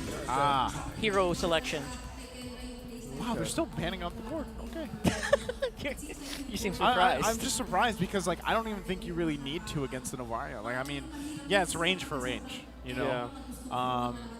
But at the same time, I think you could have dealt with him with already having a Ruby. Like, you know what I mean? And also ONIC are like maybe they're maybe RC is just respecting Super Friends. So if you're really respecting Super Friends, you ban Valentina. Faramis is an option, but Valentina as well because it's just that good with that hero, and I think that it just makes a lot of sense with the Arlet because there's a lot of like extra crowd control that you get from that hero. Also, it denies. Yeah, you can actually deny some of those big light picks, like maybe a Kaja, if ever that this Ruby is going to be considered in the EXP lane. That's big. That's actually pretty big. Yep. Like that we still have the flex here available Lilia to them. instead. Lilia, that was at the top of my head because I was thinking, in terms of like Super Friends, you mentioned a lot of good heroes. So now, like actually, Super Friends still has a lot of options that they could roll with, right? I know we've seen the Nana banned down a couple times. I'm not sure if they want to go with that here, but still, I think at the end of it all, it's just like, all right, let's let Kelra do the exact same thing he did. If we have some of that early damage potential, magic damage, it can work. Terizla's going to be picked up, but oh boy, I hope RSG picks up the Benedetta now for Nats. That's you go pretty Benedetta and then you go maybe just go for Clint or maybe a Brody actually. Yeah, Brody Benedetta for RSG would be really good. That's it. Come on, just get it, right? I mean, Brody obviously will deal with these heroes from ONIC who love to collapse into one area. Yeah. You want the Terizla to collapse. You want the Arlot to fight in one small area. That's why I think ONIC will also love the Faramis here, maybe. Yeah. So that's for later. Oh, they go Paquito anyway, instead. Paquito. All right. Who's the marksman though? Your marksman. Bruno? Oh, Bruno. That's very Louis. Okay. Is this not? This is not in the realm of anything I was expecting. Absolutely. Louis. And okay. Okay. I will say, little stunned here. I will say this. Rockhart mentioned this earlier. He's like, Faramis' damage is a little surprising. Louis Yi's damage is surprising. Yeah. So ONIC has their new coaches, like so Why Not is there, and then Itomax is also there. And if you go back to season 6, the god of Louis. If you're talking about the players who are great at Louis, you only think about 2 players. Who are those First 2 players? is Arps, who is no longer playing. And the second one, and the longest running Louis god of MPL is Itomax, the coach of ONIC PH right now. E2Max. Well, let's see how exactly this Louis performs in this lineup as we jump into the Land of Dawn. Game number 2 here for match 2 of day 3. It's match point currently for ONIC Philippines against RSG. Can they extend the series? It's so funny because in the previous series of ONIC, we also saw the Selena, which is also an Ito Max hero. Yeah. So this guy, he's living through them. Yes. Right? Yes. Let me live vicariously through you by you picking my heroes. it's amazing, and it's funny because Super Prince is willing to use these heroes because he also thinks he can make it work. I have to respect that. You have to respect that. Well, let's see if that ends up working out. Right? Already a oh wow. That is That is some damage. Damage. It's a pretty good damage there coming in from RSG. I wonder what they chose. I think Nats might have chosen the Assassin emblem because that's the only reason. I remember now. The second skill of Paquito was actually buffed. Yeah. Early game, you hit level 2, you're a walking time bomb. Yeah, exactly. So, yeah, that explains the damage. Actually, you don't have to say it like that if you don't want to. Well, that's all right. We all want to. I would. You know? We all want to. That's damage with finesse. With finesse. It's damage in Italian. Yes. Yeah. Damage. And with that, again, nothing too crazy. But I will say that both teams have kind of, they checked each other here, right? No one's gone down just yet. They're waiting for some of more of these level 4s to come online here. But ultimately, they're going to make their way to that turtle. But look at this. This is already a different start, at least in the gold lane. Kelra getting bullied a little bit, but can he activate that thing we were talking about before here in the top side, though? Huge fight, activating Turtle Presence already, and here we go! The backup was so quick from ONIC. RSG had no time to respond. Oh my god. Orbital strike coming out from ONIC with Super Fins and the diversion. Yeah, huge diversion there. Super Friends called it in the perfect spot where you will not see it come in. Of course, they come out on top with the turtle as well. So they come out swinging, they get the objective, they get the first blood here. This is already a great start once again for ONIC Philippines. Just how they had that early game in the previous game. Oh, Nats. Oh, this is going to be pretty massive here. Nats can't really leverage the buff on the Paquito if you're fighting especially a guy with the BOS, the Body of Smith, man. Yeah. Can't deal with it. That was uncalled for from Nats, actually. Shouldn't have fought. And now RSG are crumbling. They're not making the better decisions going up against ONIC. So with that, I guess one of the big things here too, having the Lui Yi, a hero we don't often see in quite a few leagues, right? How will this play a part here in the lead that ONIC Philippines has garnered themselves? It's nothing too crazy, but we have to talk about the ultimate available to that Lui Yi and help with displacement and positioning here, Wolf. Well, they didn't set themselves up for success. There it is. There we go again. Really quick rotation on the bottom side of the map. That's a 5-man ONIC stack against 4 right now from RSG, and they are struggling to push M back. Well, yeah, going back, I think RSG, what they need to do now is to make sure that their lanes are not getting pushed and leverage this Paquito eventually, because otherwise it will be dead weight. So how do you leverage a Paquito?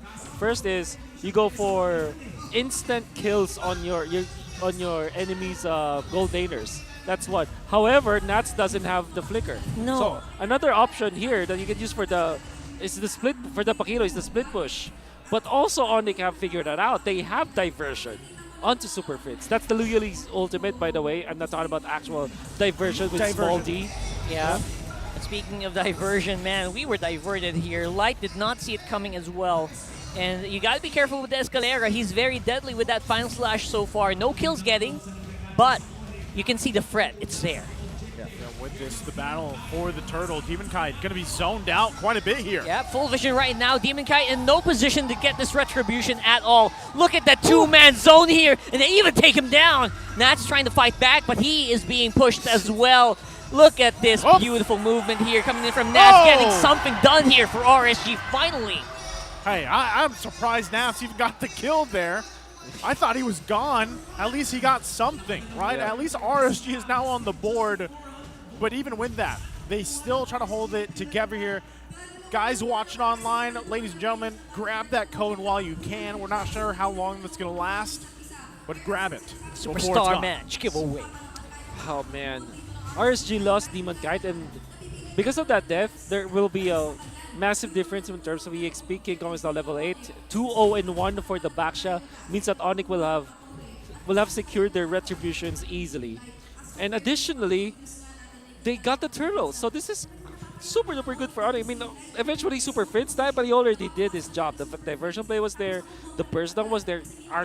Super Fritz was actually the hero or the player that took down the turtle. So ONIC are in a great spot now. Great spot right now. Still looking to put the pressure here on this tier There 1. you go. Activating Final Slash right away. Light can't really react properly here. He's going to go down. But here is a follow-up from RSG. We got RTZ on the sides, waiting in the wings, looking for a target. No one is in sight here. Escalera going to fall here. A big boon for RSG, and will be forced back by ONIC. While RSG's Nats looking at the top side of the map, he's doing exactly what you said, Wolf. He's trying to leverage that Paquito. Yep. Yeah, that's how you deal with ONIC now if you're RSG. Take advantage of the Paquito split push and force out fights when you can. Don't really overthink it. And now, look at that. Speaking of, like we were talking about earlier. Man, Wolf is so good at predicting. He predicted the fun fact of the day. Koshetu Max. Oh, hold on. Oh, look at that. Oh, my goodness, Light. There's just no exit for this guy the moment ONIC sinks their teeth in him. And another play coming in. ONIC, they're not stopping. Oh, my God. That could have been bad for Nats. Yeah, and the thing is, they only sent 2 of their players there to deal with Nats. Man, what a diversion. Oh, my goodness. Oh, my God. What is this, Louis? This is why you pick this hero, right? It causes chaos. And chaos being leveraged here as well for ONIC. Beautiful movement. They take out the gold laner of RSG. And the damage to actually put Demonkite low. Another diversion play. Nats might not expect this. Kelra is here. They're on the search. They're on the hunt. Oh, they're going for him.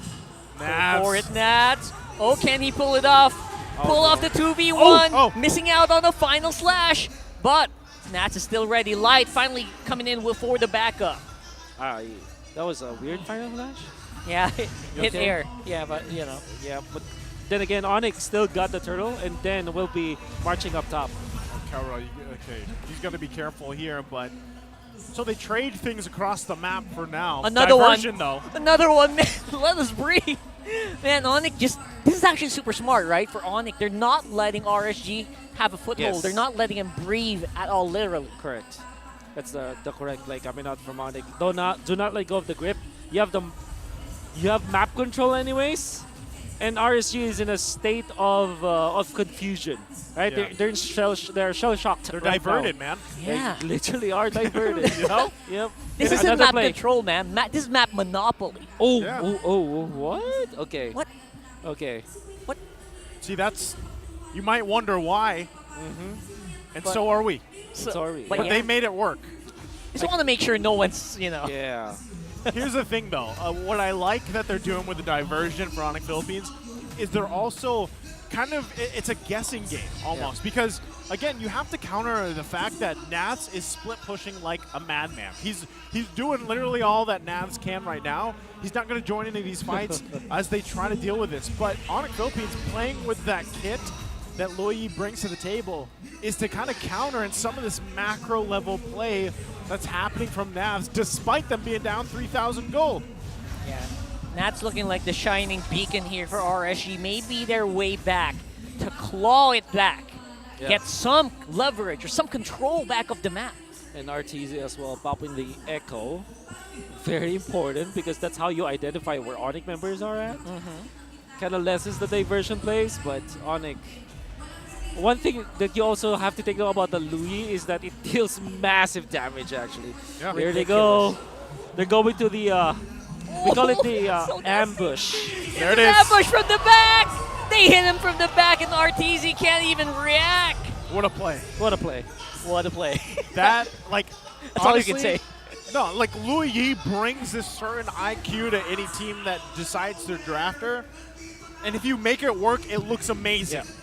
But sometimes you blunder. Yeah. Well, right now, ONIC Philippines is not blundering with this pick, and that will garner them this Lord as well, furthering the lead that they have to work around the map. And another diversion goes to the bot lane. Okay. Now, I think it's worth it to name bushes now. Yeah. And that play that they did, this where light is, that bush where light is. What's Me it and called? Manjin wanted to call it the ambush. The ambush.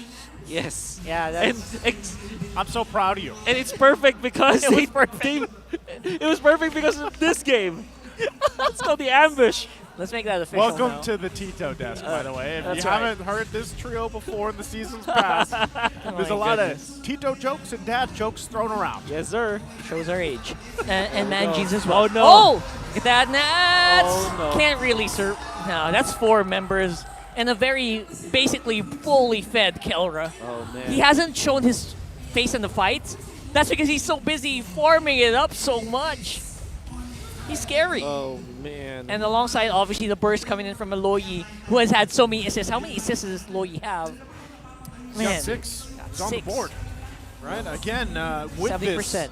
Yeah, with this play, too, they know, like, this is the difference here with this lineup from ONIC Philippines. When they have this lead here, they love to keep putting the pressure on whoever they're playing, and that's kind of what we're seeing here.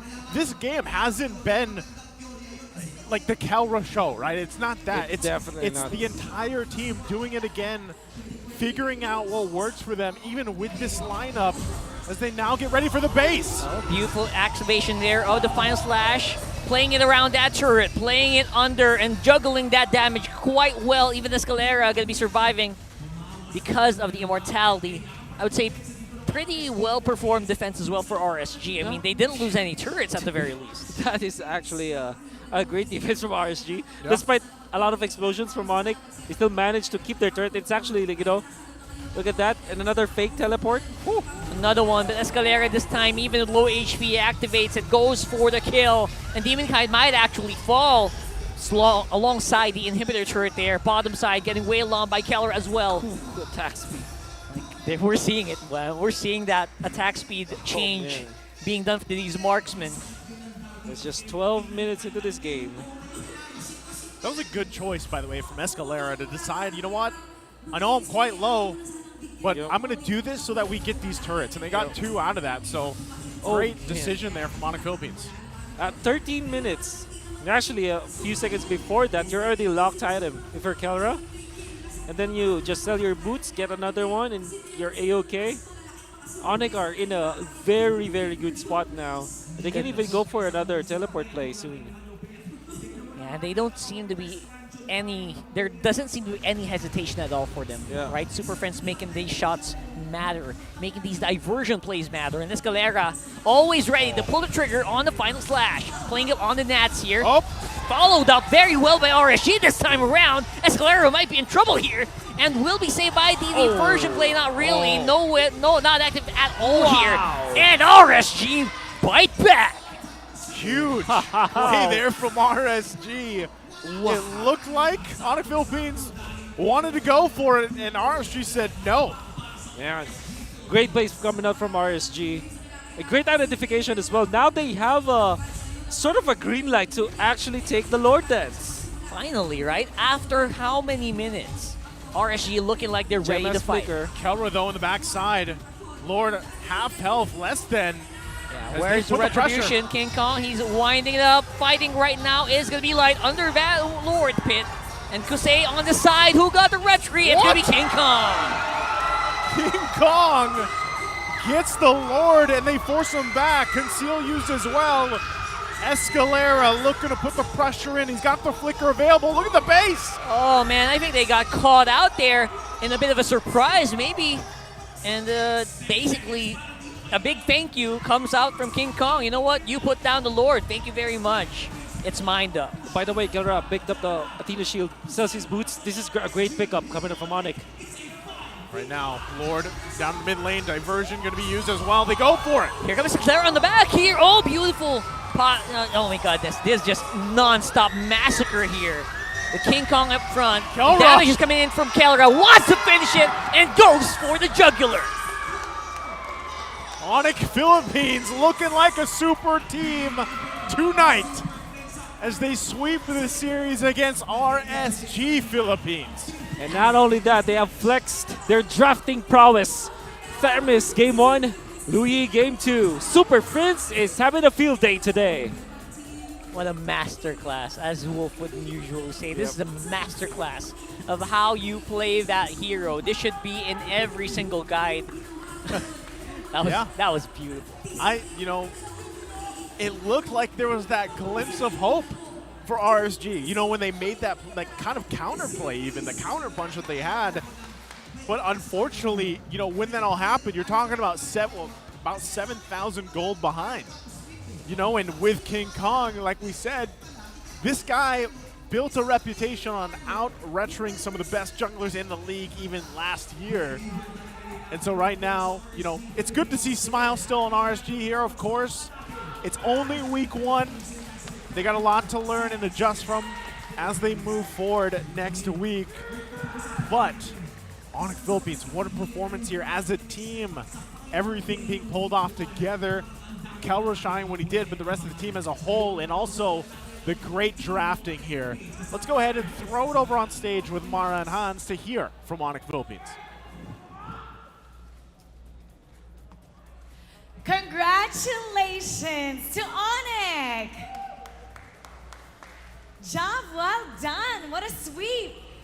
Okay, meron akong tanong. Nasaan si Ato Max? Andito sa likod. Ayun! May napansin kami. May Louis pick kanina, si Super Friends. Idea mo ba yon? Kasi ikaw pala ang #1 na nagpipick, Louis pick, the most for all of MPL Philippines. So, was that your idea for that Louis pick?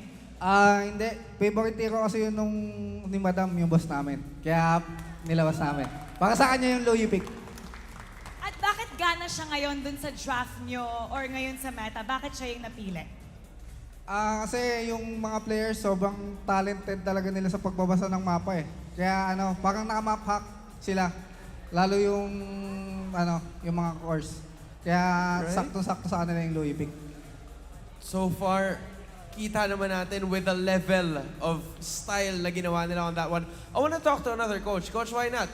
Parang iba yung gising ng ONIC PH ngayon compared to the first day that we've seen you.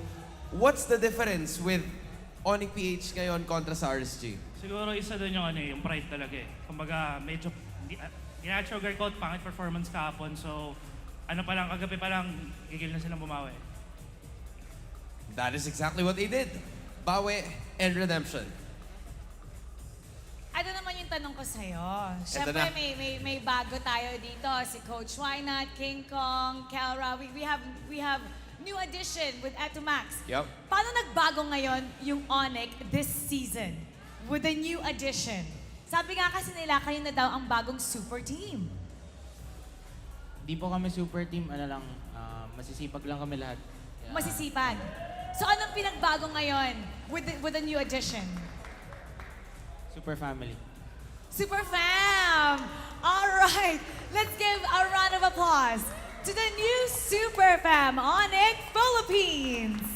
You may now take your bow and take your walk of victory. Something a little different galing kay Boss A. I'm not used to him being so nice and, giving the family word. Pero it's nice to see it as well. Super modest. Supermodel. Supermodel. Oh, supermodel. Tingnan natin kung paano nga ba to nagawa ng ONIC Philippines. So we're gonna go back to our casters. Pass. Thank you very much, Mara and Hans, and also for ONIC Philippines again. Congratulations to them. To me, these are the makings of a super team.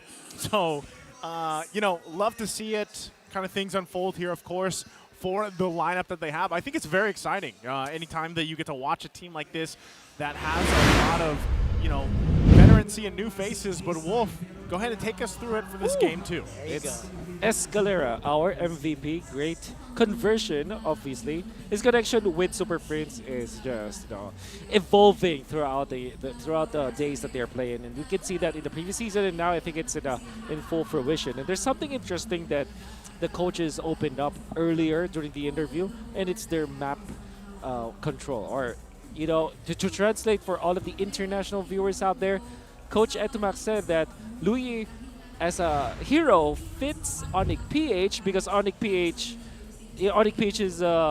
map knowledge is good enough to be called a map hack, right? So I hope that you understand. The ambush. They're not actually hacking. Not literal. Not literal. And this is what? Take note, March 17th, Ray Ash clipped this. March 17th, we officially call it the ambush. The ambush. That's right. But then again, going back, it really fits the profile of ONIC PH because sometimes superstars are super good because of their in-game knowledge and sometimes their map knowledge, their spatial intelligence, and that definitely is present in ONIC, and makes a lot of sense that was the pick for them, and they made a great play around this Lord area, then eventually just took it down. And then look at Kelra picking up the Athena Shield afterwards because he was bombarded by the Virus Spell, and then when he saw the opening, just pop the ultimate, all business for Mr. Kelra. Oh man, again, I love to see the current meta forming. And I love the fact that we have some of this variation in these picks. And you mentioned earlier, we even got to see that glimpse of the statistic there. Etumac, what he brings, to this lineup, and how it how I hope to see that continually evolve here over the course of the regular season. Because this is not a pick or a lineup, even from game 1 to game 2, that you would expect. Yeah, double support maybe, right? But a Louis Yi popping up when Etumac isn't fielded and playing, that's not something you're expecting. And it worked out really well for them. I love to see ONIC like this, not completely revolving around a superstar player, but basically using the knowledge that a superstar player brings to the table to get that win. As there's a saying, there's an old saying, every super team needs a super coach, right? I have not heard that saying, Wolf. All right, well, now you've heard it. Now you did. But that's for ONIC, the mixture of coaches that they have. So they have a life coach through Coach Wynut. They have an analyst, or the quiet technical coach with Coach Bam. And they have Boss A. They have Boss A, well. But I guess you always have to have that coach, that ex-good player coach. For example, Coach Trevor. Very important for the wins of Echo back then, and now it's Etumac. And that's also true. Bonchan is actually an ex-good player. Right? So there's always that recipe that you need. Every super team needs a super coach. So clip that. Actually, that's good. That's good. Yeah. End it there. Good to know, right? And so our next matchup we got to talk about here is Echo versus Omega, Smart Omega. And, we talked a lot about Etumac and even Kelra. Well, now we're going to see the teams play it out to round out week 1. Echo, are they still the Express? Talking about super teams and everything else, they were before, seasons ago, the original super team, right? So we'll see exactly how that pans out, but we are going to be taking a short break. Again, I'm nice to this Rockhart Wolf. We'll be back after the short break for the last match of the day. of MPL Philippines is brought to you by the following sponsors. Smart, the official telco partner of MPL Philippines Season 13. Infinix GT Series, outplay the rest. Experience the MPL PH Season 13 action live at Shooting Gallery Studios. Tickets are now available on our official ticketing partner at /event.com. Don't miss any MPL PH action by following our official Facebook page and subscribing to our YouTube channel. Follow MPL PH on TikTok as well for more content. And don't forget to like, follow, and subscribe to the official accounts of MDL Philippines. To ensure the equality and fairness of our games, MPL Philippines is also monitored and supervised by the Games and Amusements Board.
It's a decoy!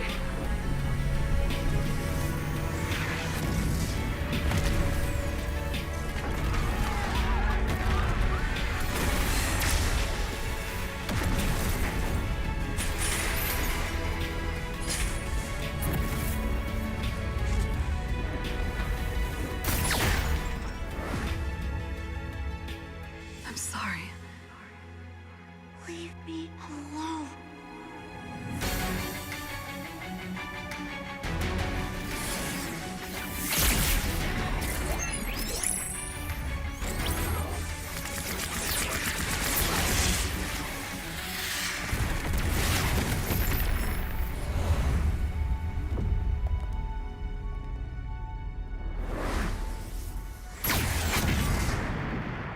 Over here, Ender.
Santos, Kelra, can you do it? And Albert is sana! Garcia! Avalanche fight as Long gets instantly shot down by the Blazing Duet, as well as the Electo final blow. This is going to be easy cleanup for Todak as most of the depth. Apat yun, pero nasipa din siya. Yung ninakaw na sipa, buhay pa rin. Ang 4v1! Backline already, and they're running for the lives, gunning it. David trying to drag the members of RG right underneath the turret. It's not enough though. Gray coming all the way, and he cleans it all the way up. Just nowhere for him to run. Kita kata ada satu buah weapon deploy yang membuat pergerakan dari Mika terlalu benar-benar slow. Rafanya sudah tumbang.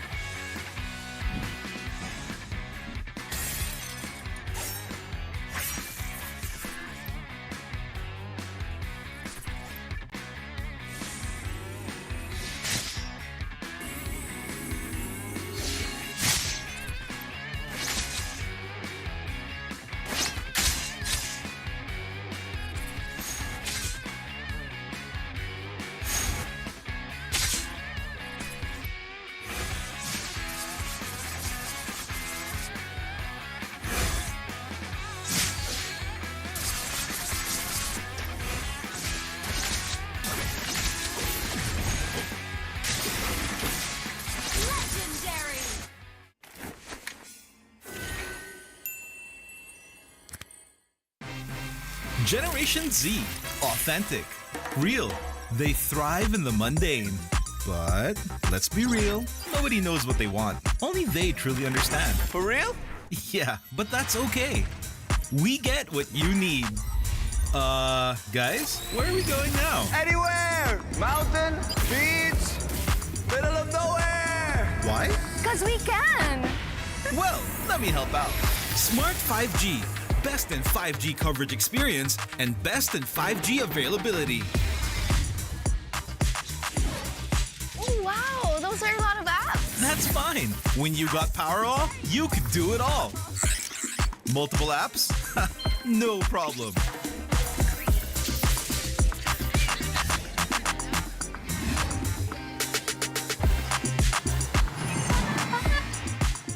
Whoa! From Wi-Fi to data in an instant. Yes, sir. Magic Data saves you anytime you need it. And it doesn't expire? That's right. Cool! Oh, dead spot. If only you could switch in an instant. Oh, wait. What? eSIM is that easy? For For real kasi! backed up by nationwide coverage. So, yeah, nobody knows what Gen Zs want, but we can keep up with real connection and real fast data. Live for real with Smart 5G plus nationwide LTE, power off, magic data, and eSIM. You guys pretty much know what we need. Live more today.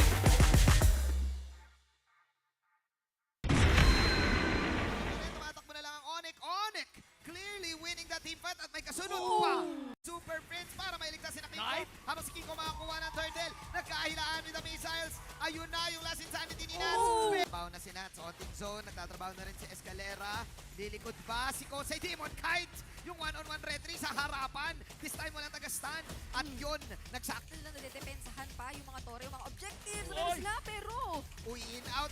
Nilabas yung Eternal Guard. Pang-counter ko. Ang ata sila dito. Pasok si Light. Eto na, last insanity combo. Winaminungan Fury. Meron nakapag-out si Kelra. Napakaganda. Meron na sa ng Bangyas. Kelra doon. Pero ayun na. Winawashing na ni Kelra. Yung kanyang mga bala. Yung kanyang mga fidget spinner. Dahil nakapag-pre-hit ang Filipino Gold Standard.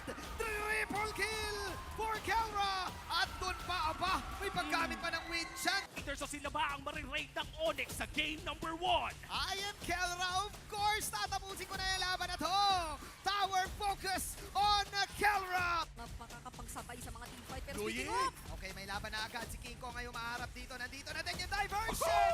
Si Demonkite. Kung gaano kalawak yung pwede nilang lipatan. At ngayon, Hindi lang. Okay, Secret lang. RTC, secret lang!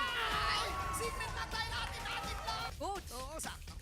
May fake pa kaya diversion yun eh. Okay, diniversion din. Pati yung final split. Wow. At ako, ayun na nga si Kelra makakuha man ng killing spree. At ang ganda sana ng curtain call na naban-out ka. Ay, pero sabi ng RSG saglit, ilaban natin to. Dahil ngayon si Escalera ay namumulado. Bumabanat lang pero may vacuum. Tingnan natin, Demonkite makakuha ng dalawa. Okay, penalty zone. Nilabas na ni Light. At gusto lang nilang kunin dito ang Lord for sure. Pero unstoppable na si Kelra with the machine. Pero nasa bandang likod. Tingnan natin.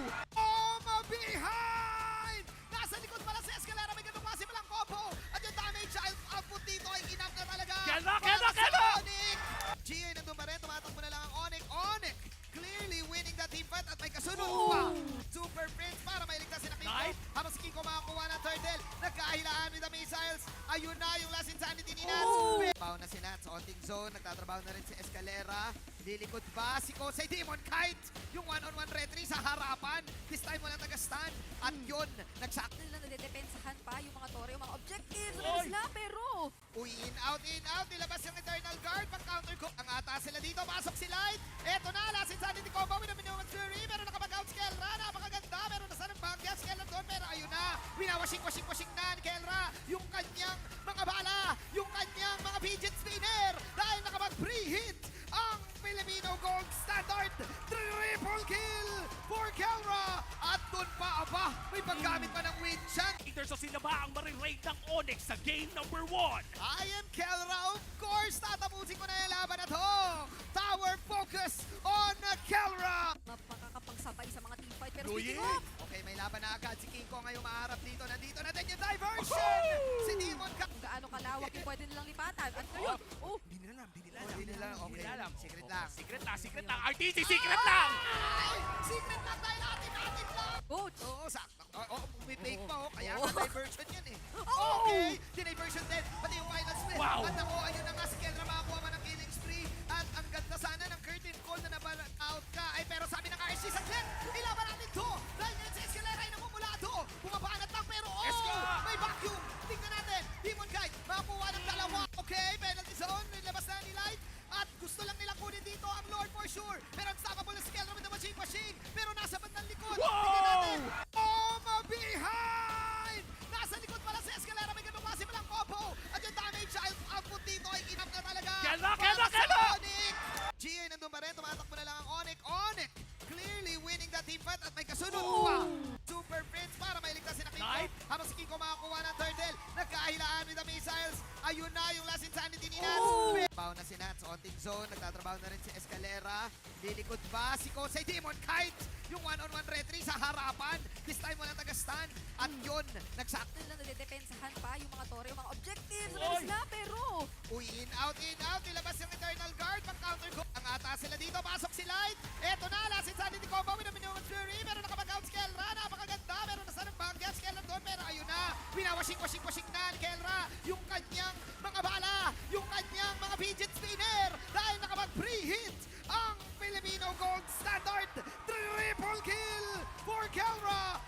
dun pa, aba, may paggamit pa ng win chant.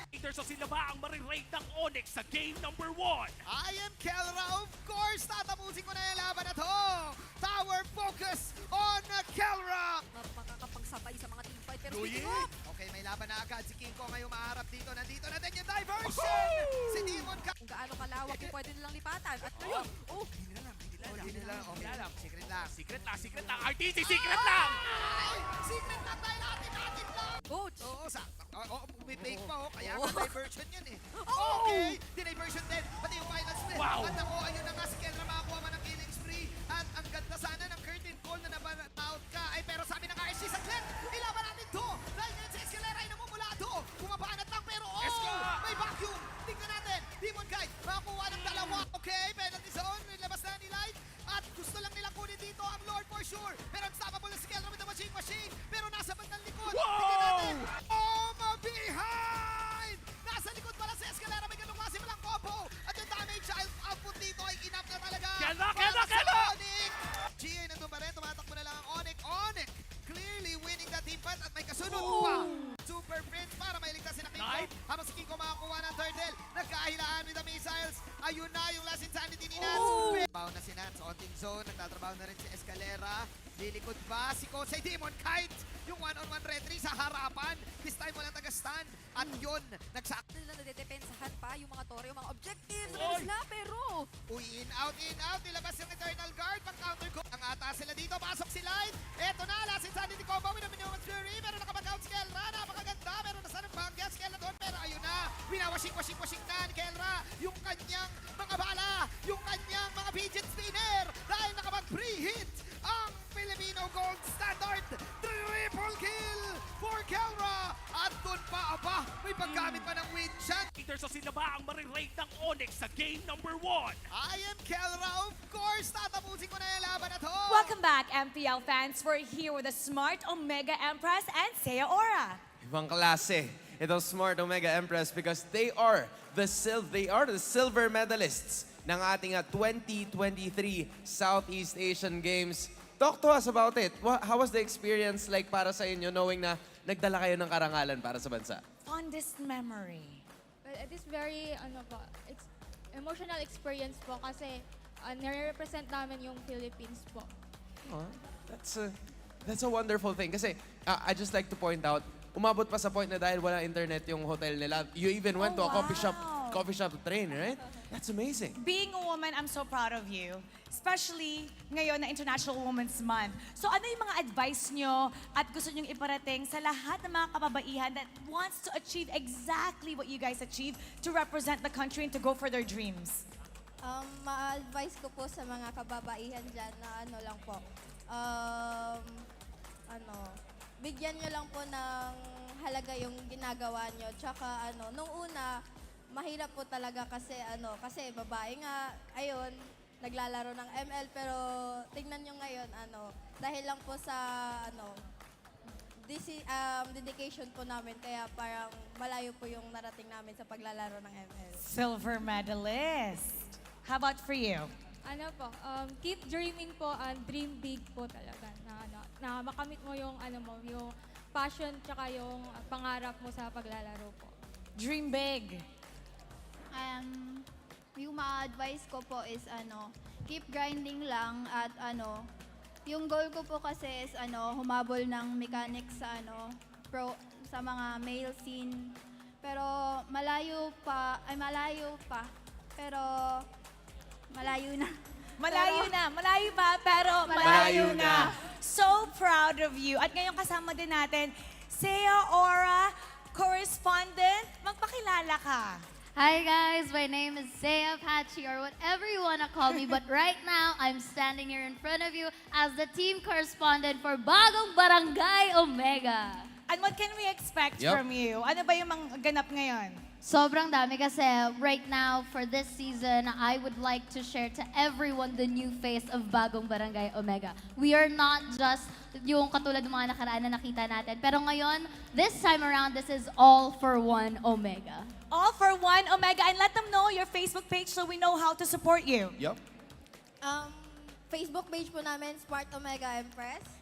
And official Facebook page po namin, Smart Omega. Thank you so much. It's so nice to have you, and we hope to see you again. Everyone, keep supporting them and keep it here, only on MPL Philippines Season 13.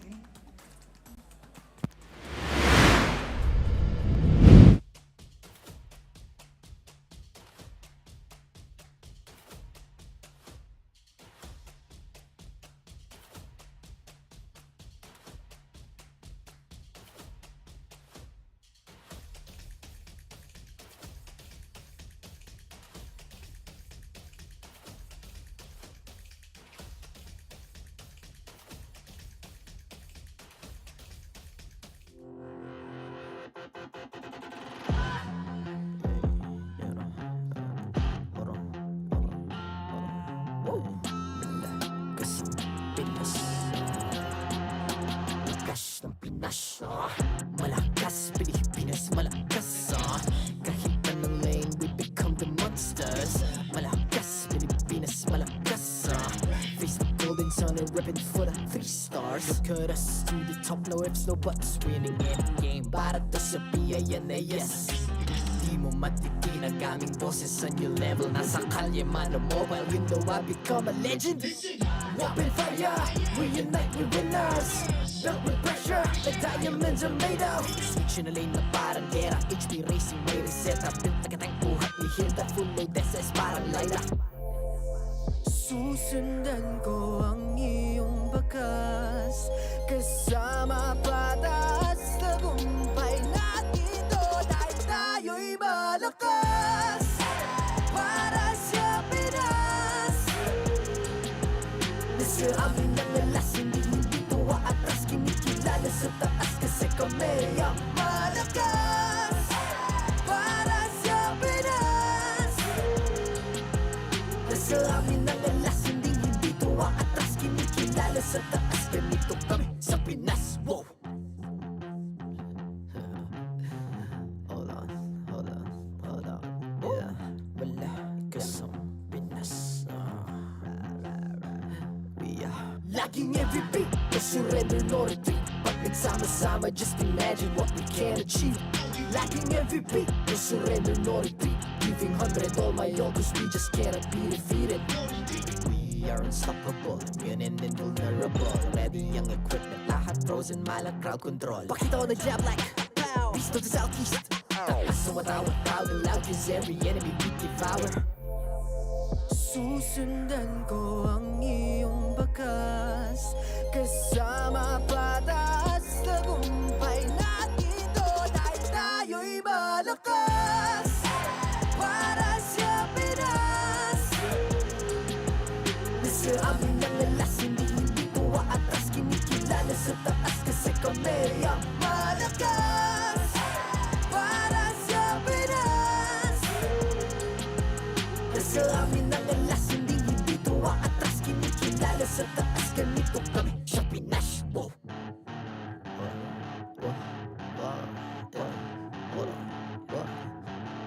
Malakas, Pilipinas, malakas kahit anong lane, we become the monsters. Malakas, Pilipinas, malakas face the golden sun and repping for the 3 stars.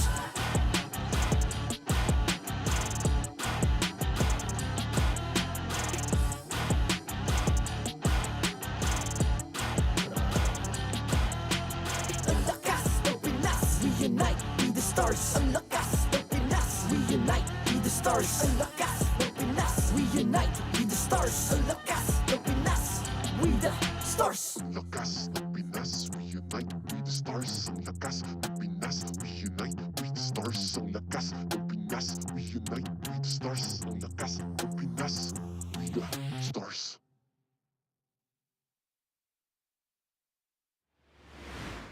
The 13th season of MPL Philippines is brought to you by the following sponsors. Smart, the official telco partner of MPL Philippines Season 13. Infinix GT Series, outplay the rest. Experience the MPL PH Season 13 action live at Shooting Gallery Studios. Tickets are now available on our official ticketing partner at /event.com. Don't miss any MPL PH action by following our official Facebook page and subscribing to our YouTube channel. Follow MPL PH on TikTok as well for more content. And don't forget to like, follow, and subscribe to the official accounts of MDL Philippines. To ensure the equality and fairness of our games, MPL Philippines is also monitored and supervised by the Games and Amusements Board.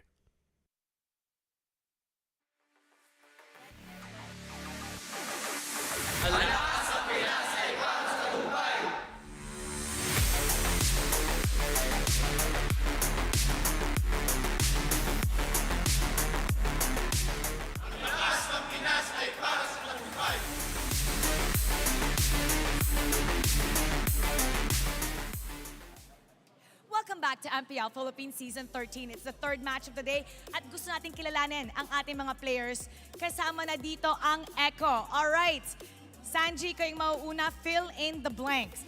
I'm an MPL player, of course. Of course, we're drinking energy drinks. Drinking energy drinks, okay.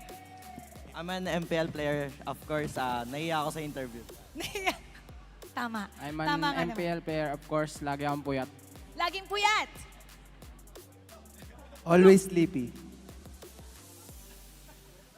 I'm an MPL player, of course. Lagi akong ready. I'm an MPL player, of course. Trash talker kami. Oo nga naman, trash talkan sila. Yan pa si Carl. We are MPL players, of course. Pinapanood namin yung highlights pag uwi namin. I'm MPL players, of course. Of course? I'm in loud and proud. Loud and proud. They're MPL players. Of course, Hans, what do you have? Teka lang, medyo malapit eh. Okay, Jom, tayo naman. I'm an MPL player. Complete the sentence. I'm an MPL player. Of course, magaling ako pumalakpak. Paano yung palakpak? Yan. Okay, lipat natin. Doon sa kabila. H2, complete the sentence. We are MPL players, of course. Lagi akong puyat. Lagi kaming puyat. Makes sense kasi sa practice. O sige, pwede na sa practice. Matt, rekta mo na to. I'm an MPL player. Of course, CCO kami. CCO kami. Gano'n ba karami yung may kulay sa buhok dito? Matt, pakita ka lang konti. Yan. So, blondie. Tapos, dito sa kabila. Humarap kayo dito. Kasi kayo may kulay yung buhok eh. Ayan, siya. Tapos, andun na si West. Ang daming may kulay na buhok dito sa Smart Omega, kaya siguro kayo tinawag na CCO ni Manjin. Pero yun na yan, guys. Bato na natin sa mga casters. Casters, pasok. Or for this one. Well, great to hear from you, Mara and Hans over there with the players, of course. Now we have made it here to the final matchup to round out week one, number 1 for season 13. What is up, guys? I'm Nice, who joined here with, once again, the Titos of the desk, Rockhart, Wolf. How are we feeling? We're feeling like a Tito. Is that official? Is that official? Nah. Okay, yeah. Feeling old. That's what I'm feeling. Well, you put it that way. Well, I'm feeling young, so I'll leave you there, Wolf. But let's talk about the headline for this matchup, of course. Welcome back to MPL MDL graduates. Right now, wow, who could we be talking about here, Rockhart? Yeah, we're talking about players from MDL Philippines Season 2. And actually, you know what's funny? When they were talking to us earlier, they said they're gonna put up some players just so they can know. Outplayed in Zaida. They're playing today. They are. They are, and they have their what they call this. We call it toga in the Philippines. The hat. The hat. The graduation hat. Yeah. I think it's just I think that's universal, man. Oh, is it universal? I think right. Toga. Oh, I okay. could be wrong. Okay. Well, I can't remember my graduation so long ago. It was so. Anyways, outplayed inside bright future ahead of them for sure. Played so well in back-to-back wins for Echo Proud or Echo Loud from the team. And obviously, they've also played in MPL before during Season 9, the first iteration of the super team from Echo. Look at this. Wow. It's a huge barangay graduation. The entirety of the Smart Omega Neo squad is here. The array of the new barangay. The new barangay. Is this supposed to rhyme, no? The array of the new barangay. I don't. Okay. The array of the new barangay. I don't think it's a riddle, or I mean, Okay. I don't think it's a rhyme here. Okay. All right. Very well. That's Luis. That's Rail or how do you pronounce it? How do you pronounce it? I asked myself the same question. Ryle, yeah. It's Ryle. Ryle. Ryle. Yeah, it's Ryle. Okay. Then Mark. and then West, obviously. Great performance, actually, but they kind of they fell off in the end. But this is a match, anyways, of the finals. So there's a lot of promise for this new Omega squad. And the thing is, they're going to be playing alongside each other, going up against Echo. I think that this might be the better decision in a way that you kind of have that chemistry going already.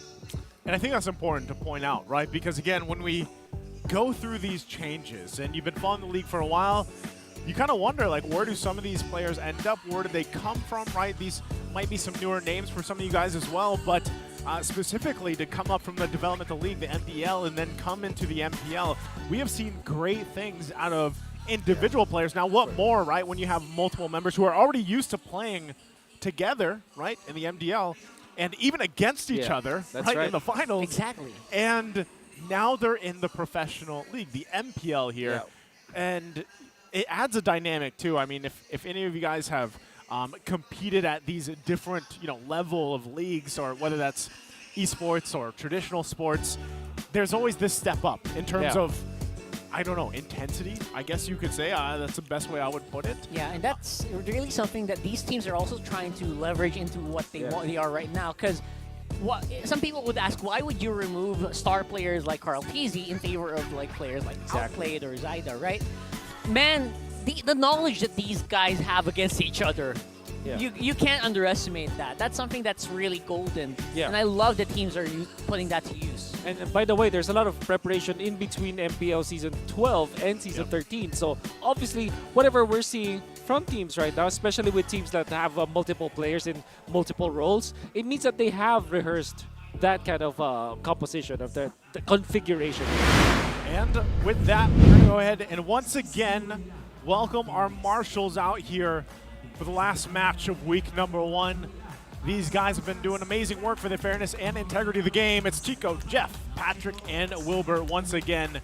So they take their bows here, and we get ready to welcome the teams out on stage.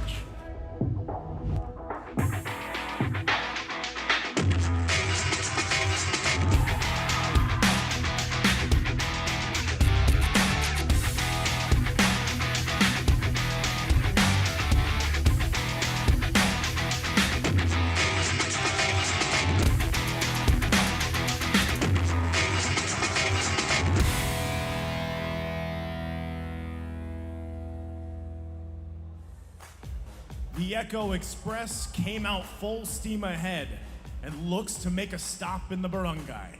Can they continue to be on track to finish off the week? Give it up for Echo!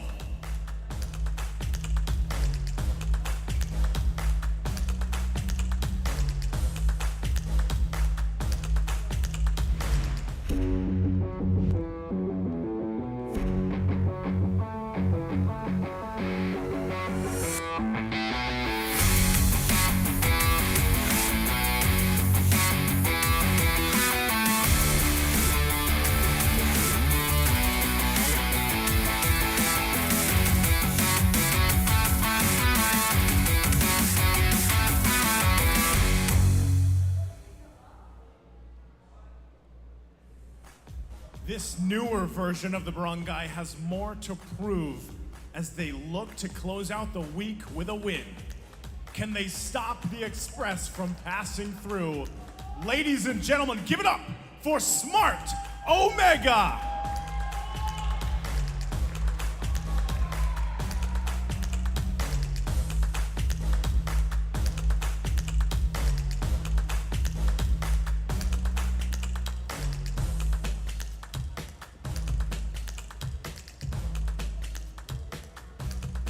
And their coaches, Coach Tic Tac and Coach Lembo. It's the final match for week 1 of season 13. Will it be Echo or Smart Omega?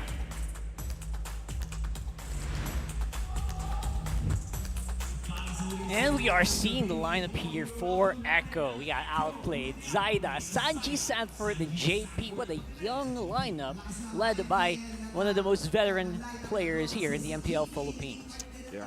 Now going to be featuring how well they have developed Outplay as well as Zyda, how long they have been marinating over the MDL scene, and now they're going to be ready to cook, as we would say. Now they'll be facing against Smart Omega, that's West, that's Mattzilla, that's Ryle, that's Luis, as well as Mart. Yeah, with this lineup, again, a very new version of Smart Omega for a lot of people, you know, and with that, I feel like still they're trying to make their mark in a way that, yeah, you know, there's experience there that they had, of course, in MPL, but this is a different stage, right, entirely, and they're up against still a lot of veterancy here across from them right now.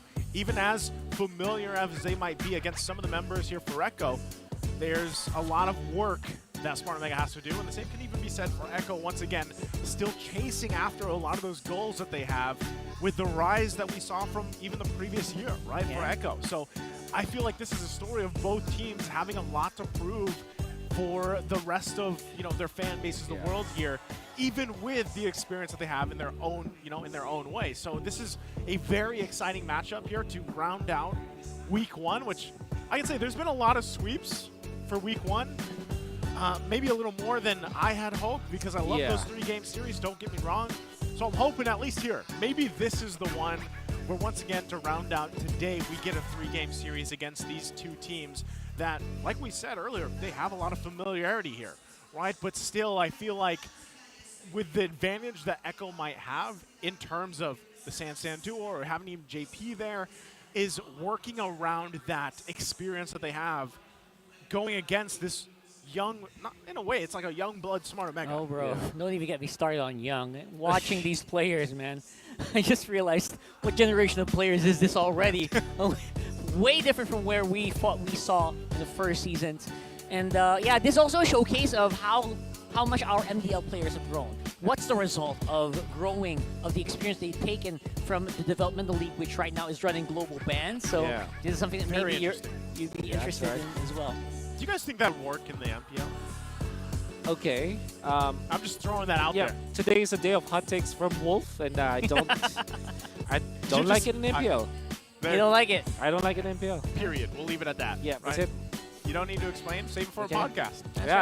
Save it for a huge podcast. That's a huge podcast, That's man. my man. So many people will have so many takes on that, but the majority I've also heard, yeah, that's not going to work here. Yeah, because again, I like what they're doing in the MDL though. Like it leaves, you know, I feel like that's the area for this experimentation. You know, a little bit of flavor, whatever you guys want to call it, right? Whether it's flavor, spice, experimentation, everything nice, that works. And I think it works well in that environment. But of course, for the MPL here, I think one thing too that you can take, you know, while we kind of dig into this later on with the keys to victory here, but for Smart Omega even, like they for the longest time had a very specific play style. Whenever you think a lot of these teams, they have a very specific play style. Remember, Smart Omega for the longest time, if you guys haven't been watching in the previous seasons, was a team known for what we called the Omega timers. That's right. Like which was the golden 18-minute mark? I think it was. That's right. Well, now we're in a phase where like it's rare to get to 18 minutes. Yeah, you know? Yeah, unless you're Blacklist, watch out for that for 83 minutes. Oh yeah, watch out for that. But I guess you know what? We're not even going to talk about the keys to victory here because we're jumping into the draft for game number 1. So real quick though, while we get through this draft here, Wolf, you might have a couple ideas.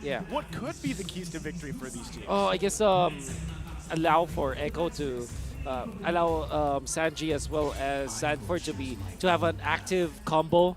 So which is crazy because both Arlott as well as Fermis are great combos for Sanji and Sanford.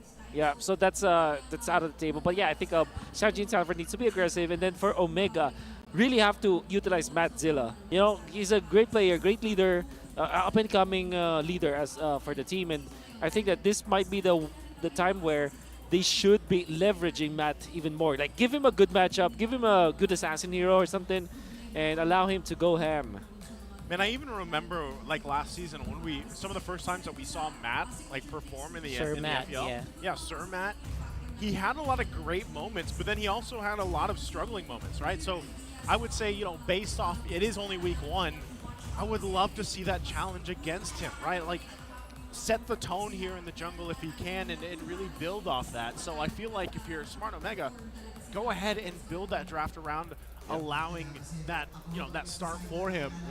We're going to see, I'm not sure if I don't know if that's going to be a redraft or they're going to fix something here, but for the most part here, I think that's one of the main concepts for Smart Omega. Like, allow Matt to do his thing in the jungle. His strengths, work around it. I think he does work really well with utility junglers. Yes. Right, so go for that. Even if that just means putting him in a Fred, like give him Fred. Or a Martis or a Baksha, right? And then build around that because there's so much room and flexibility right now in the other roles. Yeah, I wonder what how Omega will be dealing with JP perhaps. We've seen already the Matilda ban. I think that might be a confirmation already, and that's also a hero that JP likes to play, and not only this season, previous seasons. Eventually, force him to go for catch heroes and allow or force Echo to get away from those utility roamers at a spectrum where you have the Rafaela, you have the Matilda, you have the Minotaur. Maybe those are the potential answers coming out from Omega.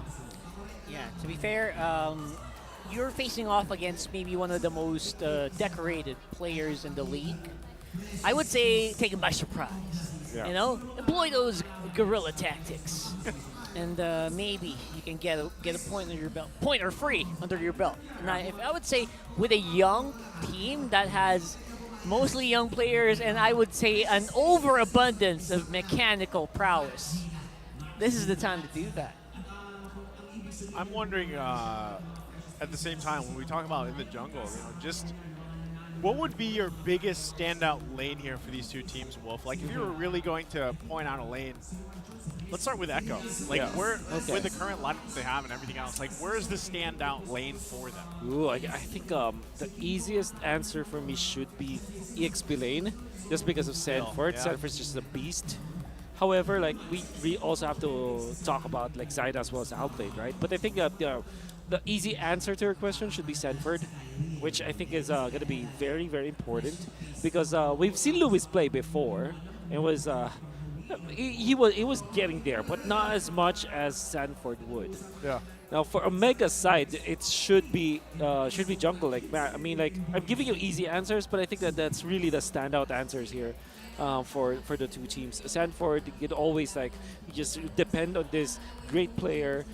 Almost all of the whenever Echo plays and Echo wins, Sanford is always you're always on the top candidates for MVP. Usually always in the middle of the conversation, especially even facing off like almost literal head-to-head against an MVP World Series Championship. Always compared to Edward, always compared to to Flapteasy. And with that, as we're talking about the veterans here, you also got to point out. You already said this earlier, Wolf too. Outplayed Zaida and West. These guys were certified. Highest KDA or kills in the MDL. Like this type of statistic, translating it into the MPL, that can work great for you, but it can also, be kind of the bane as well for your team, right? Like if you're used to that in the MDL, I feel like things kind of change a little bit in the MPL. Well, it's great that you have that, but at the same time, we've also seen players who have that tendency and then just get demolished, right? With trying to play like that where, again, we're playing a little risky, we're playing this way or that way. And so I think I always say you have to control some of that chaos here, for them. So we'll see if those players, the stand-up players, end up doing that. We're going to get things situated here from, it looks like Smart Omega's side, as they get things figured out before we head to that draft. Actually, I really want to echo onto that one, what you said, no pun intended. I feel like we've seen that a few times where we have like superstar players from a different league or a different time, and high KDA, and then they have to reel back. They have to be reminded by the coaches, yo, you're not in the little leagues anymore. You can't go slinging your guns all the time here. can't just be waving your guns around. Yeah, this is a different league. You got to control yourself at certain times, and that's something that maybe you want to also remind these players. Just because they did have like humongous KDAs doesn't mean they can't keep doing that here. And did I see that correctly? Echo fan from Jakarta here in the Philippines again?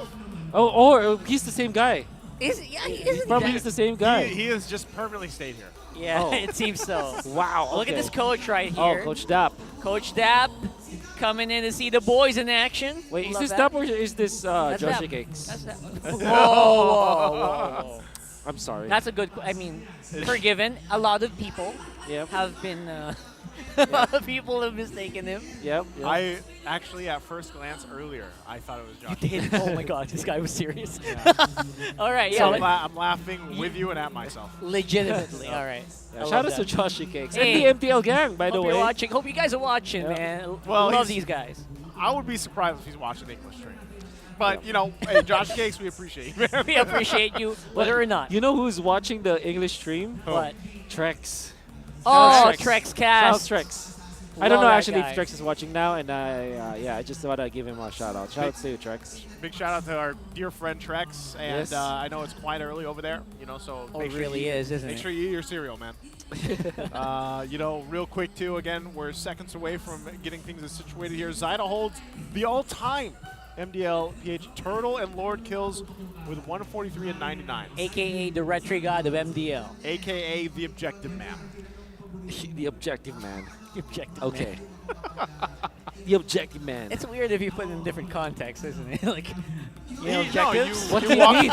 No, What do you mean? You go through life with the objective. Yeah. Yeah. Wolf, Okay. what is Of your course. objective from My- a day-to-day basis? My objective. Wake up, make coffee. Yes. Coffee art. Yes. Make good latte. Make a myself podcast. feel better with the caffeine running through my veins. See? Make a podcast. Hey. And admire my friends. I thought you were going to say admire myself. Nah. In the mirror. Hey. Hey, we're back. We're back. We're back from Okay. the draft. And, you know, again, thank you for everybody sitting tight with us. It's been a fun week number 1 here, opening up season 13. And now we are down to the last band for the first phase from Smart Omega. Interesting bands came out, though, from Echo. You know, based off what we saw from the previous games, the previous matches, that's Joy being taken out for the last phase here. So we'll see. First pick comes out right away, Novaria. It's the Novaria, and then you answer no Arlet, so you go for Ruby here for Omega, maybe Ruby Fred.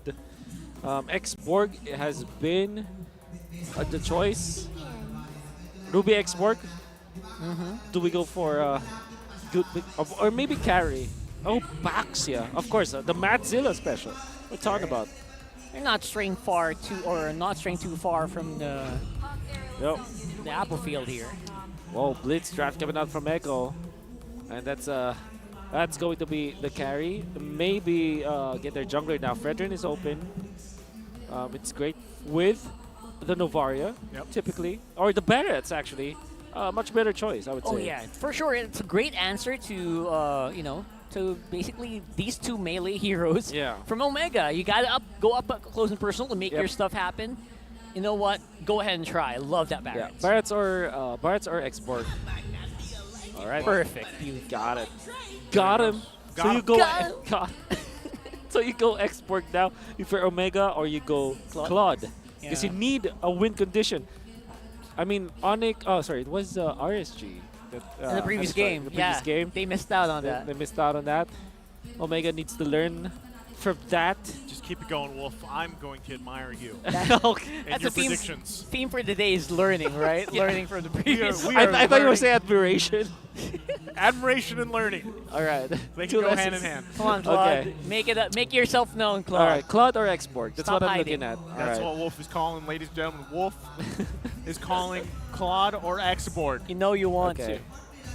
to. Yeah. Let's limit ourselves to 2 guesses. Oh, man. Harith. I mean, you guys have Okay. been calling it since match 1 and match 2. Now it comes out in match 3. I just Okay. want to let you know I still admire you, Wolf. Even Oh, though thank you were you. wrong. Thank you, guys. That means a lot to me. It's not often, but Wolf Hey, you know what? You're still on point. No, you jinxed it. You No, pointed it out. No, he's got pointed it he's out. got the last 4 picks locked in. But that's Okay. the Harith. How are we feeling about the Harith locked in here for Smart Omega, Wolf? I like it a lot because it is definitely the hero that answers the carry in the laning stage. Yes, sir. Great in the mid game as well. And then you have 2 sources of lockdown, so you always have to look for that if you are Harith. Maybe typically Harith is paired with Kaja, for example, or Franco that really locks down opponents, and then you just piggyback off of that. But you also have the Ruby, which is a great source of lockdown, anyways. So yeah, to answer your question, looks good. However, the problem here is that they might not have enough of reach against this Novaria. That's so true. they definitely need a dive kind of EXP lane here from Omega. With this, you kind of lock down your main range advantage. You basically let your opponent know that this is the range that I can reach. Yeah. And that means they will have to really compensate hard on a long-range mage Yes, for the sir. mid if they want to answer. Oh. Good bands. Good bands, definitely. CC taken out for the last one here. Xborg as well on the other side. So, what does this leave us for Smart Omega? Okay, they need a maybe a Loyi, yeah, sure. Angela. So This is a whole lot of not expected. Yes, 100%. Which means that Echo, I mean, you can. There's the classic counter to both Harith and Angela is the Esmeralda, but that's very unlikely to be picked up. I think the Echo might just consider getting a locked up, like a one-shot Sanford hero, like maybe Lapo or Yuzhong, with Yuzhong being one of the top ones in mind. Love it. Love And it. maybe with no Minotaur, maybe they just go Grok or Tigreal.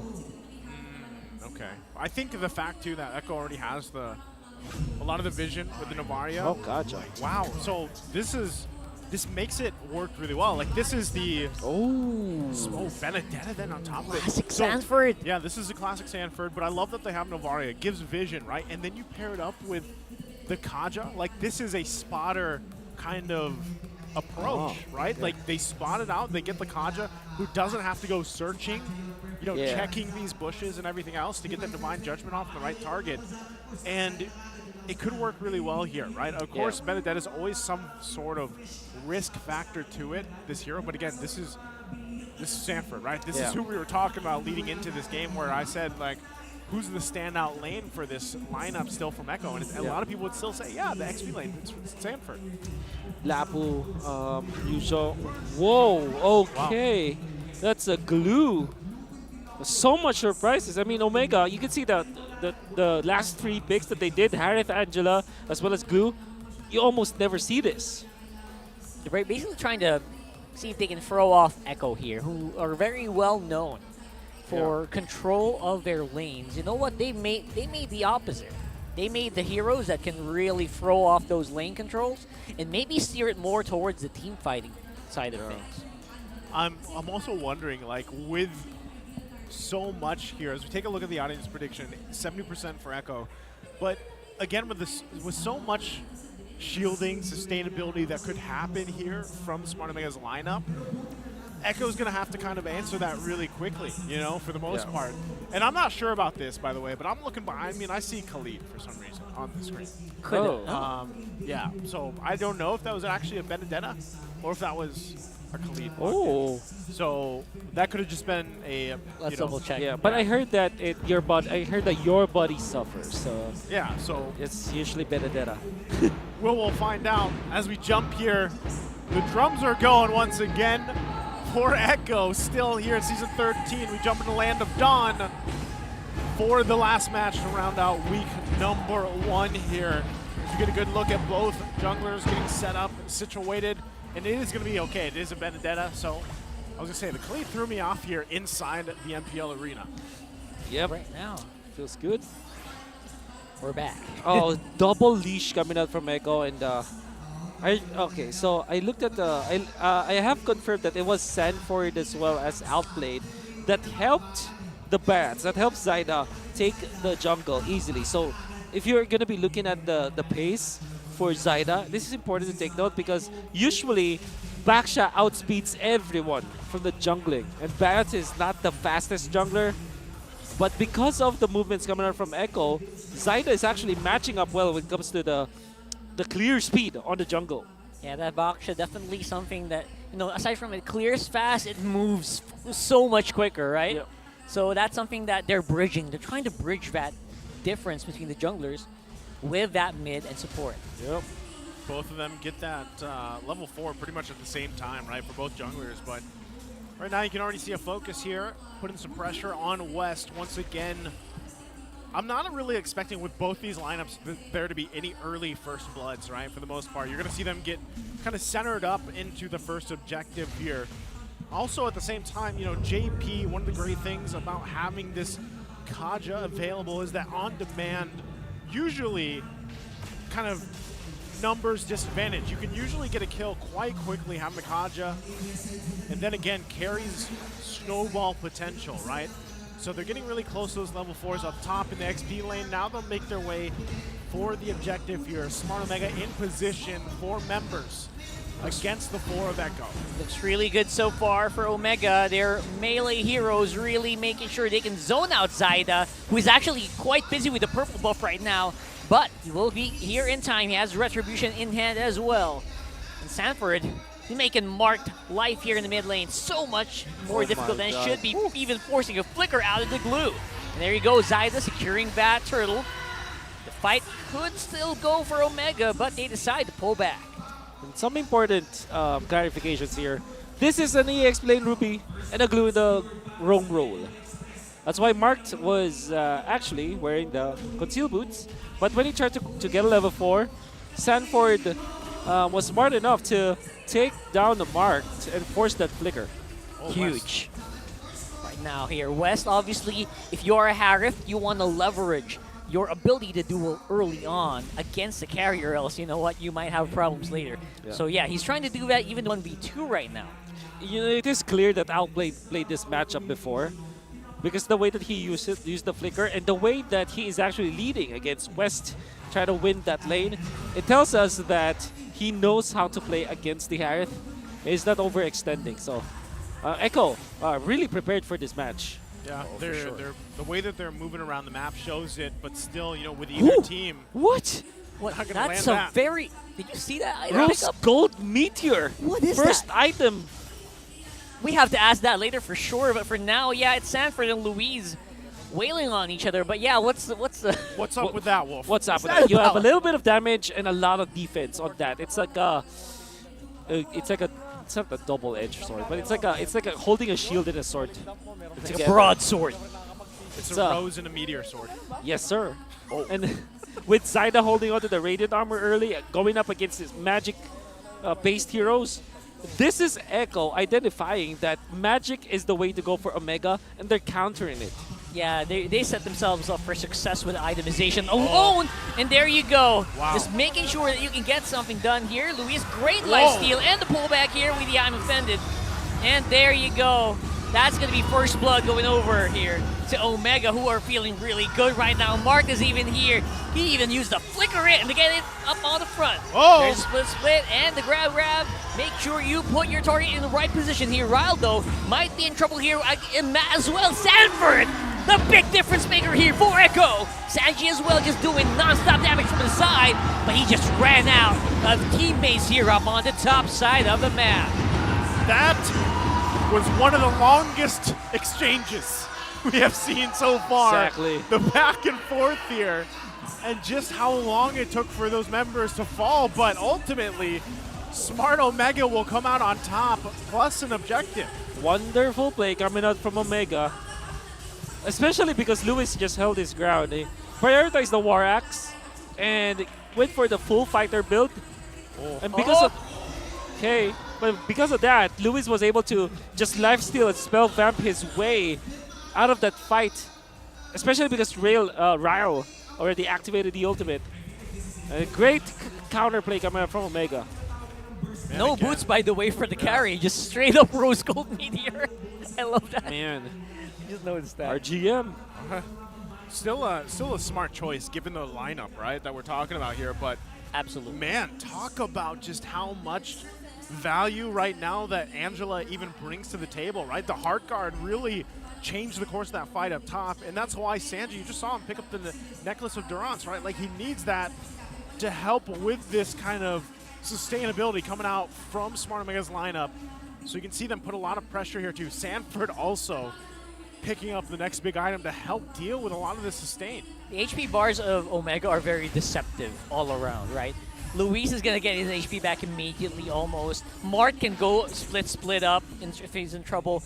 Alongside the Heart Guard, it's becoming very apparent that Omega has thought of this. Yep. Even the glue is starting to be a problem for Echo because of that flicker play that we saw from Mark himself. There's a lot of staying power for Omega, and they're just going to be doing the 4 protect 1 strat where West is going to be the one to output the damage. But Mark will always be on top of the Barretts to make it a non-factor. And look at that. Still no boots for Outplayed. Bro. He doesn't need Barefoot the boots. carry. It's interesting. Carry. He's just trying to survive, right? Because I think in the end, you're right, Wolf. Omega and Echo knows this. They just need to build magic resist because it's all going to be up to the Harith later on. Yeah, that's what I'm saying. Like, as the game goes on, and you already deal with a lot of the sustainability for Smart Omega, like Echo is trying to play that long game here, working around the lineup that they have to. They know that Outplayed, all he needs to do is also farm up here. The true damage is going to be a big factor later on in some of these fights. So even if they manage to get this turtle, that's great. But look at the bottom side. Yeah, huge teleport here on the bottom side with the Heart Guard for West. And still, again, it's still a Harith. So good at these duels early on. Takes out a 2v2. And he also managed to secure the turtle, at least for Echo. Now, back-to-back clashes. Echo just literally not respecting the healing potential that can come out from the Angela. And this is, by the way, a position for Angela, so that's a lot of damage that can come out from that. Luis, Oh well my played God. with a solo 2v1 on the top side, using that turret to its full advantage. What a play. And again, 3-0-2 now. Proven to be a menace on this Ruby pick so far. And still, Smart Omega now nearly 2K ahead. They're going to be able to work around this, especially leading into the next objective right now. So still looking to make a play top side. Looking to spot out Zyda to get the turret. And this is the durability, sustainability combination that they're working with right now. It's just really tough for Echo to find the damage this early on in the 9-minute mark to deal with it, even in the mid-game. Be a problem now for Echo because you mentioned about the power spike of Omega in the mid-game. It's not only felt, but you can see that it can be translated into the gold lead that Omega is holding on now. Come the Lord fight, they don't have enough to pierce through the defenses of Omega. They do have lockdown though, so it's gonna be JP being very crucial when it comes to the Lord team fights because he's gonna be the one to take out West. Yeah, I feel like even with that though, like they just have to give up these turrets. They have to give up the space to work around, and Smart Omega knows that, right? They know that we have this advantage right now, and it's good that Outplayed finds this tier 2, but currently, I think even part of it, Sanji needs a lot more time to build up here. Again, he rushed the Necklace of Durance, right? So he had to build that. He doesn't have any big damage items just yet. So the more time that Echo buys for himself here, they will be able to contest some of these objectives in these fights, whittle down the health bars of Smart Omega a little bit more. But right now, both teams getting a position, once again, for this Lord. Not sure if any wants to commit just yet, though, as they focus around the macro game. And one of the advantages right now is Smart Omega holds on to that tier 1 still on their side of the map. Yeah. Overall, it just feels like both teams waiting for that specific timing, especially for side of Echo, right? When is the optimal time for Echo to take these fights and maybe go for an all-out, Lord fight, Lord steal here? Because West is so scary on the Harith right now. And of course, Luis is going to be threatening that side lane as well over and over again. Yeah, I can see Lewis is, if you're going to be looking at Sanford, this is his signature hero, but he's getting bodied by Lewis. 3-0-2 for the Ruby. 1-2-0 for the Benedetta. And even in that split push, Beradel was duly punished. Lewis going for the Malefic Roar. This is damage Ruby. Not Bro. sustain Ruby. No wonder he's 3-0 right now. Scary now, still fighting. They're going to go for this Lord. Sanford making his way as well. Oh, Echo, they're finally done waiting here. JP pulls the trigger with the flicker. Yeah, but it's not going to make a mark here for the meantime, as Luis does have the hard guard. And now they will have a missing key for the team fight. It's going to be a big one underneath. This Lord is very close to Red 3, but they're losing out on members right now. Omega, they are losing out big time. Just standing right now is Ryle, Luis, and Mark. But who is going to be left alone? Who is going to be left standing here? It looks like Outplayed might be in trouble. He already used the flicker as well. Luis and Mark are going for the chase. Flicker already used by Ra as well. Lord is walking on bottom side here. But oh man, they lose out on the objective. But Omega's skirmishing and dueling capabilities are through the roof. That, again, a perfect picture of just how much sustainability and durability Smart Omega's lineup has, even given that Echo did get the Lord. They won some of the battle, but Smart Omega just holding it together still. And that's bad news for Echo, despite them getting the Lord. Because there is something that we have confirmed in this mid-game that we're looking at. Omega only made the bad decision to utilize the hard guard onto Lewis. And that's understandable because Lewis was in trouble. But then, if we think about it, the next fight that happens, make sure that Lewis is not, positioning is not compromised, pop the hard guard onto West, they're going to be A-okay. Because man, Zaida had to really dig deep into his bag of tricks just to punish Omega. He had actually the most ideal Barrett's performance where he was able to utilize the Daytona's Wake Up onto West and then throw it over to Matt so that he stuns 2 people and then he gets the retribution. Yeah. That's the most ideal scenario. Might not happen again for Echo. You know what's surprising? We haven't seen that kind of Barrett's play in a while here. Exactly. That's in the last dream. In the That's weekend. the dream. Yeah. And a lot of people will point that out. But then we see it from someone who is from MDL. I love that here right now. All the Barrett's mains. The Barrett's mains right now. Yep. Not a hero I'd pick, but I respect it. So, you know, again, it's funny because it is such an effective hero, and the way that it's played here by Zaida right now can really turn the tide of these later on Lord fights, right? Outplayed as well has to be able to position himself in a better situation, and I know that's probably difficult given the fact that everything that Smart Omega's throwing at him is tough to deal with, especially. Okay, we're going to get a situation there again with the heart working against the heart guard and everything else, right? Outplayed's positioning will be crucial here for them, and JP as well has to be able to find the right target with that Divine Judgment. So, 30 seconds away here from that Lord pickup. Smart Omega sticking together, crucial. Big damage item pickup here for West, gets the Divine Glaive. Oh, Echo has to really respect what Omega can bring to the table. And it's looking good for Echo for sure. But then again, they're not out of the what's the term? Out of the Not weeds? out of the woods. Woods. Just yet, yeah. Out of the woods. Not out of the weeds? What? Not out of the weeds. I mean, people could hide in weeds. Yeah, for sure. I've seen it happen. Yeah. You can get stuck in weeds. Yeah. You know? But for Omega, not ideal. Wolf. Not ideal. This is their power spike. 100% their power spike. I think Lewis with this. Oh my goodness! Did I jinx him now? No, you didn't. He's safe. No. He's safe. He's fine. But yeah, with this full damage build up, even endless battle, bro. Oh, that's a warrior if I've ever seen one. Oh, that is my a God. fighter. A fighter, Ruby. What do you call this version of Ruby? Oh, Like, I don't- Agri Ruby or Aggro Ruby? yeah, It's a class Ganon. Oh, look at this. Zaida can't really sustain that much. Surprising damage coming out from the Omega members here, but here comes Sanford coming in straight in with the Electro Final Blow, and now they are on the chase for each and every member they can handle here for Echo. But Omega, they're losing out on HP. Sanji making the Star Shatters hit their targets, and now that forces Omega to back off.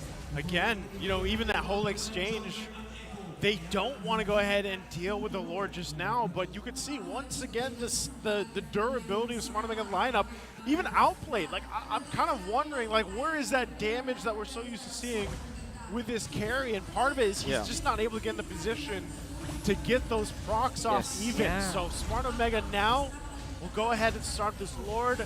They've got the heart guard ready from Ryle as well. They're going to go ahead and start it up. Yep, starting it up right now. It's going to be Mart. Already used up the split. That might be crucial information here for Echo. As the Omega are wailing in straight onto that Lord. Still getting secured here by West, though. Okay, West gets it. They call it back, but they get the objective here, Wolf. Yeah.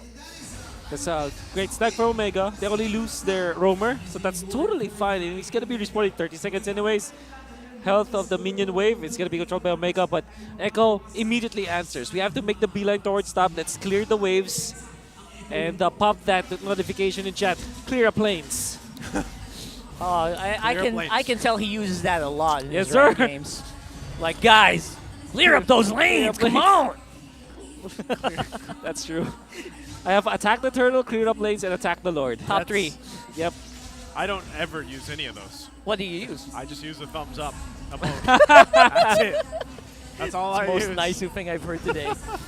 Well, top side, look at the battle. Yeah, they're trying to leverage, see if they can use this Lord to make a push happen, though. But now Echo, they are mad. They're showing their fangs. And they're showing they got damage still here. No Zaman Force, but that's a short cooldown anyways. Gonna be up in a few seconds now. So we're waiting. This is funny because we were talking about this earlier, right? The personality of Smart Omega, man. We're nearing the 18-minute mark. I don't even think the Omega timers, I don't know. Maybe you guys can argue with me here. Maybe people in the chat, the diehard Barangay fans can say, you know, they're still Smart Omega timers. Yeah. But right now, it's, I don't know, would you call this a relatively even battle when it comes to these actual skirmish fights? Because another big item is going to be picked up here by Echo for Sanji. He has the Divine Glaive now as well. Yeah, 100%. I think this is a close, very close fight. In fact, even when Echo is leading by 1.2, I could argue that Omega still is leading because this is still their power spike. Although 18 minutes is my own timer for the late game. And we can now say that, yeah, this is now Echo's playing field as well as Sanford's. But I only say that because I wasn't aware that Lewis is actually playing the damage build. Only one defensive item, only one Kiras for Lewis. This is gonna hurt. And that's also the reason why he is able to sustain himself because of the spell vamp. Yeah, and I think that's also the big reason why he's the target of the Heart Guard. Because they know that they're going to use Luis for the brunt of the damage instead of West. Yeah, like West comes in and cleans up with magic damage, you know, especially when there's Zaman Force available. But I still feel like if you're Smart Omega, one of the major things you have to watch out for with Sanford being on the signature pick, the Benedetta, is that side lane pressure. You can even see him setting up for it, right? And that's kind of something you have to deal with, especially when these Lord dances come up, right? Sanford's going to be putting the pressure there, and they might decide, you know what, Luis, go deal with it. But then you lose a lot of that CC potential that Ruby brings to these team fights. So we'll see if they decide. If Echo decides, hey, we'll just fight it out. You know, full on 5 versus 5, we can do that. We can put pressure in the side lanes. But ultimately, it's up to Echo to decide that, because another factor is, again, Sanji is going to be providing the vision with this Novaria pick. You can see Smart Omega putting themselves here. Now, Luis and Ryle can hold down the side lane if they have to, but eventually he's going to have to heart guard out of there. Now we're going to see a huge stance here around the Lord area. Omega seems to be trying to use this as bait, maybe. And JP, he's on the side. He's looking for a target. Where is Louise? Where is West right now? JP's positioning as well, waiting patiently. Could make a play with a concealed Divine Judgment if they're able to spot someone out. Lord's going to go ahead and reset, though. They don't want to commit just yet. It isn't a full reset, but right now, Smart Omega taking things slow. There's a little bit of that pressure on the top side as well, but they still have Ryle there, so as they work through it, they're going to be spotted out by Sanji. Oh boy. But either team taking it a go just yet. Really liking this glue coming up from Omega. Great versus Sanji. Oh. Yeah, they're making it work right now. Going for a concealed play straight up on the Zyda. Can't even use Daytona's Welcome. That's the Echo Jungler going down. And who will be next? Outplayed, getting chased down here. That's a double for the Harith. Sanford's still on that side of the map. Oh! Shot's going to land from Sanji. Sanji, you cannot let your guard down. Not a second. Luis falls, though. Mortality will keep him alive. Sanford could be in trouble as well. Lord's trying to do his best to help him. And there you go! Championship material here being nullified by the Omega firepower. Had it not been because of the Lord's knock-up, Sanford would have gotten more, but Sanji's just outputting so much. And Luis's West is present. No retribution for either sides here. But they're trying to go straight and barrel through that HP of the Lord. Here comes Matt. He's ready to go, and I think Echo might have to let this go. It's going to be a Lord for Smart Omega here. Once again, great fighting from Smart Omega to deal with a lot of the things that Echo is throwing at them. And that would have been huge if Sanford was able to get those extra kills there, but still stopped. I mean, even for a moment, he was just knocked through the air for so long and couldn't even play because of the fact that Luis was there as well with this Ruby pick. Man, Lord MVP, bro. Lord is the MVP for sure. But obviously, Omega played so well. This is how you play against the Bats. If you see him in action and there's no Matilda, you know that you can take him out, even in the late game where he's very tanky. Right. If you have 5 members just barreling down on that one hero, it's great. And they also saw that Sanford was actually busy in the middle, managing the lanes. That's also another advantage of getting the Angela. Yeah, big fight could start erupting here. Sanford put down on the low. Luis is waiting. He's still got that pullback. Zaida has to charge on out of there, but the Lord charges alongside with him. Mark on the split. Inhibitor tower turret will fall. JP's on conceal. They want to go for it. Sides to cancel it out. Just be happy with the defense. They hold it together. I mean, it looked a little dicey there, right? Smart Omega could have pushed it in, but Echo playing it pretty well on the defense there against that Lord, nearing that 23-minute mark. This is quite the longer game here, but in terms of scaling, is Echo going to get that favor the longer this game goes? Will Smart Omega continue to be this much of a nuisance for them? So, definitely maxed out. Maybe the next scaling hero should be Sanji, but he's also maxed out anyways. And perhaps, yeah, I think this is probably the power spike of, sorry, not power spike, but the critical mass for both Echo as well as Omega. Yeah, we're seeing a point where maybe decision-making is going to be a factor, because we saw earlier Zaida. I think the best time for Omega to fight is when Zaida is channeling the Daytona's Welcome, right? No chance for him to actually fight back. So it's going to be all about timings here right now. I think part of this, too, is Sanford, his decision. Talking about decisions here, is does he actually put the split push to play? You know, and it's kind of hard when you're dealing with an Angelo across from you in the hands of Ryle here. I mean, even looking at the damage, Sanji has it, but there's so much sustain that even if he lands a couple shots, it's very quickly that Smart Omega gets back to these healthy health bars, right? Yeah. So it's tough to deal with, and I think when we really talk about decision-making, it is down to that, right? Where does Sanford decide to go? And is it more value for him to actually be with the fight and team fight, you know, to land those petrify like the final blow combinations? Yeah. Okay, now real close. Omega only leading by 1,000, but they have the map control.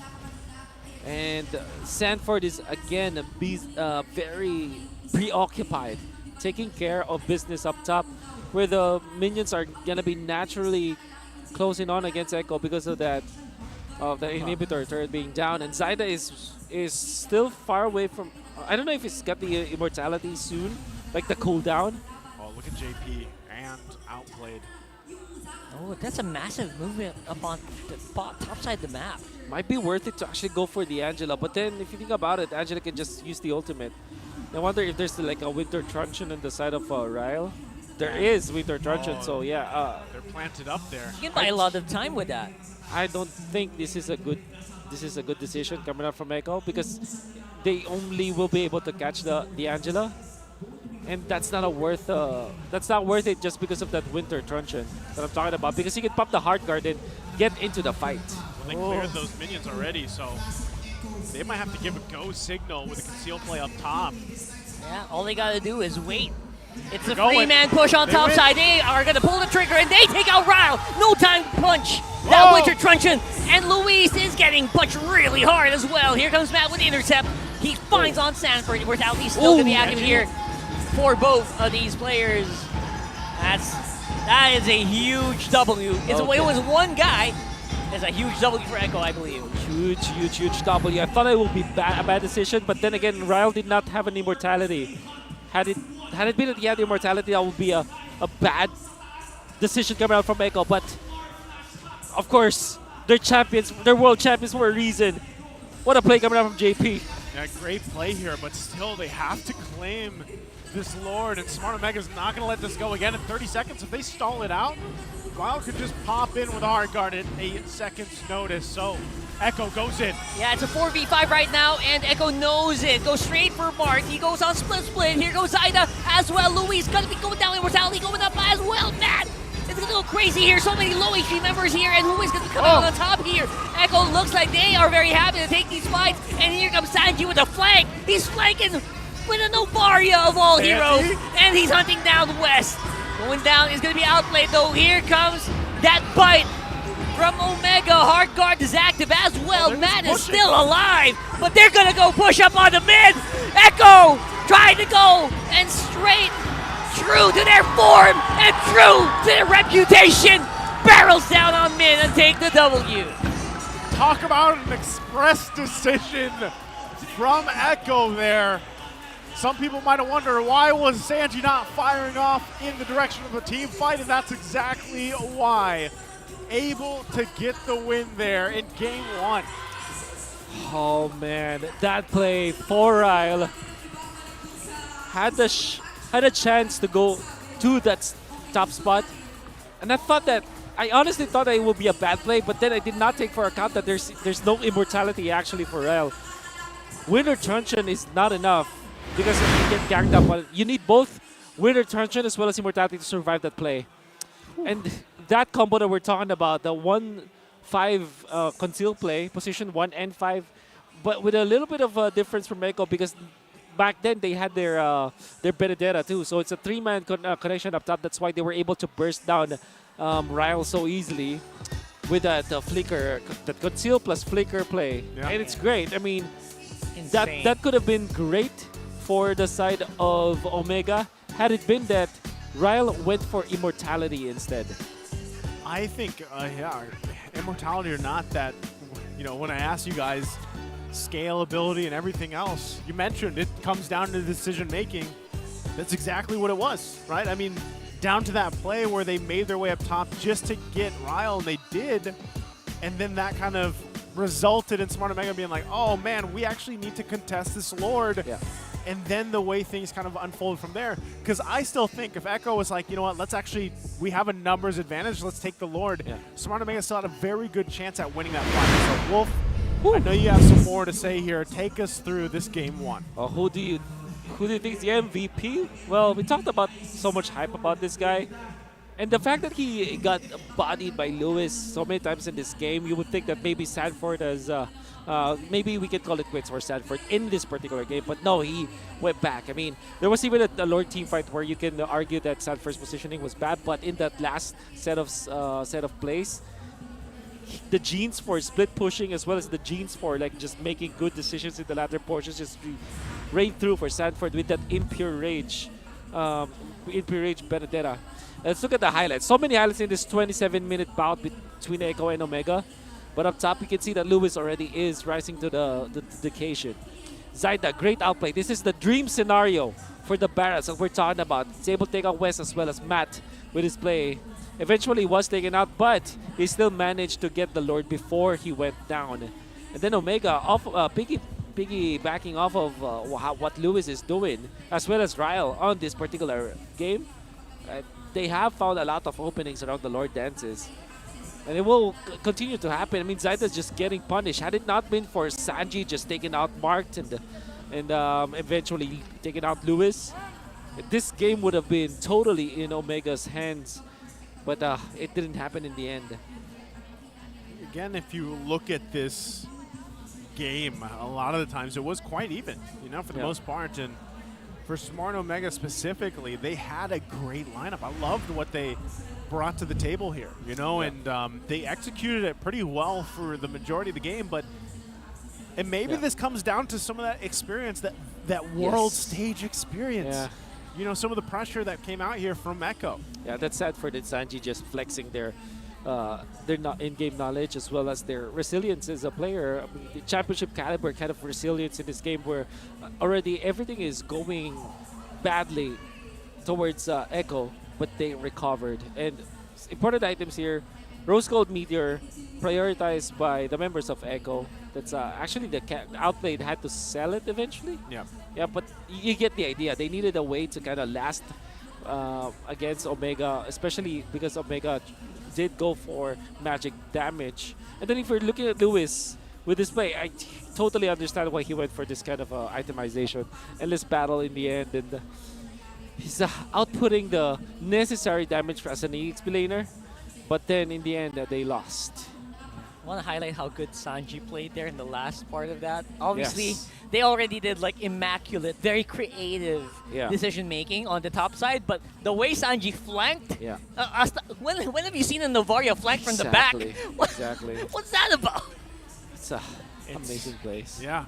And that's what I'm saying, like, even at times in that last team fight exchange, insane, man. Sanji had to make his own decisions. Like, do I drop, you know, the damage down the line through the mid lane so that eventually, if this team fight goes in our favor, we could potentially push into the mid lane. Like, that alone was a decision that he had to make, because it would have been very beneficial. If you look back at that team fight, the last one especially, if Sanji had decided, you know what, I'm going to go ahead and fire off into this team fight, it probably would have gone better, you know, for them in terms of winning that team fight. But again, that shot call to just run it down mid, essentially, you know, and trust in the rest of us. Yeah, bring the Express down the mid lane.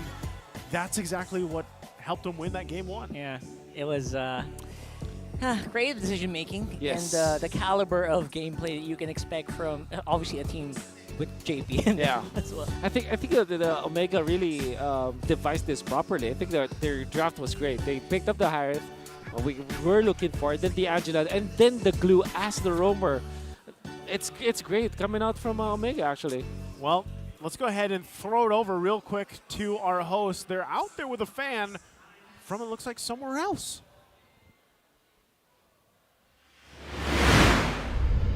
Here in MPL Philippines, we have fans from all over the world.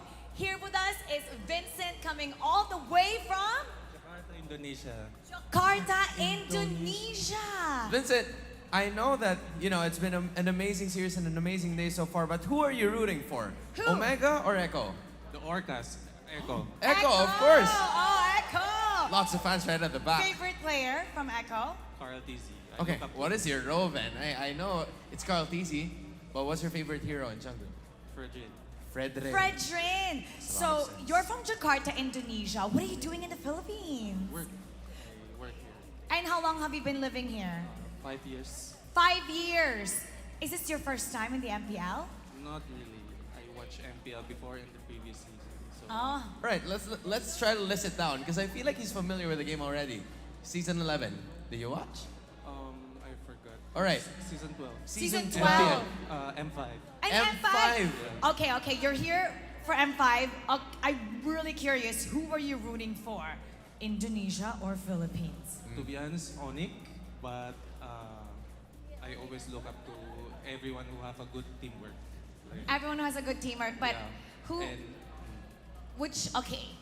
who do you think has better teams, okay, and players? Right. Indonesia or Philippines? That's a tough question. I think the Philippine players have better chemistry. Whoa! Okay. I see it. Better chemistry, and he's gonna leave it at that. Yeah. Okay, now Echo is over there. They're about to put on their headsets. What do you want to tell them right now? Make it 2-0. Make it 2-0.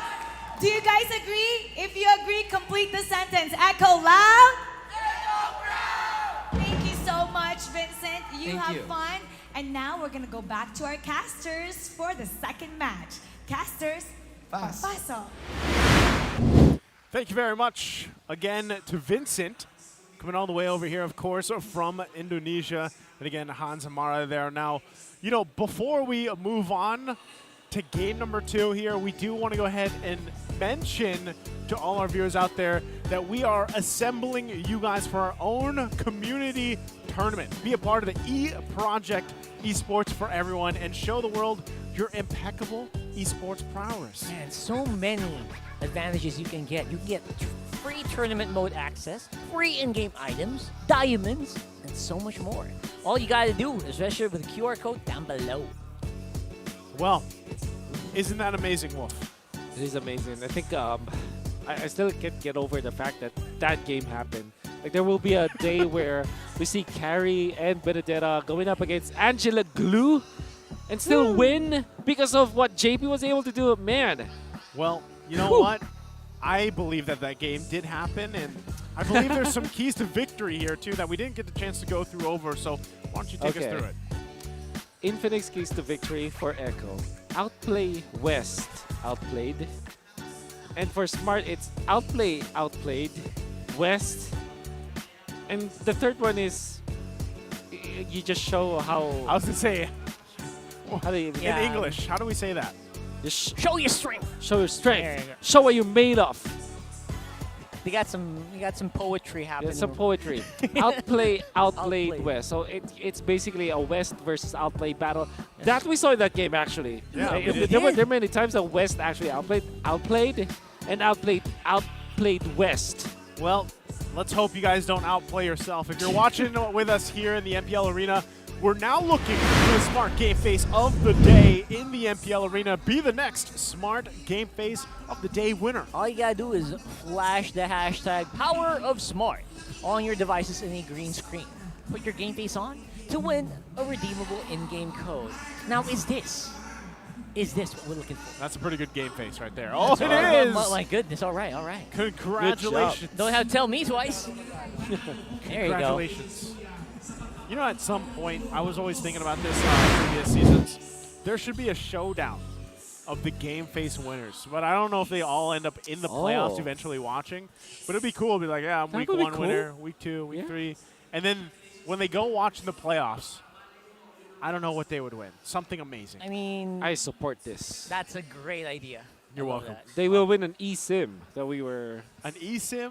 They could automatically be an E-Project. They could get a free Epic skin. I don't know. That's not bad. Maybe they get a collector's edition skin.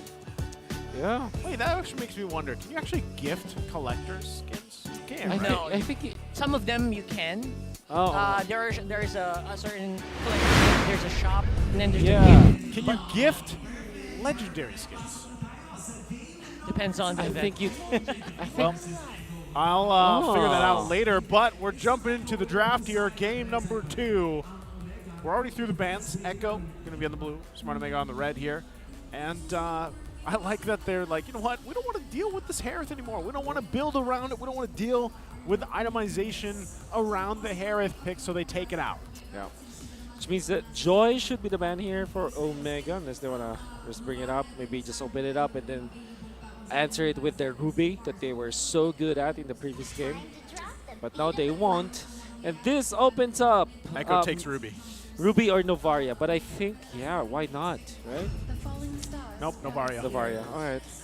So you go Ruby again if you're Omega. But do you build it differently?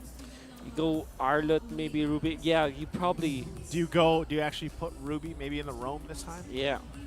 That is the strength of the Ruby. That's why it's one of the priority picks. And that's do you also put it true in with the gold Arlot. lane? Apparently it can go to the gold lane. Exactly. Is Ruby the new... who was this last season? Was it Arlot? Arlot. Yeah. You can put anywhere. Or Gwyn, yeah. You can put anywhere, yeah. Guinevere. And Arlot. Yeah, I think you go... Oh, Speaking of Arlot. We're right with the Ruby, with the Arlot, and then we're also right with the carry. There's finally... Finally! Oh my goodness. How many Okay. games? How many series? That's it. Okay, we now have a very normal MLBB game. And for Omega, you enter this backshot with the Fredrin, right? Absolutely. That's how you do it. Or a Seems about Barrett's, right. actually. Barrett's is great. In fact, for Omega. So jungle either way. Yep. Either Barrett's or Fredrin. So what I'm seeing, but the Fredrin has great synergy with the Arlot. Yeah. 100%. I mean, at the same time, too, once again, You want to be able to allow the carry to build up. That's where we've seen so much success so far. But also taking a look at this man, the Sir Matt on the screen. This is stats versus RSG, right? He used the high-lows, which was interesting, right? Then he had the Martes as well. Picks up the Martes. Okay. For Matt here, so a Matt special for sure. Yeah, Matt special utility. This is very risky because now Omega they're showing up their strat. You need white hair to fit into Omega's lineup. Yes. Yes. It needs to be a Targaryen. Do they look like it? They look like Targaryen. Oh yeah, they do. Yeah. Yeah. Carrie's more like a Velaryon, you know. All you need is a dragon. All they need is a dragon. Yeah. So Yuzhong maybe. I was gonna say technically. It's so funny. Yeah. Go with Yuzhong, right? It'd be so funny if that happened. Yeah. Okay, so I'm thinking for Omega, they probably ban out X4 gear, as those are the two heroes that can really be a problem for their composition. And then perhaps for Echo, gonna be looking to ban that Gourd baby. Yeah. Did they? Yeah. They're taking a lot of the magic damage options out here, right? Literally across the board. Well, and that might force them to maybe get a Nana or something in there. And maybe a Gourd, Yeah. Or any the Faramis. Oh, the Faramis was first ban. Never mind. I went for Angela. To be honest, I think Ryo played it well. It's just that it was the other choice. It was okay. Tigreal is gonna be the ban instead. And I think that might not be the best case because I mean this is still JP. You can still play a lot of good heroes. Like the availability of something like a Grok is still there, which is not really the best hero. I mean Arlott as well as Martis kind of hates that. So yeah.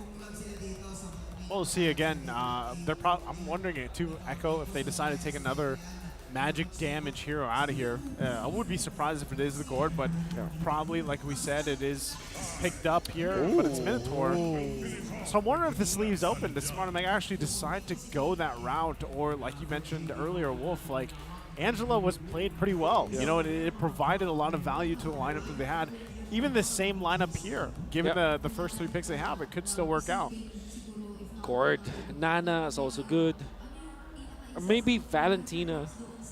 It's okay against Claude in a way that, well, you still have to look for an ultimate to copy. So with the 3 ultimates that are available, it might not be bad.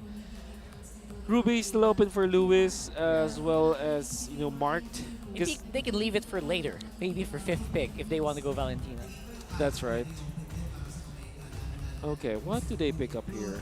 Maybe a what's that sound? Oh, Ruby. Okay, that's no hesitation whatsoever. Whoa, that's a very... Okay. Well, I did not know that's what Ruby sounded like. Yeah. I heard it earlier, but I thought it was different. Anyway, Okay. Came in a little loud on our end. I removed my headset earlier. Do you go Diggy if you're Echo? That would be great, right? And then a very tanky EXP laner, somewhere like X-Borg actually, or maybe even Terizla, or Thams even. A hero. Actually, Blacklist likes to play Thams against these heroes. Okay, never mind. It's a Yuzhong. Angela Claude. So what a classic. What a classic, and there's still a dragon. You know, it's just picked up on the other side. So yep. Another signature pick, though. You know, for the most part, for Sanford here. Yep. What's the answer from Smart Omega? Whew. I won't be surprised if this is somewhere along the lines of a Gushan or a Julian, perhaps. Let's go. You need burst. Wait, what? That's not what I'm expecting. Yeah, because I mean, like, okay, so the easier options will be Aurora, perhaps, is there. Yeah. Nana. Nana is like probably the choice here for Omega, but there I want to pitch. I want to pitch Gushan or Julian because something with mobility. Something with a knock up or from Julian as well as burst. But okay, easy route. Yeah, but she still has burst. Yeah. For sure. Right? Nana's like the no, you don't need to think about it solution. Yeah. I mean, like, why complicate things? This is MPL. Let's win games. That's why I was not expecting the Gushan Julian thrown out. But, I feel like either way, though, the Nana's going to struggle here. Even the carry to an extent.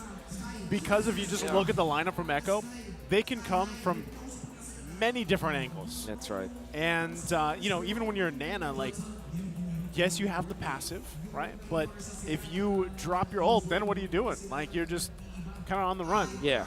You know, with this, especially the lineup across from you, having a Claude to deal with and everything. With a Heart Guard. Like, it's the classic combo. That's right. So that is going to be tough here, I think, to pull off for Smart Omega, but we'll see if they can execute with the lineup that they have here. A lot of CC available to them, but they have to be able to pull it off against a very mobile lineup. So we jump in here to the Land of Dawn again for game number 2. Match point right now for Echo. Game 1 was very close if you missed it. So can Smart Omega extend the series to the 3 games? The first one it would be of today, as we are in the last series to round out week 1.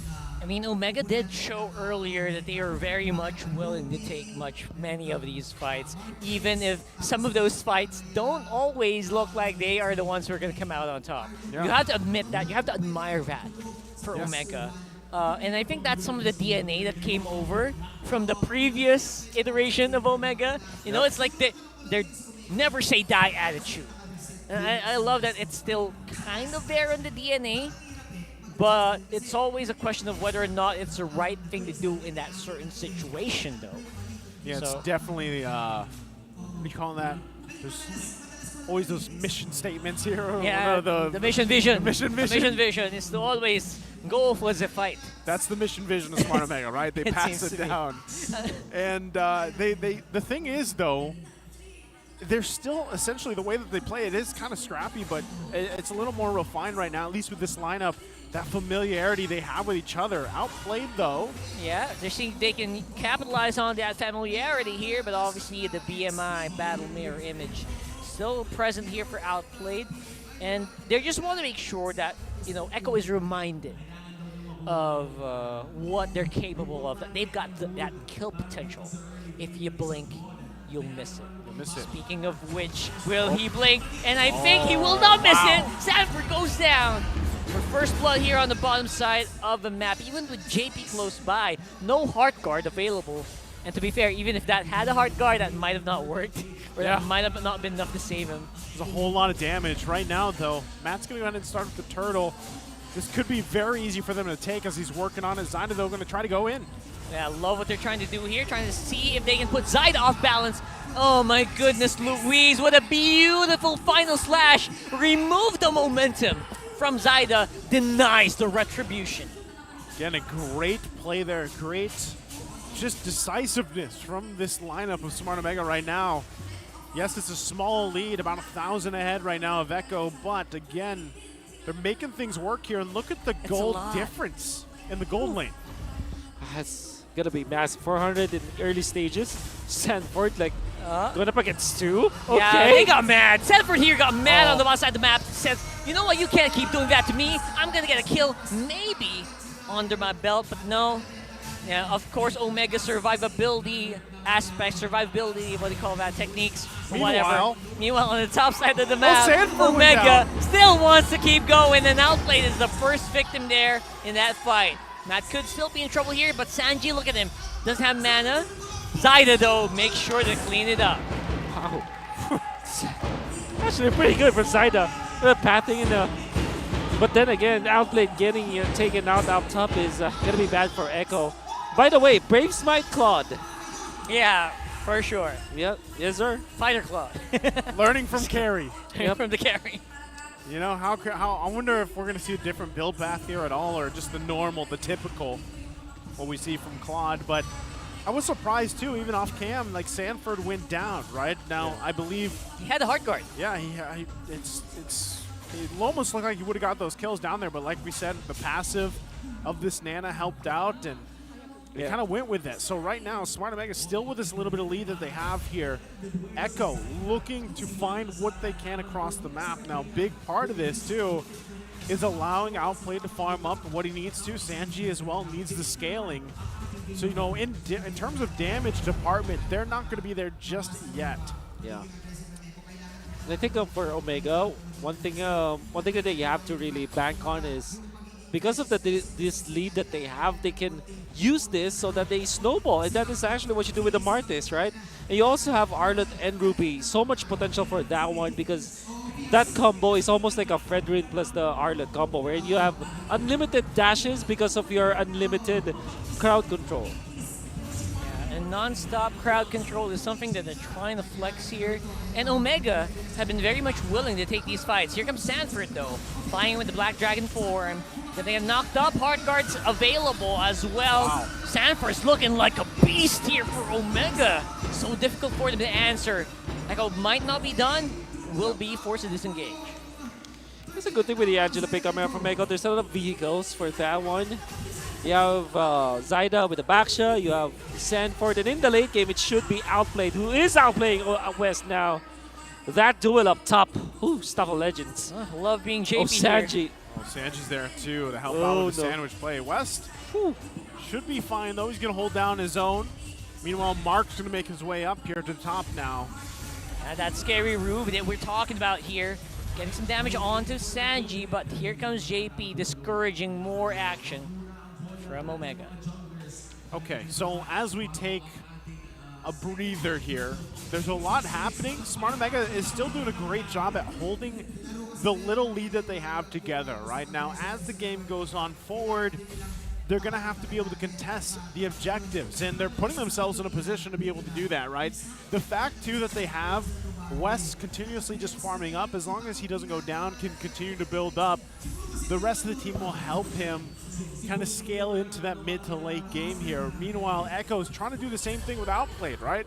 We saw some action there, 1 versus 1 in the gold lane, but ultimately nothing able to happen for either of the gold laners just yet. So the main thing for Smart Omega is how do we play around JP having Miss Angela like we saw in the previous game, but this time it was in Smart Omega's hands. So they have to play around that, and that's why they're babysitting West so much here, right? They don't want him to go down. And also that's the reason for Echo to kind of slow down in this game. Just, you know, look for those objective fights and just fight around those objectives. Don't do something extracurricular if you're Echo, because you don't have the luxury of that since you're playing JP in a support role. So this is technically a double support role. Come late game, though, that is where Echo now really can be really strong because of the strength of the Claude Angela, and then you also have Novaria, right? Yep. So what I'm trying to say here is, Echo, they can play this long game for sure. That's what they're going for right now. That was already a conceal being used by Smart Omega, looking to make a play in the bottom side. They're not going to find it, though. Mark has the information he needs. Zyda's going to go ahead and take on this turtle. Dragon form going to be popped. Looks like it might just go in the hands of Echo. They're going to be happy to give it up. Yeah, there's a lot of surprise factor from Omega that they're not able to utilize just because Sanford is beating them to the punch. And this is a 0-2 Yu Zhong, by the way. Yeah, that's how much trust Sanford has in his hero, and that's how much trust Echo has within their players, right? So this is a Yu Zhong that struggled in the early stages, but still does the job. Yeah, it doesn't matter how strong of a dragon you have, it all depends on how you use it. And he's using it to a very, very optimal timing and optimal positions. Oh my goodness, West! Wow, he ate all the bullets here coming in from the Claude, and he also used the flicker. But look at this, Zyda's in pretty much the middle of everything. And he has the hard guard, but I don't think he can survive it still. Now it's Outplayed who is taking a huge amount of damage from Omega. Man, the power of those Brave Smites. Yeah. There's 3 over there for Smart Omega. Holding it together. I mean, Sanji's trying to get the shots off, but he's not able to connect. Matt is going to find him. Oh! Is it in range? Oh. Not really. Gonna go for over the wall. Love waves, man. With the Flask of the Oasis, you saw how much that can do. And this is a lot of healing. Yeah. Yeah, we're back up. That's something that healing is something that Omega now sorely misses, considering that only the Ruby has that lifesteal or that spell vamp compared to the last game, which is obviously it's a lot more deceptive. That's right. Now they also have to contest with Echo's hard guard. Gonna be Omega very comfortable in this game. I think this is also their power spike, just like in the previous game. The fact that Matt only died once as the Martis makes them really strong in the upcoming Lord fight. And by the way, Matt waited for the Radiant Armor. There's a couple of Radiant Armors for Omega, which means that Echo will not be outputting as much damage in the mid stages. So this is great identification of strike from Echo. But they're not that prepared for Outplayed. Outplayed is actually not that far off of carry anymore. Yeah, he's doing all right. Not only that too, but we're going to see both teams kind of wait for these battle spells to be up a little bit longer for Sanji to have that Purify. Couple bit longer for the flickers to be available for Smart Omega. So no one going to commit just yet. They are going to get in position though. Now the main question is, does Outplayed continue to stay top side, put some pressure? But it looks like he might make his way down here. It would be great if they're able to get that tier 1 down. Again, both teams, no turrets down just yet, which is quite odd. Oh, whoa! Full vision here of the Omega squad, and looks like that's going to be the go signal for Echo to go for it. Goes into West, has to use that flicker to get out of there. Here comes a re-engage coming in from Omega, looking for that right target. Matt is low. That's a Retribution holder going down if ever, and I think they might be able to make it, but Louise is going to be collaborating damage here. They're diving it up, even under that turret. They do not care. Echo trying to layer their damage as much as possible. Louise is going to be going down.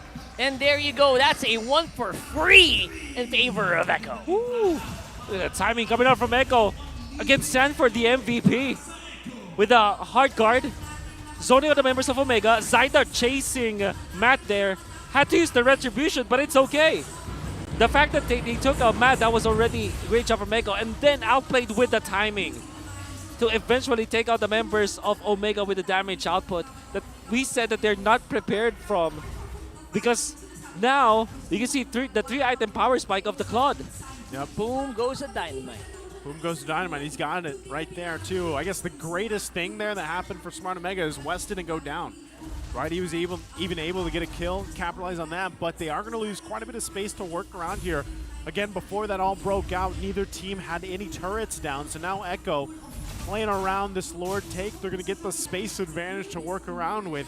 And it's up to Smart Omega to deal with it, right? 3.4K behind. It is going to be a little tough on how they deal with this. They have to find their own wins in terms of the team fight approaching this top side of their base while Echo takes things on the bottom. It's Outplay time now. The power spike, the late game that we're looking at. Well, it's not yet late game, but the 3-item power spike for the Claude is super duper important. I would say that Omega is not, it's not out of the game yet. I think they're still pretty strong at this point in the game, but they just have to find an opening. Yeah, looking for that opening is proving to be very tricky with a very tight Echo lineup that they're showing right now. I think even Sanji is so happy, or just very freely just walking up on front and just calculating that beautiful movement. Mark wanted that, right? I mean, he wanted to go and get that I'm offended off, but not able to get it. They hold on, though. I mean, they lose some turrets, sure, but Smart Omega, even the fact, too, that Wind of Nature was picked up by West, if they somehow get the advantage, right, against Echo, given this 4.4K lead, I still think Smart Omega has a fighting chance, against this, especially if they can get the right targets picked off here. Yeah, they got to work through these couple of Purifies, though. That might be the biggest challenge for them, especially if they can get outplayed out of the picture here.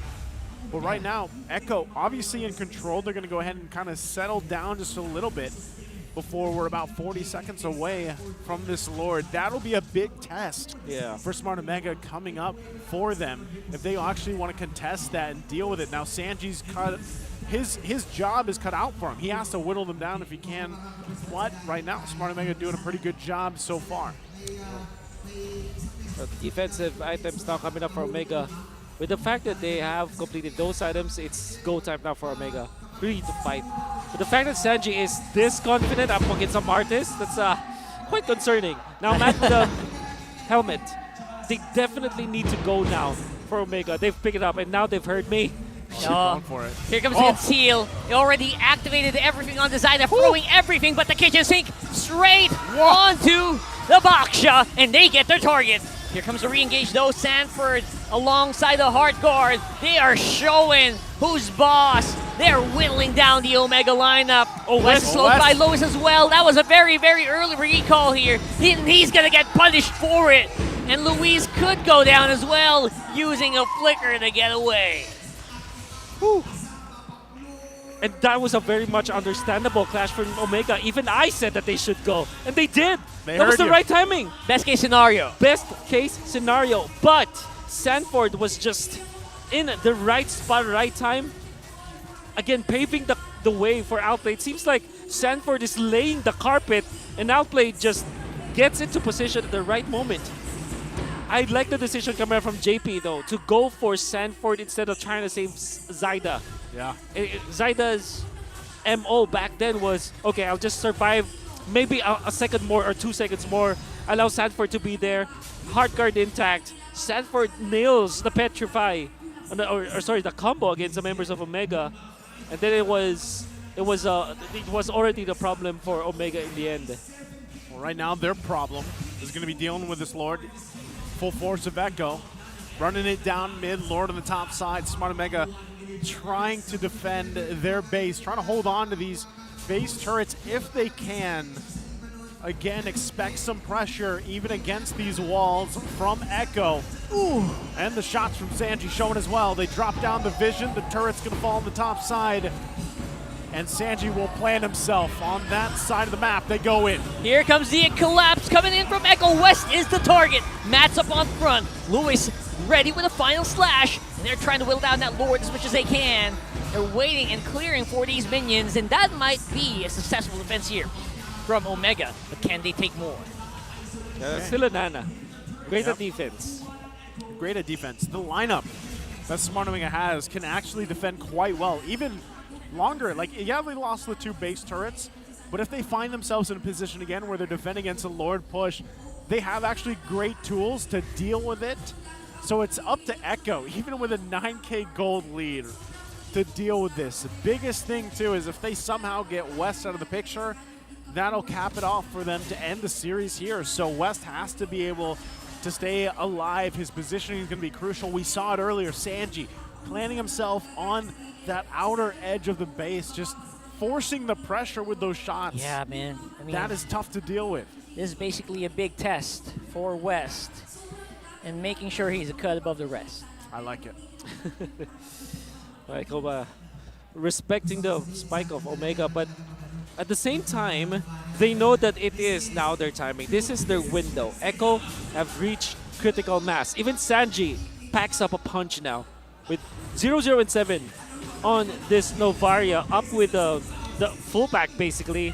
3 ones. You have the Lightning Truncheon, Glowing Wand, I think Divine Glaive as well. Then eventually the Ice Queen Wand, which is gonna be a problem when it comes to how you deal with it as Omega, because you get slowed down so badly. Yeah. Just because of that meteor, right? The Astral Meteor is enough. You can have all the magic defense you want, you're still gonna get slowed. Exactly. Exactly. I would say that, honestly, for Smart Omega, they have 2 options, right? It's either Marked or Luis to get a playoff, whether that's utilizing the flicker or not. There's a conceal, though. There's a conceal, and they're spotted. And there comes the knockup as well. Hugesis coming in from the Lord, and Mark is going to be falling, just like you mentioned, and West cannot position himself correctly. That's 2 down for Omega, and this is going to be problematic, to say the least. He's trying to hold it together. Sanford takes a couple shots. He's still got the immortality, though. Minions still here. That's 1 tank, making it possible for Echo to maybe end it right here on the mid. And I think with just the right movements, they will. The Echo Express comes out with a sweep to end week number 1. And there you go. The cheering crowd is here as well. The drums. And Echo comes out swinging. Wow. This is, man, look at them. I love this, the proud faces from Carl TZ and Benny Cutie. They look so proud. Yeah. I love that. At a certain point, Sanji was auto-attacking his opponent. That's how confident he was. I mean, like, typically the fire just gotta be sitting back, launching all of those Astro Spheres. But he was auto-attacking his opponents from a relatively long distance. That's how confident they are. But man, Echo just really off of Sanford as well as JP. It's particularly Sanford. I think that Sanford saved this game so much, and I'm saying that because he started 0-2. Yeah, I'm just still in disbelief how impactful Sanford could be, just because of how much he knows the hero, how much mastery he has with that hero. Yeah, and again, I would still give it up. I like what we saw here from Smart Omega today. They obviously still need to do some work, but there's hope here for this newer version of the Brungai, right? They definitely have to continue to work on things here. So let's go ahead, though, and throw it over once again to Mara and Hans with Echo for their winning interview. Thank you, casters. 2-0 para sa Echo. Let me hear it from you. Echo Love. Congratulations. I just want to hear from the two players na nandito ngayon. It's Zaida and Outplayed. Zaida Outplayed. From the MDL team, back in MPL. So, kamusta, Zaida or Outplayed? Sige, since ikaw na yung may hawak ng ating microphone, kamusta yung feeling na natalo mo yung lineup na natalo nyo sa MDL just last season and also in MPL for this season? Wala po, masaya lang. Masaya lang. Normal lang po. Ano lang masaya? Ano pa? Ano pa? Oh, bukod sa masaya, how do you feel about it? Siguro po, masaya kasi nakapag-MPL din sila. Okay. Zaida, on the other hand? Ako po, masaya po ako kasi sila po yung tumalo sa amin nung debut game namin nung season 10. Kaya masaya ako nakabawi ako sa kanila. Kabawi. At masaya sila parehas. They've said that well enough. Alam mo, masaya rin yung ating mga manonood nung Game 1, nung nag-split push, usually kasi mage. Usually either marksman or X-laner. Mage ang nakatapos. Okay, San. Kwento nyo nga sa amin, ano nga ba talaga ang meron sa connection nyo? O connected din sila sa pasahan. Connected din sila sa pasahan, tama. Ikaw na. Pakiramdam ko, Sanchi, ikaw sumagot na ito. Sa sobrang tagal na namin magkasama, alam na namin yung gagawin sa Clash. Kinilig ako. Automatic. Ikaw, Sanford, ano masasabi niyo sa connection niyo? Kasi napaka-evident sa mga behind the scenes, inside and outside the game, kitang-kita close kayo. Sobrang saya po kasi akala ko po simula nang natalo po kami ng MSC, natanggal na po yung connection namin pero hindi pa po pala. Connection's still there. Kahit anong mangyari, manalo matalo. Ladies and gentlemen, please give it up for your winners, Echo. You may now take your bow and take your walk of victory. Congratulations to Echo. Finding newfound connections, Sansan, tapos si Zaida and Outplayed naman. And they got the victory via a sweep. And now we're gonna break things down for you, so we're gonna go back to our casters for that 2-0. Casters, pasok. Thank you very much, Mara, Hans, and again, congratulations to Echo here. As you saw there on their walkout, they repeated what happened in the MDL finals, right? Again, a lot of history here between those players and teams. And it's a good look to, again, we saw Carl, TZ, and Benny Cutie being quite happy, right, with the performance here from this lineup. And who knows, maybe there'll be more changes ahead in the weeks going on, but Wolf, take us through this ending series in Game 2. Yeah, and with no surprise at all, he is the MVP. Might I remind everyone that this is a 0-2 start for Sanford, but even after the first 3 minutes of the game, that was sort of a disaster for Echo. Think about it, there was a 1,000 gold lead for the side of Omega. They have recovered. And it all started with the second turtle of the game where Sanford, despite being down 0-2, landed a very nice usage of the ultimate, of the Black Dragon form, which we can see through the highlights. But this is now around the 8-minute mark where it is now JP's time to choose the right targets to go for the hard guard. And in this case, it was Sanford. They went in for Matt, committed the retribution, and paved the way for Outplayed. Still managed to keep his stacks with the Art of Thievery, and then output the damage with that Blazing Duet. They eventually lose Sanford, but they took 3 and also the Lord afterwards. And then another fight. In this case, Sanford was the recipient of the Heart Guard instead of Zaida, the first target of Omega. And it was very much understandable why Omega went for this play, but Echo were just prepared for this. I mean, even when you see Zaida alone, he is never alone. And it was definitely a surprise for Omega to see Sanford in that clash. And the last clash, the Angela Claude in its prime. Full item on both the Angela as well as this Claude to really just destroy the formation of Omega. Then eventually finish the game. It was just Omega. Oh, sorry. It was just Echo showing us their prowess as a team that's already won a championship. You know, the veteran decision making coming out from JP was perfect. And Echo wins against Omega once again. Interesting too, again, with these, both games relatively longer than what we've seen at least today. But ultimately, I like the way that Echo has been playing. Even with the inclusion of Zaida and Outplayed, we know that these are both very talented players. But ultimately, like, the synergy there from Echo that we've seen for, games and even seasons now is still there, even with this change.